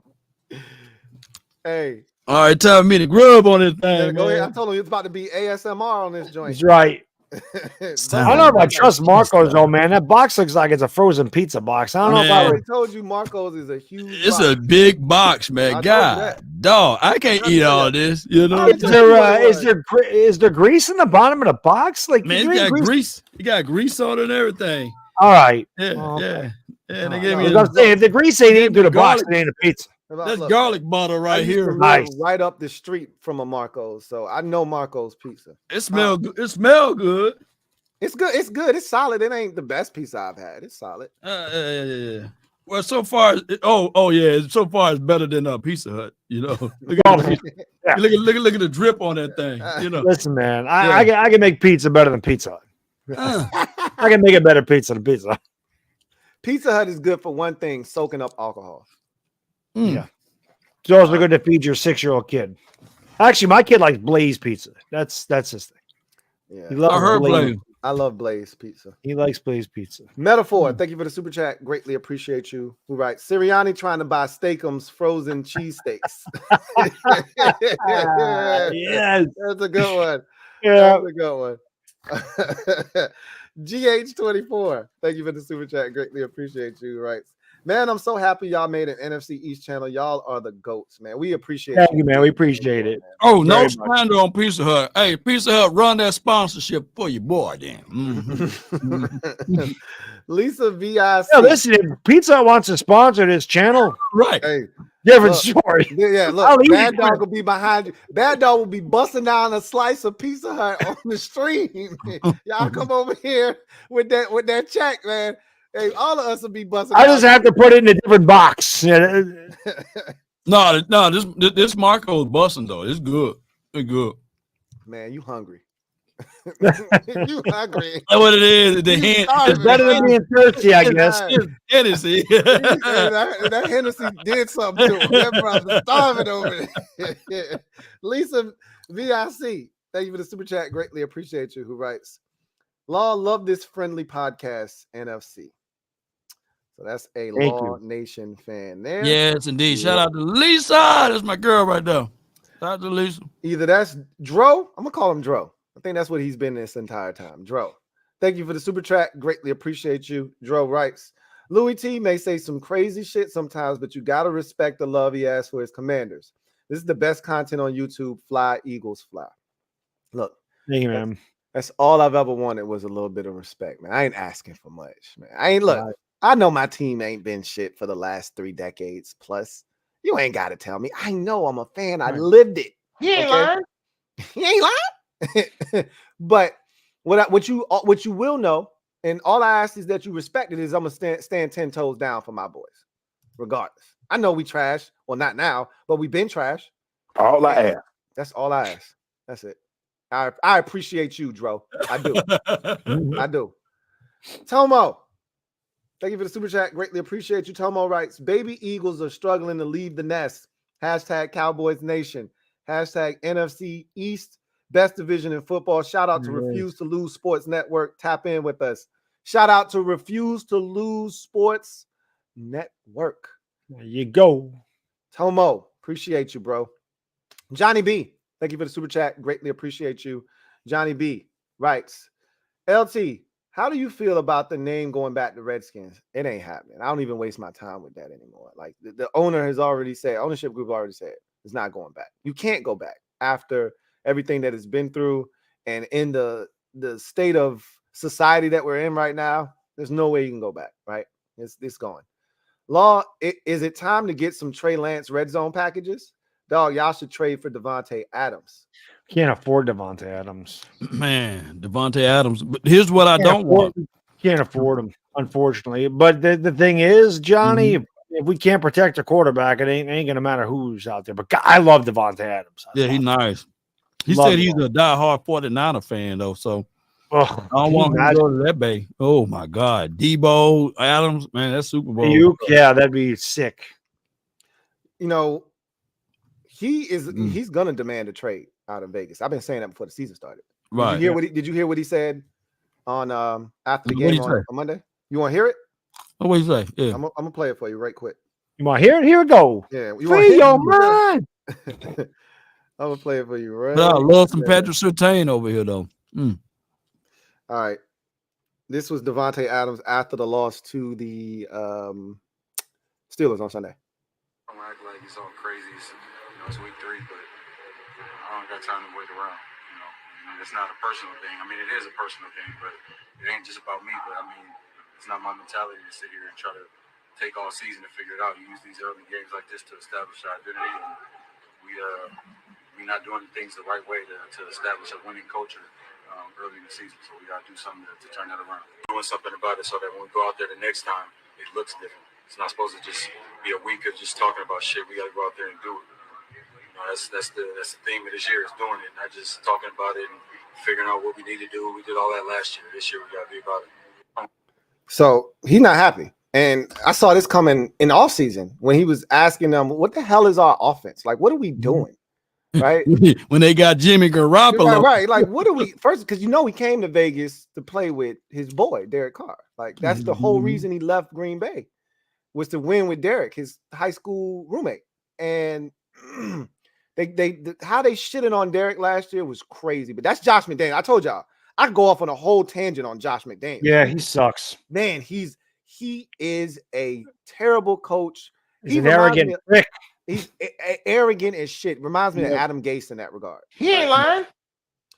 But we could do that all day. Ayub Matan, thank you for the super chat. Greatly appreciate you.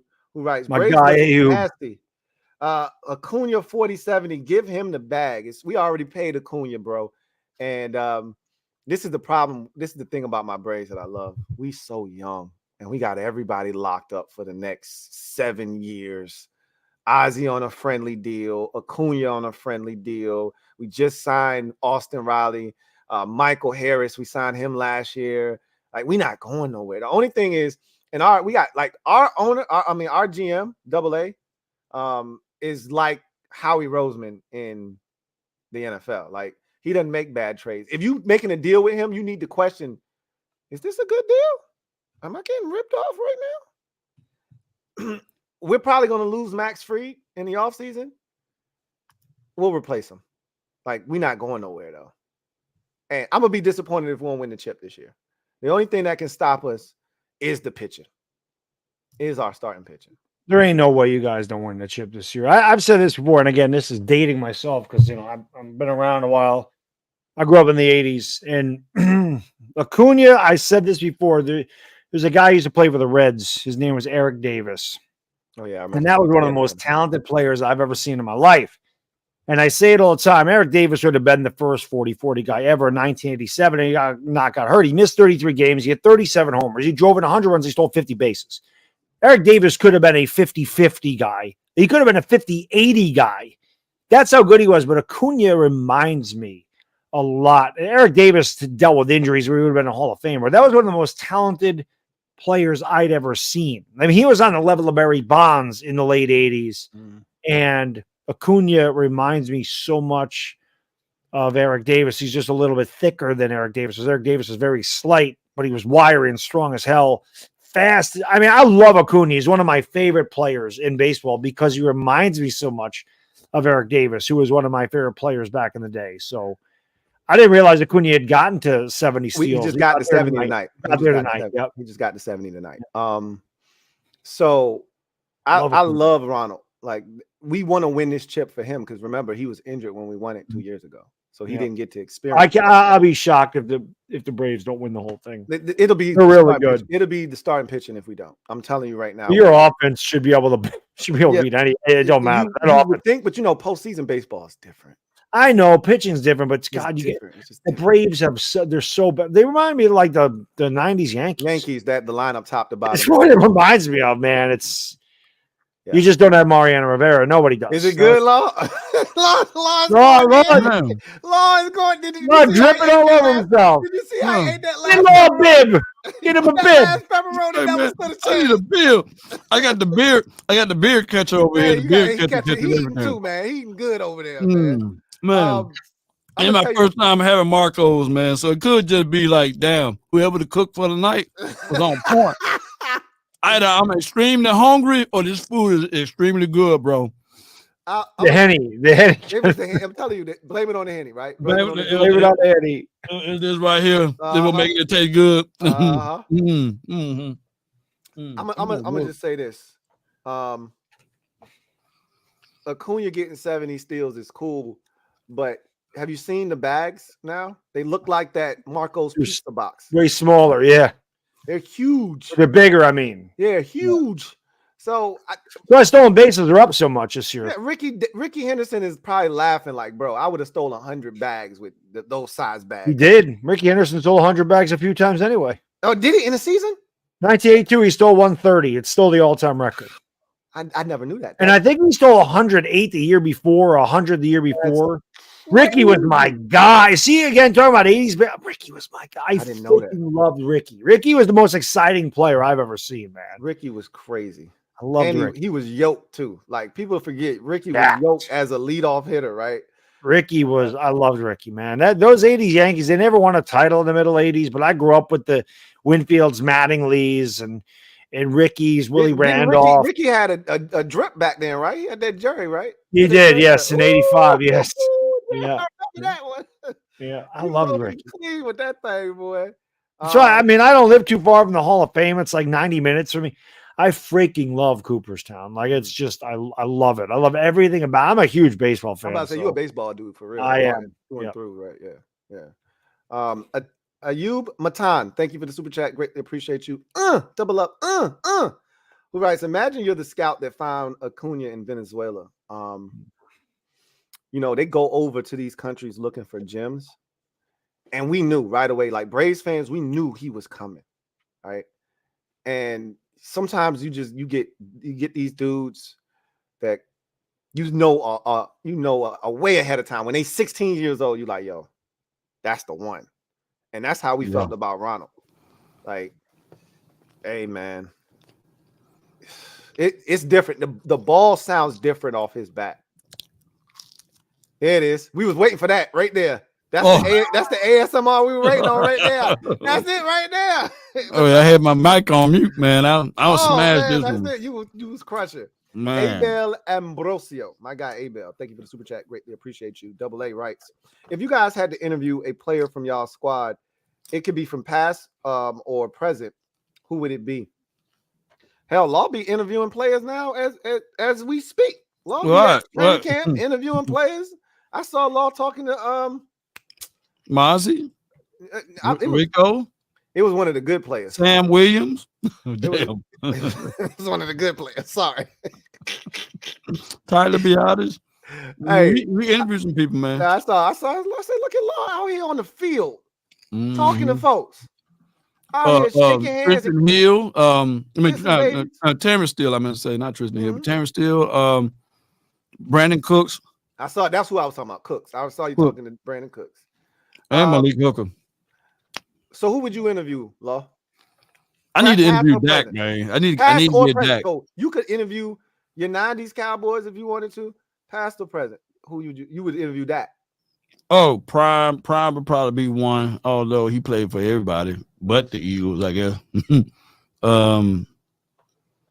in the Giants, I guess. But I would love to interview the playmaker, man. If I get a chance to talk to him, let me crack your cranium and fertilize your brain. Man, I think we'll have a great conversation, man. He's the one that I want to interview, the playmaker. He'll be the go-to guy.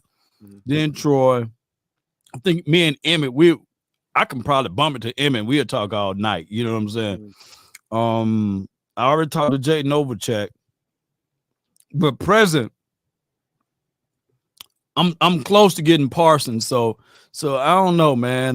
But it's like that since Parsons is doing Bleacher Report, doing all that good stuff, it's gonna happen organically, right? So, but the person that I really want to interview, man, and I'm gonna have to just calm myself down is the playmaker. He's the one. Yeah, he's the one. What about you, Bad Dog? Player that you would love to interview, past or present? I mean, it's pretty obvious for me. It's Lawrence Taylor. It begins and ends with LT all the time. I mean, the guy's the greatest defensive player ever. And as a guy that grew up in the 80s, and I tell a story a lot. When I started following the Giants in 1984, my dad was watching the game, and I said, what do you watch? He said, football. I said, can I watch? He said, sure. So just sit up here. The first thing out of his mouth, he said, just watch 56, watch LT. That was the first thing he told me. Just watch 56. So, I mean, that was just an amazing time to watch Lawrence Taylor. Just people don't understand how good he is. I always joke. You're a second generation Giant fan? Third. Oh, wow. My grandfather was alive when the Giants were, the inception in 1925. So, same thing with the Yankees. Like that goes through my bloodline from the 20s. It's a big. That's why I said my kid has no choice. He's Giants, Yankees. I kind of chose the Knicks. My dad wasn't really a Knicks fan. I used to go to Yankee games with my grandfather and my dad, Giants games with my grandfather and my dad, all that stuff. But like LT, I mean, for example, the only visiting stadium I've ever visited was the old RFK back in 86, and Taylor had a gigantic game when Schrader threw like 6 interceptions, and we won that game 24-14. But definitely LT would be a guy. Eli Manning. I think interviewing Eli Manning would be hilarious because I think Eli is hilarious. He's actually Eli is. I bet you had a lot of love-hate relationship with Eli, right? I think a lot of people did. I love Eli, love him. But yeah, there'd be some throws Eli would make. Like one time I remember playing the Cowboys, he threw it like right at DeMarcus, where I'm like, what are you looking at, Eli? How do you not? The guy's huge. You threw it right at him.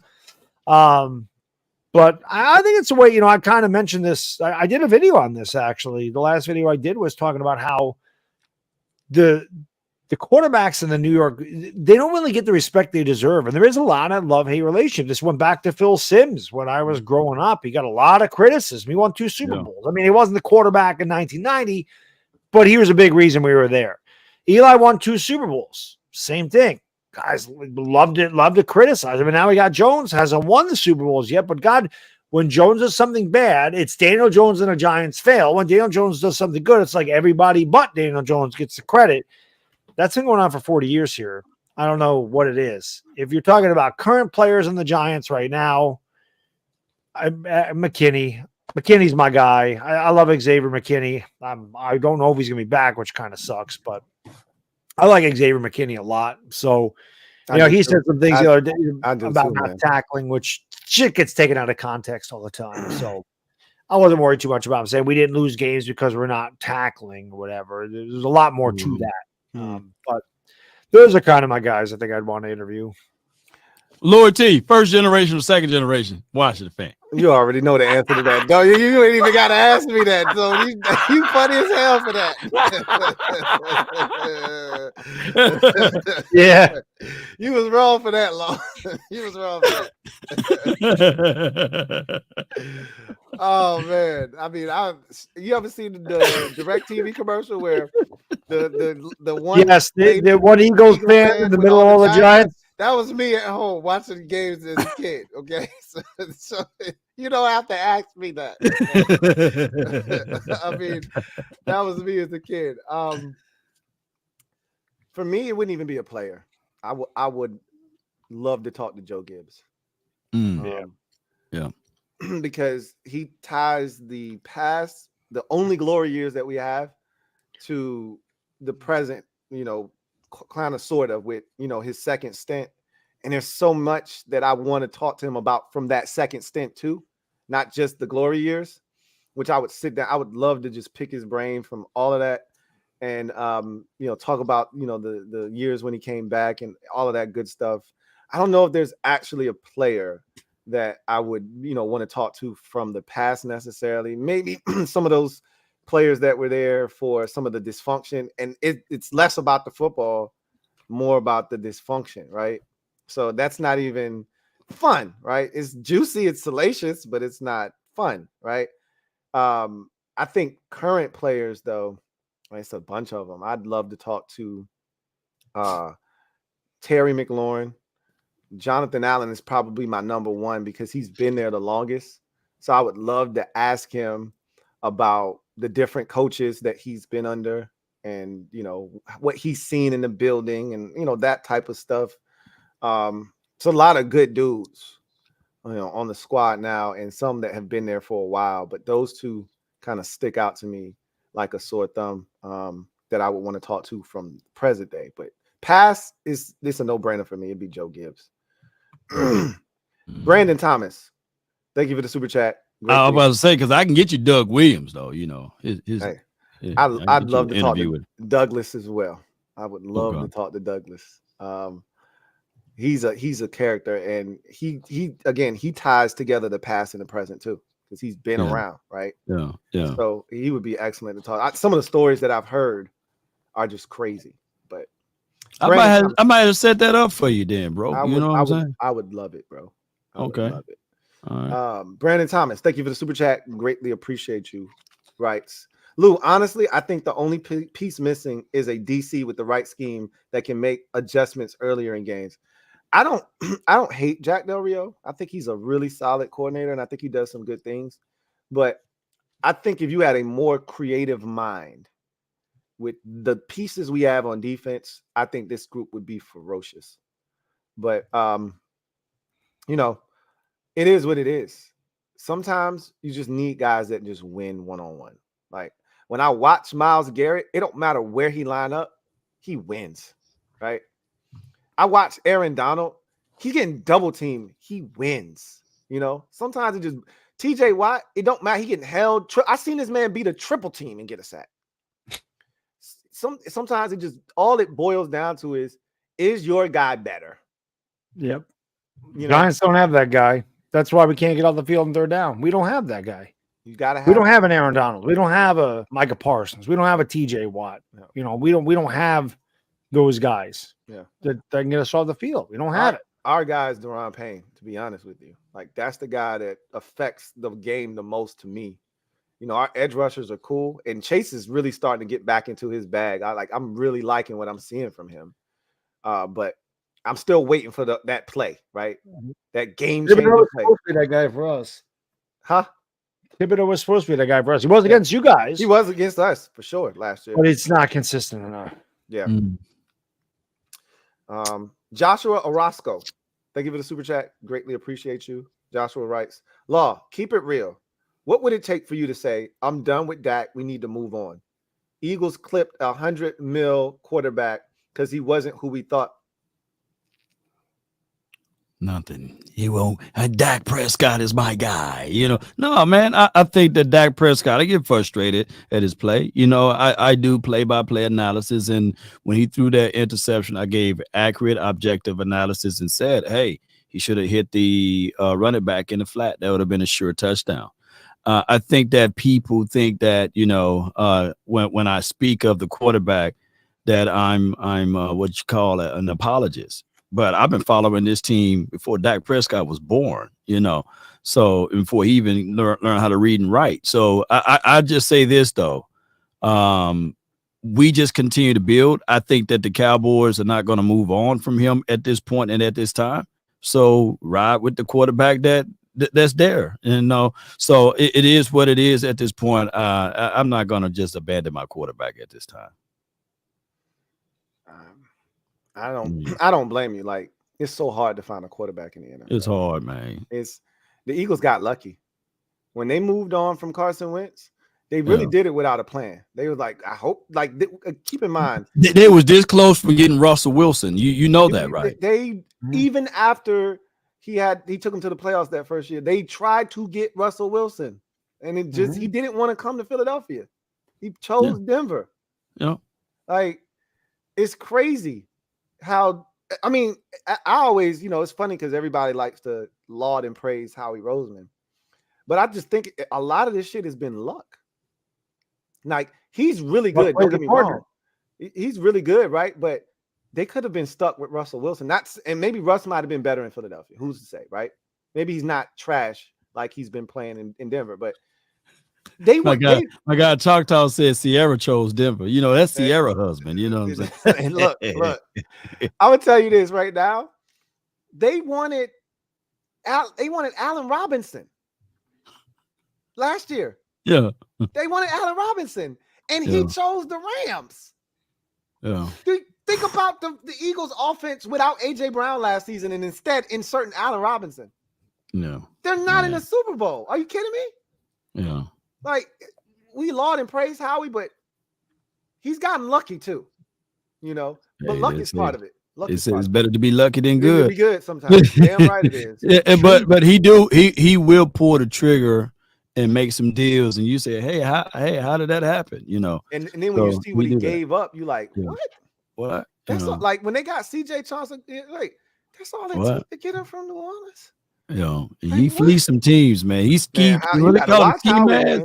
They call him ski mask. Howard, he ski mask all day. He robbing folks out here. He definitely robbing folks. You got to watch out. Like, he come around, I'm like, check my shit. I'm gonna tuck mine in. Tuck mine in. Check my damn wallet, make sure my shit's still here, man. Big Cam, the OG, aka said B. Thank you for the super chat. Greatly appreciate you. Writes, Dak ain't being stupid with the ball. These defenses are running cloud, cover 3 and 4 defenses. Dak was not able to complete a 3-step drop, let alone a 7. Y'all sound like ESPN and Fox Sports analysts. He's completely wrong on that. He was covering the 3-step drop. People act like he threw like a completion percentage of like 30 or something. His completion percentage was still there. What hurt him was the red zone situation. Death of 1,000 cuts. I don't mind them doing that. They're gonna have to just come up with better plays than going horizontal, like my guy Bad Dog when you get into the money zone. You know what I'm saying? So they're gonna have to go vertical in that thing. You got 40 ounce. I call Hunter Lupke 40 ounce. He's like their version of Kyle Juszczyk. Utilize your big boy at all. My guy Deuce Vaughn, who's like 5'5", you know what I'm saying? He didn't even get in the game last game, right? Utilize some of those quick twitch guys that can find the small, short areas in the zone and utilize those boys. But I get it. That last game, 4 out of the 5 guys were new on that offensive line. That's a hard task to do. That's 90% of your offensive line that's out there for the first time. You're not going to get good production inside the red zone. So they had to slice some of that in half. Now, if the Cowboys go into this week 1 for 5, I'll do a whole nother Crow video. We're going to see. I will say this. Belichick is going to have some defense for your ass. I don't think he's going to have enough offense. And ultimately, that's how y'all going to win that football game. Y'all going to, I think, eventually wear them down. They're going to make a mistake or two late, and it's going to be a wrap. Will the Beast Davenport. Thank you for the super chat. Greatly appreciate you. Will the Beast writes, Washington is 22nd against the run and giving up 128 yards a game when Minnesota is ranked 19th and gave up damn near 200 against Swift. Good luck stopping that man. Again, this is another stat numbers guy. Yeah, you gotta throw that stat out the window, man. I love these guys, right? Because he don't know what the hell he talking about. Ask someone who is comparable on that Minnesota's front. They got one guy. No, they got a dog. They got one Hunter. Danielle Hunter. Yeah, they got a dog up there. They got one. They don't have 4. They don't have 4, right? So what the dog is? Hey, look. They got a lot of dogs. Y'all got a lot of dogs. So and then y'all got better coverage on the back end.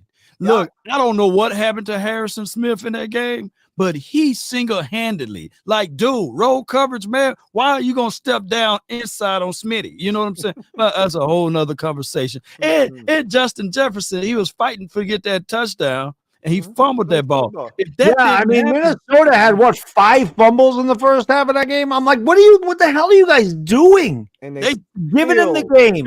And they still lost exactly. 6. Like, bro, stop it, man. Like, that at the end of the day, this isn't about rankings and everything. It's about matchups. If you again, my biggest thing is if you've watched us play this season, the Bills game skewed the numbers because of what happened late in that game. Josh Allen's legs also attributed, and all that shit counts in your rush defense. I'm not going to sit here and explain this for the 5th time tonight. For those who are hard of hearing, the bottom line is I know what I watch on a weekly basis with my run defense, and I know what we're capable of. And shout out to the Cowboys for John Ridgeway. He's another dog up front against the run. So even when we take our dudes off the field, we bring in other guys. Bro, come on now, dog. I appreciate y'all, man. Good looking. I don't know. We haven't tested this Jabril Cox car out yet. I would like to see. I would love to get at a spin, see what that's about. Maybe that'll happen. Maybe it won't. We'll see. But at the end of the day, we still missing 2 of our reserve dudes who we started on IR this season. They'll be eligible to come back next week. So I like my rush defense. But hey, the only thing I'm gonna say again though, Louis, is that the unknown is Sam Howell. That's it's the unknown. Like I trust your defense versus their offense, but I trust their defense versus your offense. It's just a natural way of me looking at that. Absolutely. Objectively speaking. You aren't wrong. Everybody that's picking Philadelphia to win and win big, they're not wrong because Vegas set us at 6.5 win total, right? Over under. Why? Because of Sam Howell. Not because of the defense, not because of the receivers, because of Sam Howell. He's an unknown commodity. Yeah, unknown. And games like last week don't help him shed this narrative that he's going to hold this team back. But those who have been watching, like you talk to anybody that's local that covers the team, we've seen a lot of quarterbacks come and go through Washington. We know trash when we see it. We know, okay, this shit is going nowhere fast. But let me tell you what Eagles do, and they're a damn good team at doing this. When it's 3rd and long, don't get greedy, dog. Just take the underneath. You got to learn that. That was one of those. The ball will be your best play. Punt it away. Play good defense. You got to learn that. That'll be your best play. Even in a situation where, like, he got fooled. This is the thing. So this is what I was telling my fan base because we went through the film right the last 2 weeks, and against Denver, and one of the things they always say about Sam is he don't make the same mistake twice. Right. That's the thing. So. We played against Denver, exact same route. They just flip sides. All right. Right. So they did it on the left side with Jahan Dotson, where he is 3rd. And so what happened was our first drives of every game have been beautiful, and they've all stalled out for one reason or another. Right. So against Denver, we moved it right down the field on the first drive of the game. It's beautiful. Throwing screens, running the ball, got ball coming out of his hands quickly. I mean, it's gorgeous, right? We move it all the way down to the Broncos 25-yard line. That seems to be the magic spot for us where shit just goes awry. So I think we had a penalty and then he took a sack, a bad sack too. Right. Matter of fact, it wasn't a sack. I think a penalty. I think he got hit and the ball came out. Right. I think that's what happened. He had to fall on it or whatever. It was a bad sack. It was on him. So I don't think that was the one he fumbled. So anyway, it's 3rd and 19 now. And the Broncos drop into this deep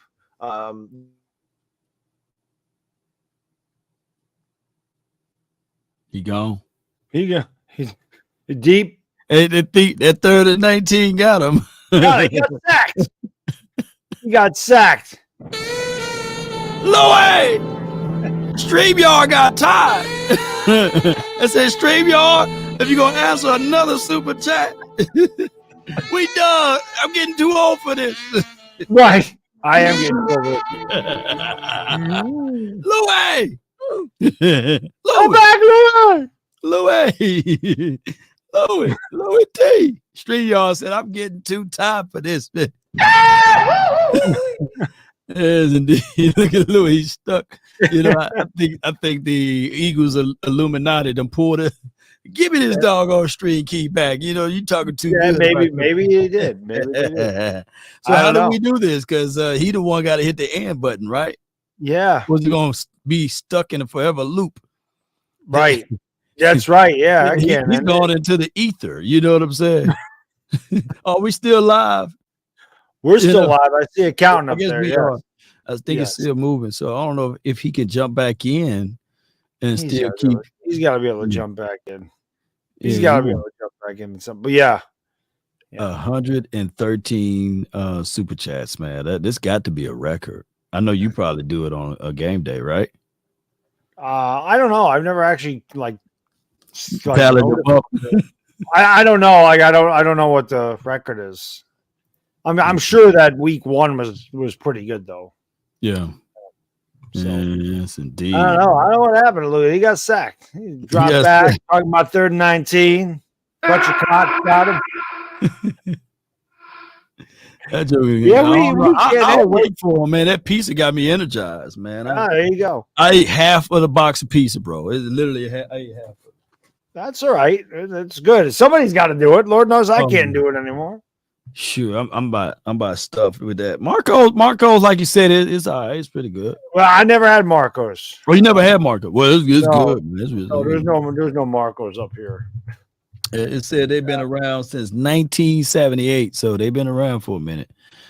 Yeah, we don't got that. We got we have some little hole in the wall stuff, which is freaking great. Those are the best anyway, man. Yeah. We got Primo up here. We got Gennaro's up here. Got a lot of that stuff. You know, all that good stuff. Good stuff. I'm trying to think of the other ones. There's a Mamma Mia's, there's a Caputo's. Mamma Mia. Yeah, Mamma Mia. Mamma Mia.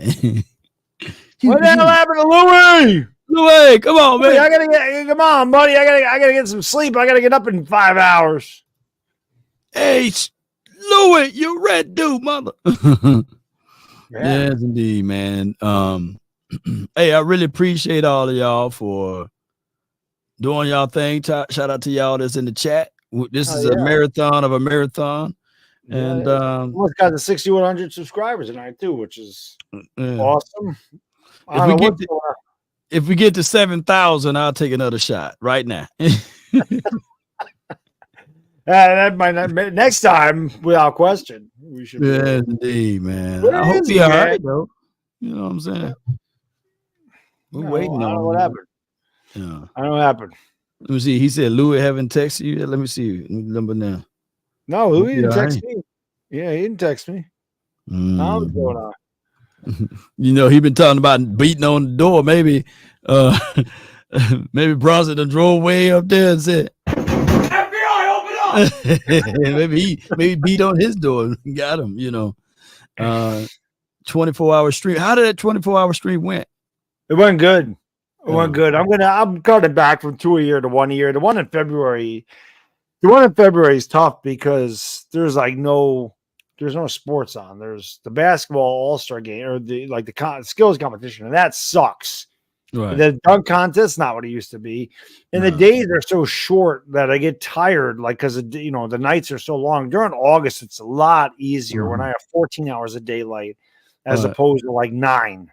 There's a massive difference. Damn. So I'm always energized at the end of the August ones, but the February ones are tough. So we're just gonna do it in August. But it went really good. It went really good. I don't know what the hell happened to Louis because I gotta go. I gotta get some sleep. Well, you go ahead, man. I'll just wait around for him. You wait around. Listen, man. If you're on for a while and you get hungry, you ain't got more. You got half of Marco's pizza. I got another half, man. I got drinks over here. I got pizza here. We got all these people watching. All right. So Raw's in for the duration, but guys and girls, thank you for an awesome stream. Really appreciate it. Remember, there's a lot more content coming on this channel whenever. Right. We always do the Around the NFC East. We're doing that weekly. When the two teams match up, we'll always have a little chop it up, and we're doing this once a month. So you're not going to want to miss it. So, Law, have a great night, buddy. We'll see you next time. And everybody in the chat, enjoy the rest of your week. And I would say hopefully all your teams win on Sunday, but I'd totally be lying because well, as I say, good luck to your team until you see me. You know what I'm exactly. saying? There you go. Well, we saw you. We had no luck, and we had pretty much no, I mean, we really had zero in that game. Zero. With that said, love, a good night, and we'll see you next time, buddy. No Be good, doubt, everybody. Peace. Peace. Oh, it's just me, man, and I got no control of the overlay or anything like that. I'm gonna give him 15, 20 minutes because I don't have access to move the what do you call that, the super chats around. So we're just gonna be here, man. Go ahead and read my super chat. User XJT. I don't have access to pull it up though. So where did he left out at? Where was the last super chat he read, y'all? Do y'all know? Because I can see the supers. It's got 113 in here. There's a lot of super chats. They must have pulled this plug real good. Okay. Because I don't know if I exit out, will it stay and keep rolling? You know, rolling. Yeah, let me see. I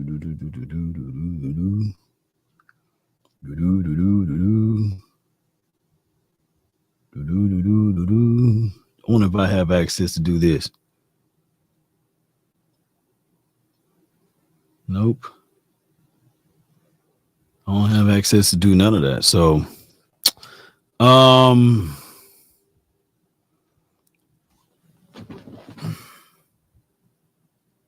along with, look, y'all know what this mean? Don't y'all know what this mean?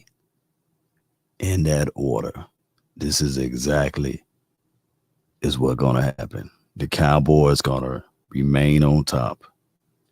First the Eagles went out. Y'all saw that? Hey, y'all listen to that. This is gonna happen. Eagles drop out. Something gonna happen down the line. They drop out, and then the Washington team, they drop out, and then all of a sudden the Giants, they make some type of rally. You know, they try to make some good pace, and then they drop out. I try to share streams. They don't let me do it because I don't have access. But that's gonna happen, y'all. Then it's really gonna happen. And then the Cowboys going to win the Super Bowl. That's just what it is. It's destiny, y'all. That's what it is. It's destiny for the Cowboys to win the Super Bowl. Yes, indeed. Tenderizations. Yes, indeed. Tenderize. So, is it law? You look lonely. Yes, indeed, man. I'm over here all by myself, man. You know. Let me crack your cranium and fertilize your brain. It's gonna happen, y'all. Look, it's destiny. You know, look how all of these people had to end their stream. And Law Nation, your brother from another mother is still here live in the flesh, baby. Y'all see how this goes. Everybody else had to tap out or get out. And I'm the only one here. That's just what it is. Cowboy Nation on top. That's what we do. Let's go. Yes, indeed. I'm used to being a one-man show. You ain't lying, you know. But me and the Twin Maker tomorrow will be live on our show, brought to you by Prize Picks. And why don't y'all come on over and hang out with us, man? Me and the Twin Maker, who is a 49er fan. I've been trying to change his mind since day one, you know, but he always liked those Niners. All right. I'm going to get on out of here myself then. I'm going to call him right quick, though. I'm gonna put y'all on mute. Let me see if he okay though. For real, real talk. Let me see if I can get his number though. Hold on, y'all bear with me.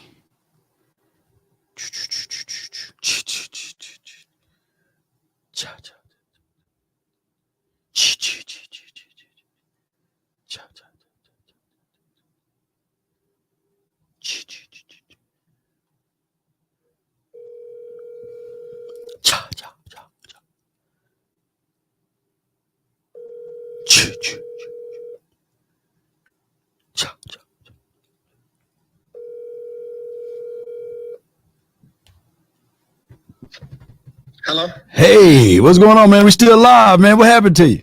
I got you on speakerphone, by the way. I'm rebooting my what's it called? So my microphone, one of my old microphone stands fell off my desk and it hit my my little box. Okay. It got all of my stuff plugged up and it knocked off my the router. The router, okay. Okay, that's what it is. Had to plug it out and plug it back in, so I'm waiting for it to come back on. Okay, I'll hang tight, man. So we get back, yeah, we'll be able to, because I think I can't pull up the super chats or anything. Yeah, I can't have no access. I don't have any access to it, so I'll wait. Hopefully, because the one that I read was the last one, but I think I saw like 2 more come in afterwards. But that was the last one. That was the last one. Let me see. So, I think I saw like 2 more come in. Okay. So the last one you read was Big Cam, right? It was the yellow one. Wildebeest. Wildebeest. Wildebeest. Okay, yeah, I see the last one there. At Della, you know, okay. Della was the last At Della, okay, all right. I'm gonna read it out, and then when you come back, then you know we can close it on out, because I don't want to exit out and then it sends it into some type of crazy loop. Okay. No doubt, man. Appreciate you. As soon as I get back up, I'll let you know. All right, bro. Anytime, bro. Salute. Right. Appreciate you. No doubt. Yes, indeed. I hear y'all. There wasn't no bathroom echo. Y'all play too much. Y'all crazy as hell, man, in the chat, man. All right, so Abdallah, he says, Louis, if we win this week, I guess I think he's talking about the Washington team. I want all smoke, red face, talking crap and screaming from LB to shut it. He had talked a lot today. Let him cry in his room again with the lamp on. Casey Hill doing the gritty. Okay. All right. Is that Casey Hill doing the gritty? Okay. All right. Oh my gosh. Here's the craziest thing though. If you guys rewind for like 4 or 5 hours ago and you listen to the first hour, it's Louis T versus LB, Lord Brunson. It's literally blow for blow, them boys fighting verbally, you know, in a good way. And that's a situation that is going to be good. It's good TV regardless. You know, I'm telling you, Shay Sharp and Skip Bayless, when they was going back and forth and going back and forth with each other, don't have nothing on those two brothers right there. All I ask is when you lay your head on that pillow at night, you know, I gave you everything I had. I gave you everything. Head on my pillow and just yeah, it's gonna be one of those. Somebody's gonna be laying their head on the pillow with tears because the way they was going back and forth. It's gonna be good for TV regardless. It's good for content creations regardless. It's gonna be clips that you can take from that and use from years and years to come. I promise you that. So it's gonna be crazy. Hey, real talk, man. Real talk. Who do you guys got winning? Who do you guys got winning? Because it's going to be a situation and scenario that if Louis T wins, everybody, mama, uncle, cousin, Tupac, and Biggie climbing out of the grave going to be sitting there saying, shoot, get Louis T, hush, you know what I'm saying? But if LB, you know, if that team wins, then of course he's going to do his thing. Man, look, I'm for real when I say this. Washington got a real nice front four, and I hate the fact that they stole John Ridgway from me, but I'm gonna tell you that front is really good. The front seven is really good. The weak spots that they have is pretty much in the middle of the field. Dallas Goedert can get busy. Smitty can get busy if they pay too much attention to number 11. But outside of that, I think that the Washington team gonna slow down their run because of the kind and caliber way of that he do run with that zone read up the middle. That's not going to happen in this game. It's not going to happen.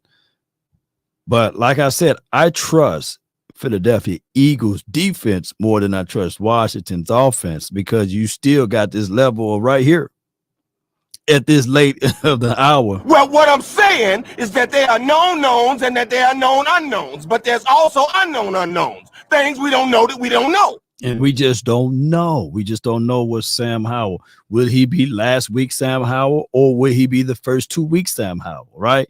And the more and more people get tapes and information on him, they take that away from him and force him to play left-handed.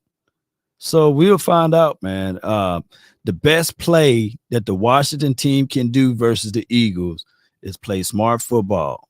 TOP, it'll be hard for the Eagles to score when you still got the ball, and you can make them press if you score first. But at some point, you have to look back at this and say you have to trust the Eagles defense more than you trust the Washington's team's offense, because that's what Philly do. They will wait for you to make the mistake. And if you don't make it fast enough, they will force it on you once your offensive line and your units get tired. Right, their front is always coming at you, right? So if you go back and watch the Patriots tape, Philadelphia Eagles versus the Patriots had them boys on the ropes, right? But Matt Jones threw that first pick six, Slay goes run in for the tub, right? So that would be the situation and scenario. You heard what I said, bro? Hey, I was listening. Okay, you were listening. So basically, that's the area of the unknown. The Washington team can't be greedy. You're going to have sometimes the punt would be the best play. Pin them deep and then work with your defense from there. But if you rush stuff, oof. And that's what I was saying before. So I had something freaky happen. So I got an old microphone stand at the edge of my desk, and it fell off and it hit the power box that has the router plugged up to it. And it knocked it out, and so the router had to reboot and start up all over again. I apologize for that. No doubt. But what I was saying before I got stopped was he did the same thing against Denver, and the linebacker knocked it. He deflected it. So in his mind, instead of him saying, "Hey, I shouldn't do that," he did it again against Buffalo, and this time it got picked off. They did it. They flipped the opposite side, went the other way with it. And this time the linebacker got enough depth and picked it off. It was an athletic play by the linebacker, but you got the tight end in the flats on third, and this is 3rd and 19, and against Denver, it was like 3rd and 16. Right. So you got 2 instances, 2 weeks in a row. He didn't get tapped on his wrist. That's a no-no against Denver. It was just like, hey, it's incomplete. We still getting a field goal out of it, right? Right. Against Buffalo, you didn't get no points out of it. They picked it off, and you didn't even get to kick the field goal. So now I think he's going to know, and they're going to tell him, bro, take the check down. It's 3rd and 19. They're giving you 8 yards here. Take the field goal, right? Don't take the bait. Yeah, don't bait it. Mm-hmm. You can't. They're not going to let you have 19 yards, bro. I know you want it all back, but they giving you this 8 yard, and you hope you break a tackle and maybe get a first down, but take the check down, live to fight another day, kick this field goal. Let's get some points and have some momentum. Points. And I think he's going to learn that. Man, what make the Eagles so dangerous is that any spot on the field, once they get on their side, they can score. I think what was a hidden element that most Eagles fans probably don't even know is Elliott, that kicker. Once he get to the 50-yard line, he's in range. He's in range. They got a foot. He got a foot, bro. He got a foot. And then they got a real good punt kicker too. So their special team is pretty solid, and they're gonna play sound defense. And the shorter the field, the more they can score. Even if their quarterback having an off day, or even if the running game is not going, their special team situation can go for them. So that's why I say you got to play precise football to beat those boys. And believe it or not, they coming off of a hey, I was in the Super Bowl resume. So that's just what you got to do. You got to play smart and concise football. And we know. I mean, listening to the players talk all week to this point, they know what they're up against, and they know what this is. And the coaching staff has been preaching to them the importance of what this game means. Anything in the division is ×2, right? It's not just a game. It's you also playing a team in the division, and it counts, for your division record as well. And they know who the Eagles are. No, we're not oblivious to the fact that they played in the Super Bowl last year. Right. But we also aren't oblivious to the fact that we beat them last year in their building. Like, this is not, they wasn't a fluke. Like, if you're a Washington player and you've been here since 2020, 2 out of the last 3 years, you went to Philadelphia and won. 2 out of the last 3. That's good numbers right there. Right. And I truly believe this. I know nobody wants to hear this, and that's fine. But in 2021, we were up 10-0 with Garrett Gilbert at quarterback because we had to have, a third of our team out with COVID. Yeah. And we were up 10-0 on them in Philadelphia. With Garrett Gilbert at quarterback, who had gotten there like 4 days earlier and had to start because we didn't have another quarterback. So Philadelphia, I've always said this, of all the places in the division, Philadelphia is the one we feel most comfortable going and winning at. We don't play well in New York. We don't play well in Dallas for the most part. But Philadelphia, we've never had an issue going there and winning. I'm not telling you we're going to win every time we go there. It's not like it's a second home or anything like that. But it's the one place in the division on the road that I feel confident we can go in there and find a way to come out with a victory. So that's not on accident. So I like our chances to go in there. Well, again, like you said, the unknown is Sam Howell. He's not an unknown for me. The only thing I don't know is how he's going to play. I know he's capable, right? I just don't know how the offensive line is going to perform, how he's going to perform. Is he going to, learn from the mistakes that he's made over the first 3 weeks of the season, specifically the mistakes that he made last week? Is he going to grow from that? And are they going to put together a game plan that's going to allow us to stay ahead of the sticks and be in a position to keep the Eagles on their toes, where they can't just pin their ears back and come after Sam against the offensive line? That's going to be the way. They're going to have to figure out a way to do that. Now, I trust in EB that he'll figure it out and he'll put our players in a position to succeed, and we'll get it done.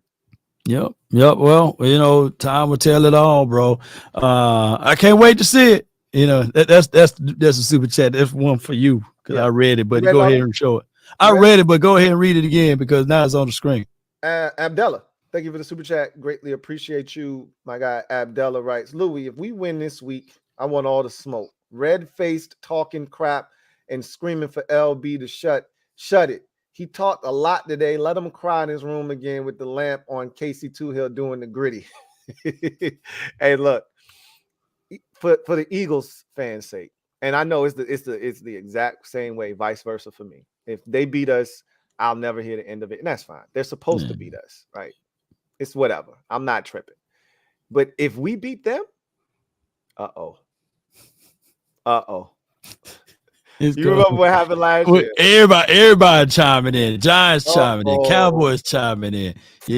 Tupac, Biggie chiming in. Everybody chiming in. Hey, look, it's gonna be a problem if we get it done on Sunday. So for their sake, they better win because they talking real spicy. I'm talking. How many people have said we beat you by 3 touchdowns, 21, all this foolishness? He talking about putting Sam out of commission and Sam is trash and this, that, and the third. I need Sam to bless him in the worst way after a long day. I can hear you right now. When I'm talking to you, take your hat and shades off. We gonna give him the Deion Sanders treatment. Hey, wipe your feet off when you step in my house. Wipe your feet off. Small time play about a half an ounce now. Oh my gosh, man. Yeah. He better hope that they get it done. His team back his trash talk up, because if mine do, yes, indeed. All that stuff he was talking, boy. Big cash money. Backyard Birds podcast. Thank you for the super chat. Greatly appreciate you. Backyard Birds podcast writes, bro, the past is different from now. The teams are different. Decide's better than Gannon. I don't necessarily disagree with that. You're going to lose, Louis. Keep doing this to yourself. We'll see. We will see if Sean Desai makes. I've already said this. You're right. The teams are better. I think you were a better team last year. I've already told you that. They were. I think roster-wise, you were a better, more complete football team a season ago. So, yes, the teams are different. And I do think that we have an even better shot at beating you this year than we did last year because the play has been sloppy this year. I don't see the same offensive dynamic ability with the play calling. And again, you got a guy first time play call. I understand all of that. I get all of that. And the same play call. I'd rather catch him early than when he gets into a groove, say week 12, right? Let me get him now while he's still figuring shit out. He's still figuring stuff out, man. And keep this in mind. Eagles last year, games would have been over with by halftime. Oh man, they were smoking teams. They were smoking teams. Philly block nothing. You know, and then just cruising, right? Take their foot off the gas pedal and everything. But let me be real. Now, backyard, be real. Just be real with us now. Be real now. You don't have to lie to the little old law nation over here. Vikings didn't have y'all sweating just a little bit. The Patriots, the Patriots have y'all sweating just a little bit. He ain't gonna admit it. Come on, man. And then I know that the Bucks, I mean, I know Baker gonna become Baker. I never thought Tampa Bay was gonna beat them. Never. Of the 3 games, I told y'all, I sat here and I told y'all, I said the Patriots game gonna be a lot closer than you think. Yeah. I told y'all it was Tom Brady night. They were gonna be amped and juiced. And he was like, is Tom Brady suiting up? Because if he ain't, they don't got a chance. I said, okay, we'll see about that. And they were right in that damn game with the ball at the end with a chance. And then Minnesota, I don't know if I've ever seen anything quite like Minnesota, what they've done this year with the turnovers, right? Like they're self-destructing, man. They could be 3-0 right now. 3-0 right now, yeah. They probably should be 3-0. And they've had at least 3 turnovers in every single ball game they played in this season. It's remarkable what they're doing right now. But man, I bet you Caleb Williams like, shoot, come on, man. Come on. Please lose again. Please lose again. Man. He go to the Vikings. A perfect spot for him. But they're not gonna keep losing like this. No. They're gonna win game. Even if they season bottom out, they're gonna win 5 or 6 games, which ain't gonna get you to know organically. Organically, they're not gonna do it. But yikes.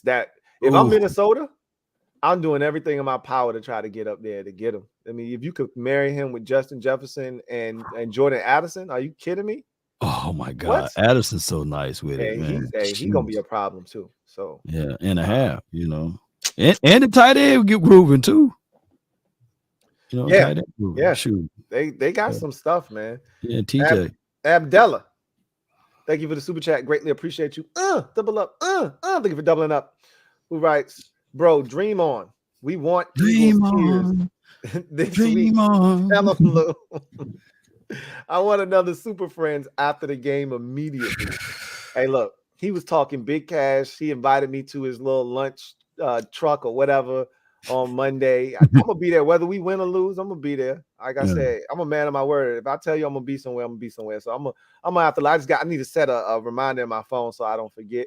But oh man, he said Monday. I think I might have to go pick my kids up. I just thought about it. I think we're gonna have them at grandma's, and I'm gonna have to go school. I might be able to log in on my phone though while I'm driving, and just I might not be able to in the chat, but I might be able to listen to what he's talking about. So I'll figure it out. But whether we win or lose, I'm gonna try to be in that thing because this is what Eagles fans gotta understand. I don't run, bro. I don't hide. I don't fold. You know where to find me. I can take my lumps like a man. I'm gonna stand down on mine, 10 toes down. You know what it is. Y'all already know.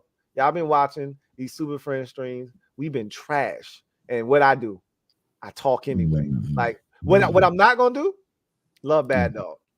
When Bad Dog is up, he up. And you gonna hear him, right? But when they trash or they struggling, Bad Dog just as quiet and silent as a lamb. Silent night. I love these ad-libs. I'm gonna keep it consistent. You know the energy I'm coming with. You ain't gotta wonder. I take pride in that. So we'll see what happens. But either way, you're gonna have to see me. Even if y'all beat us, y'all still gotta come to Washington. Washington. You say we catch him next time. I already said I just want one. I already know what kind of talking you are too. We'll wait next time. Hey, look, I just need one, bro.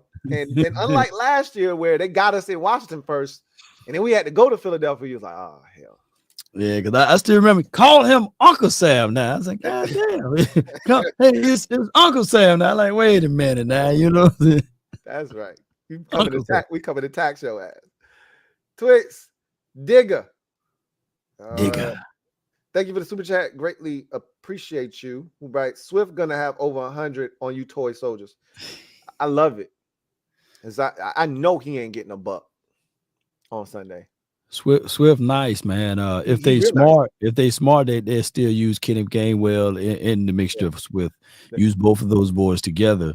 And I think that will give him better running lanes with you guys. You know, here's the thing: if he pops a run over, let's say 35, if he pops a 35-yarder or bigger, he got a chance at 100. But if it's just a steady diet of 1, 2, 5, 4, 2, he won't get there. He won't get there. Cam Curl playing, right? Yep. All of that jumping and hopping over people. Look, that's on tape now. But they see the tendencies. So stay on the ground, Swift, man. And what are your top 3 songs from Taylor Swift? Because I haven't really, dived into her music since they've been talking about Swift. Oh, you're not a Taylor Swift person? I probably heard about 5 or 6 of her songs and didn't even know it was her. Okay. So I'm terrible. I know Shake It Off. I know that one. You got me, bro. Well, we go all night on this show, man. You got me, bro. I don't know, but 1 or 2 of them things, it's a million of them. And I bet you if they played me her catalog, I know that song. I know that song. Because evidently she's somebody's popular. You know what I'm saying? Oh no, she is. So I was telling people she's bigger than Beyonce. The people can't believe that she's bigger than Beyonce. She's bigger than Beyonce. Ain't this crazy? Yeah, look, bro. I'm trying to tell you, they put laws into practice because of the Swifties trying to buy tickets. So they had to actually put in law how they were going to disperse her tickets and how you can purchase. So there's like a beehive. There's called Swifties, bro. And Swifties. The beehive is rough. The Swifties. So you know what happened to Travis Kelce's jersey after Sunday's game, right? No.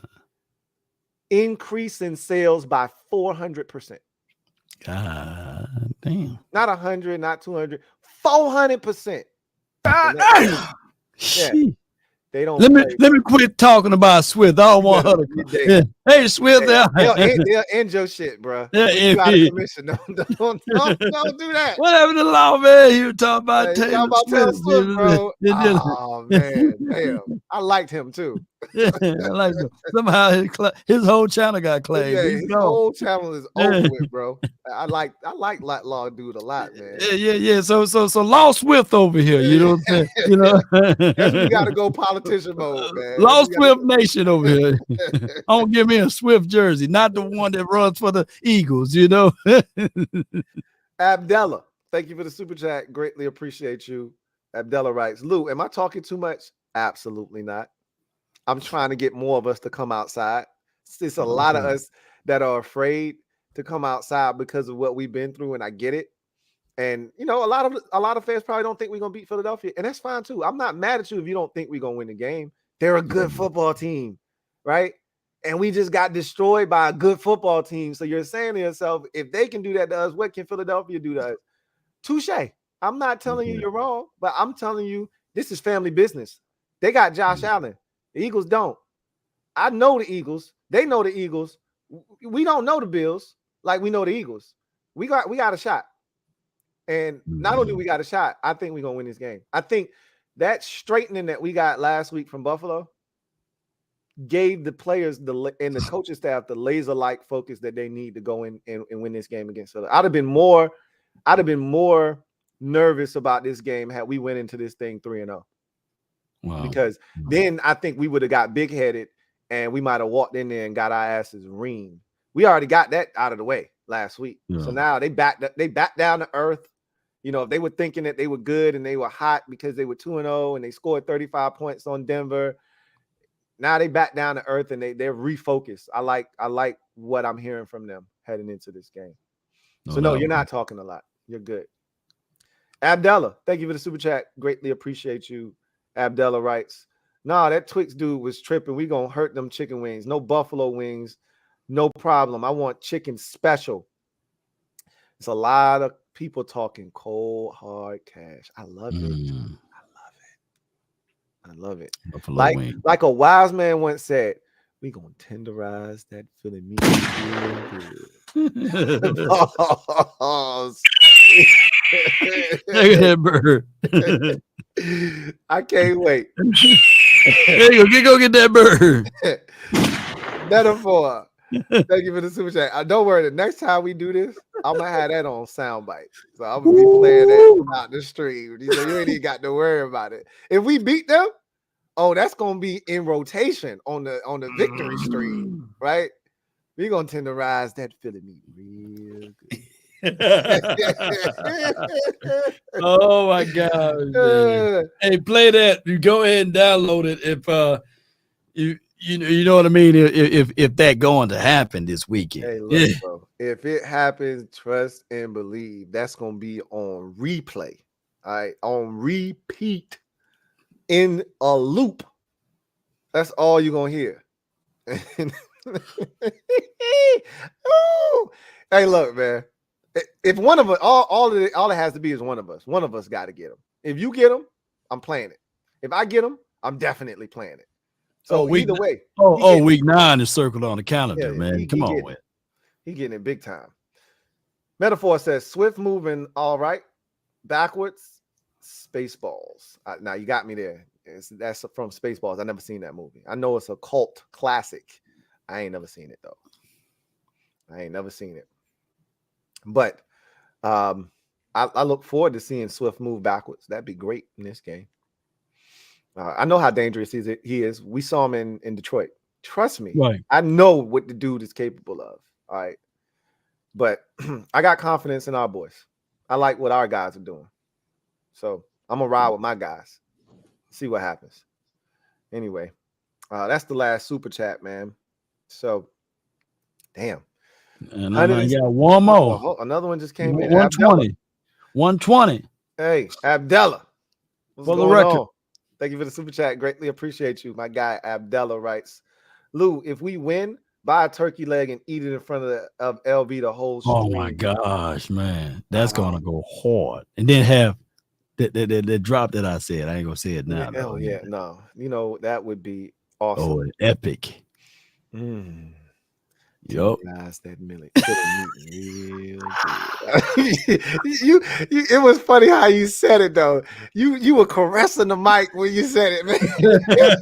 You said it in that 105.3 smooth jazz. The smooth of hits and oldies. Look, man, you put that quiet storm voice on when you said that. Storm. Tenderize that real.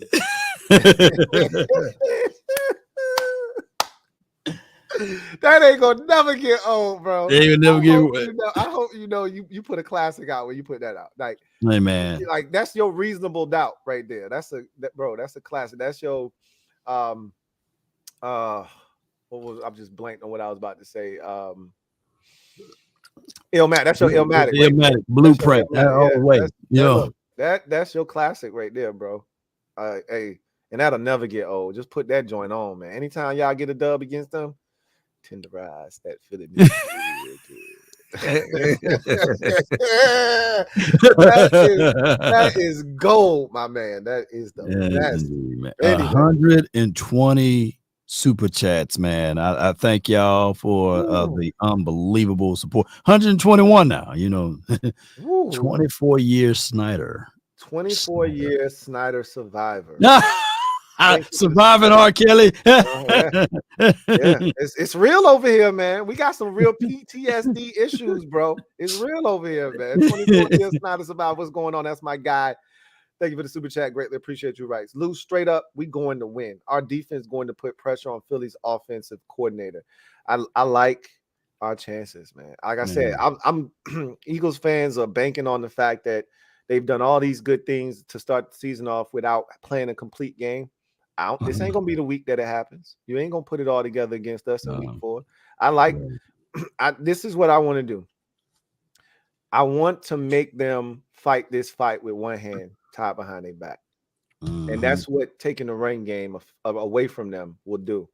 Now, I'm not telling you that he's not going to have any good runs in the game. He's a talented dude, and they got a hell of an offensive line. But what I'm telling you is our main objective, and they may use this against us, and they would be smart to do so. But our main objective going into this game is to stop their run. Yeah. Like, we come into this game knowing, hey, we got to stop their rushing attack first and foremost. Hurts has not been sharp to start this season off. Let's stop the run game and force Jalen Hurts to beat us.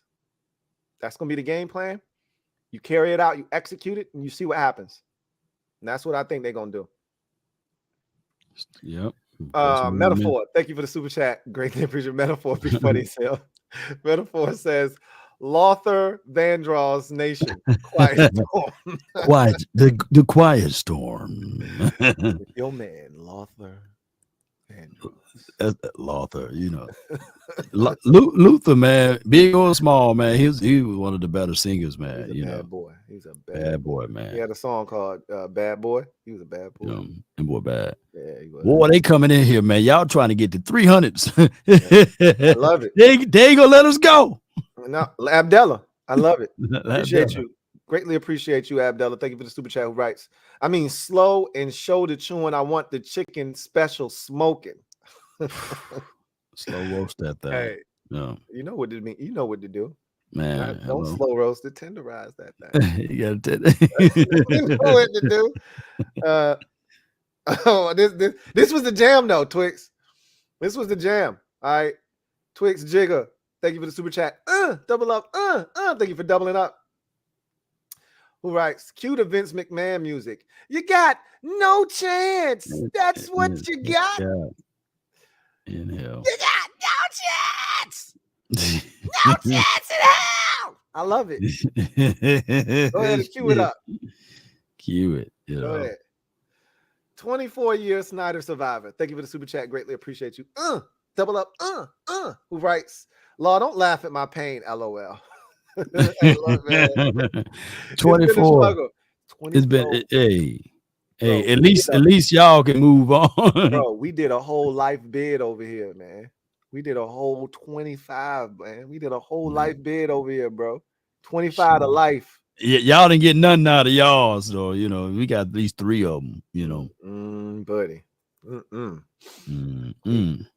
We about to turn the tide though. Abdallah, thank you for the super chat. Greatly appreciate you. Abdallah writes, cue the rock music. If you smell what the Commanders are cooking, that chicken special. The birds, man.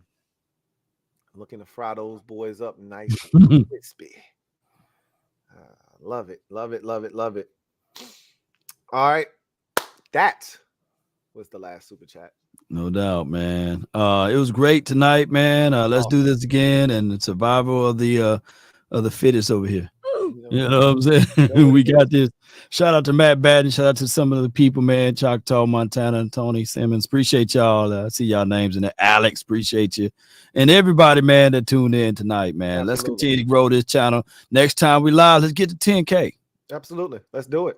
And shout out to over 800, almost 900 of y'all rocking with us as we nearing the 5-hour mark, man. Y'all are crazy, man. I love y'all. 5 hours really stream. Appreciate y'all, man. Y'all the real MVPs out there, but we will get with y'all the next time on the NFC East Super Friends. Y'all take it easy. God bless. Good night. Louis T.